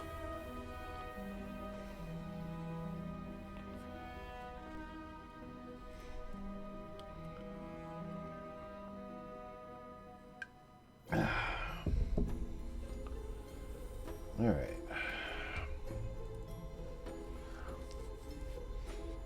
I don't care if the values are right or wrong, I just want it to work. And then we stop.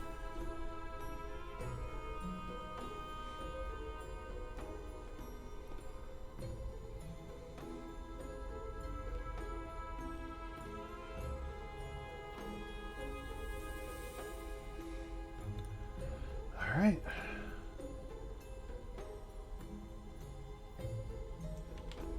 Oh my goodness.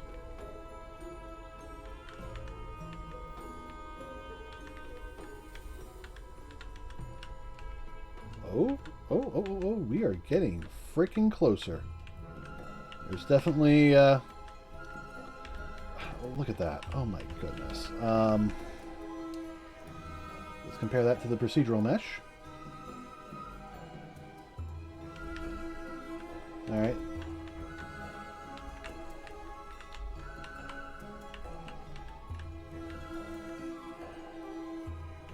That looks not right, and it's not offset correctly.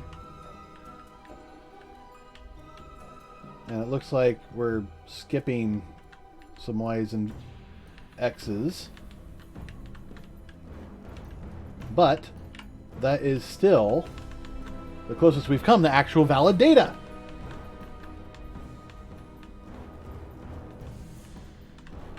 Wow, is that... Are these values right?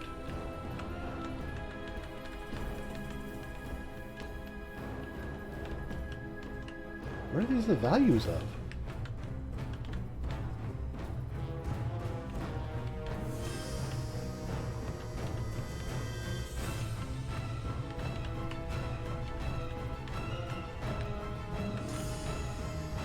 Definitely not that. Not that. But could they be going backwards or something?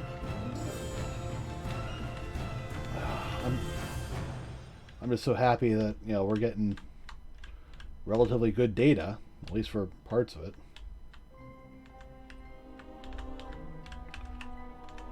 So it looks like we're getting about half a chunk in terms of actual data.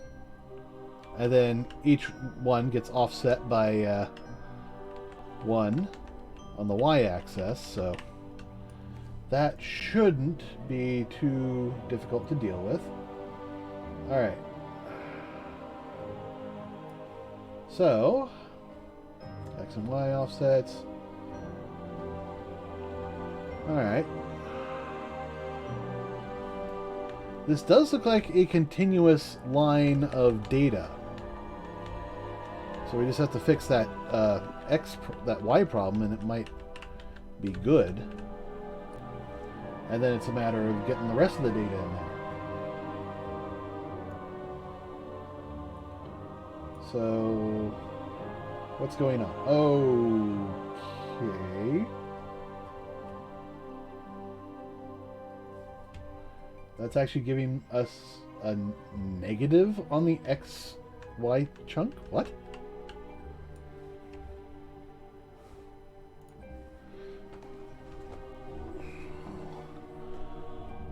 So...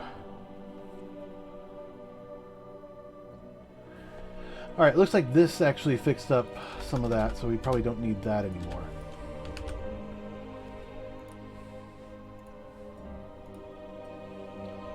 I don't know, maybe that fixed it?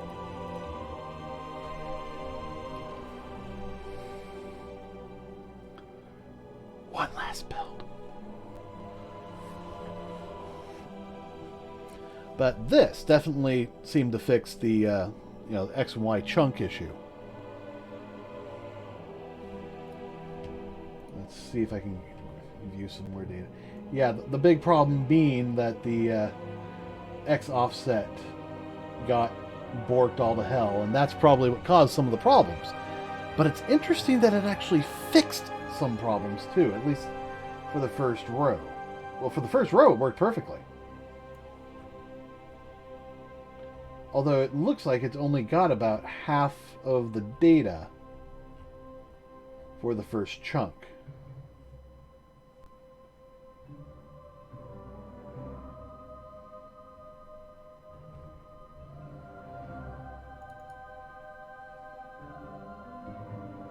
Yeah.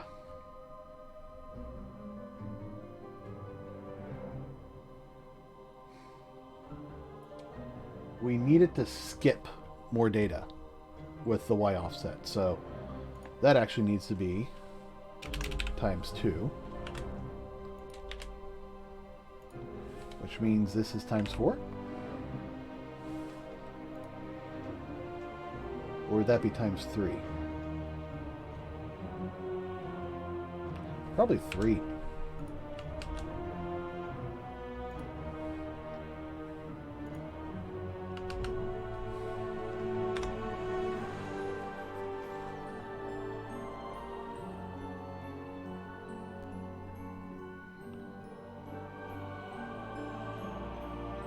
Because I'm looking at this, the Y values should never have, should never be in the bottom, or the Y values for the middle should never show up on the top and bottom. But the top and bottom should always show up with each other. Right now, I'm getting, you know, top, middle, bottom. So that's what the issue is. That's where we're missing half.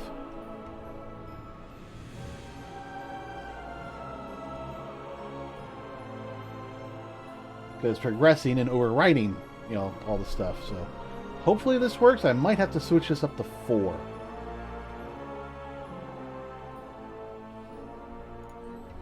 Yeah, I know I said one more, but, you know, one more. These are simple fixes.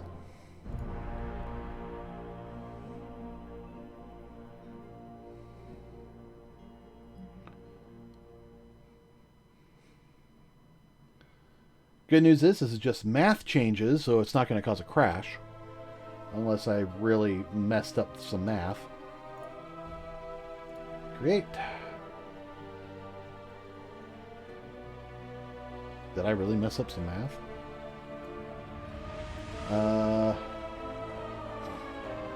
might have really messed up some math.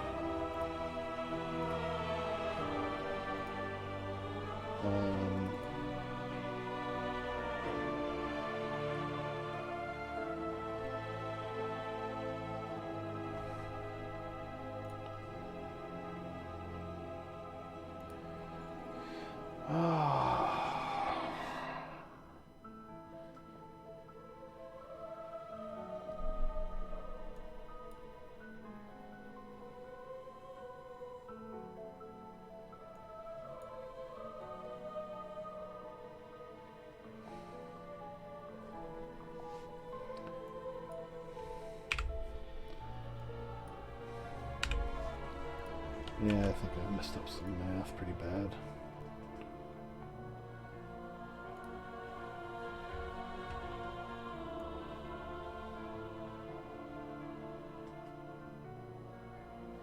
Alright, so...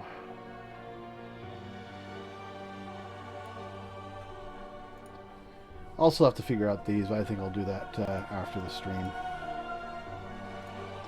I just want to see if this fixed stuff. Can't do that if it keeps crashing.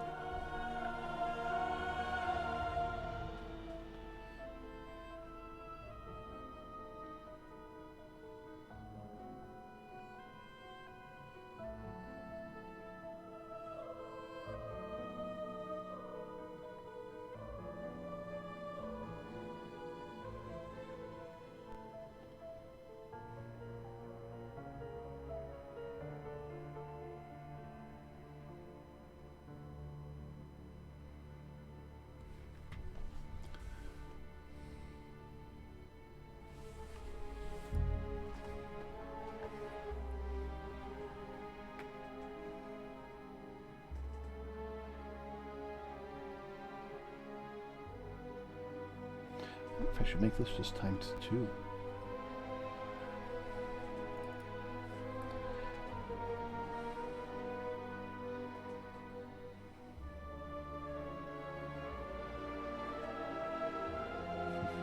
I dare not go 1.5, even though that would be, logical. I know that's not going to work. And times 3, that seems to be pretty bad. Alright. Create for me. Nope. Alright. Still going out of the array size.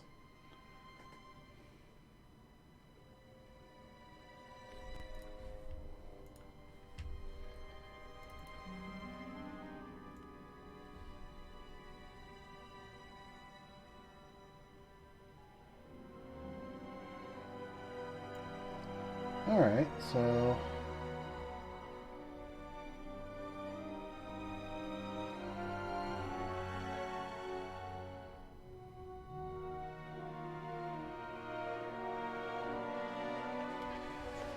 Alright, so... That is not good. Looks like this is causing an overspill. But,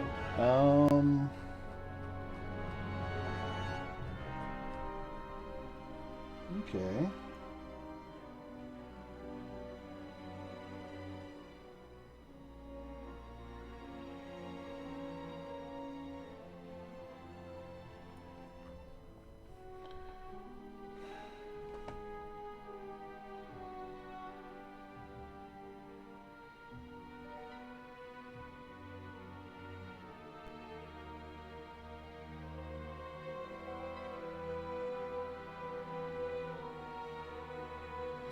Yeah, that would cause that problem. Alright, so... Points per chunk on X or Y? Points per row.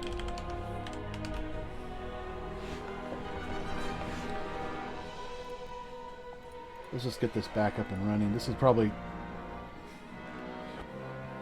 not going to help.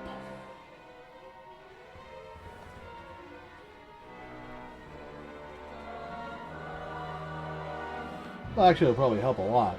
It just may not be what we want it to be.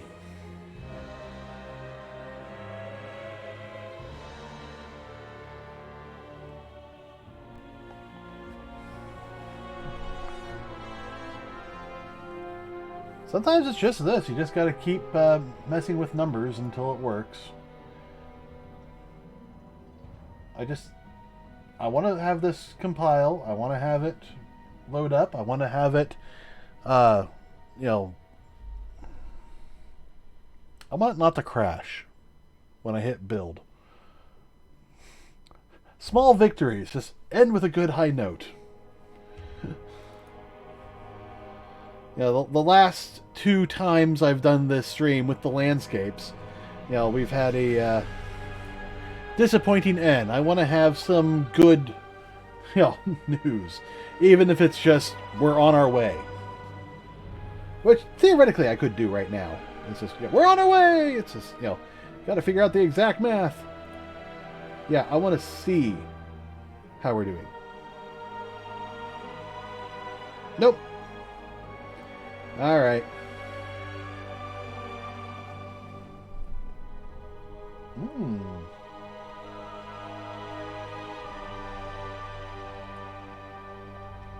$272. Just trying to go outside the realm. Is that near the end? No, it's not.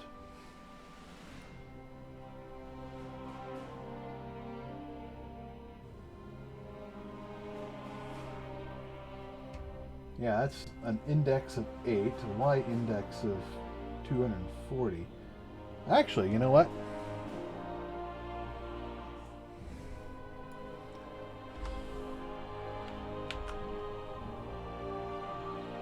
That's actually more accurate, I think. But then, you come in here, times... Oh, nope, not that.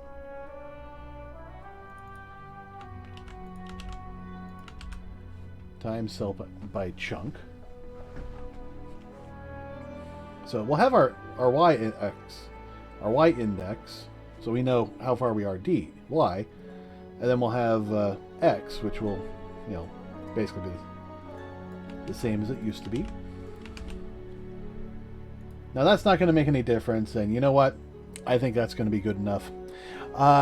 Thank you all for joining me. This has been a lot of fun. I still have work to do on this. Probably going to do that, but I'm going to do it off stream. I hope you all have a good evening. I will see you Wednesday, hopefully for some Star Citizen PTU builds. And if not, you know, might get back to this. I'm really wanting to work on this. But I also have some day job stuff I got to get done before then. I also have to edit yesterday's video before I upload this one.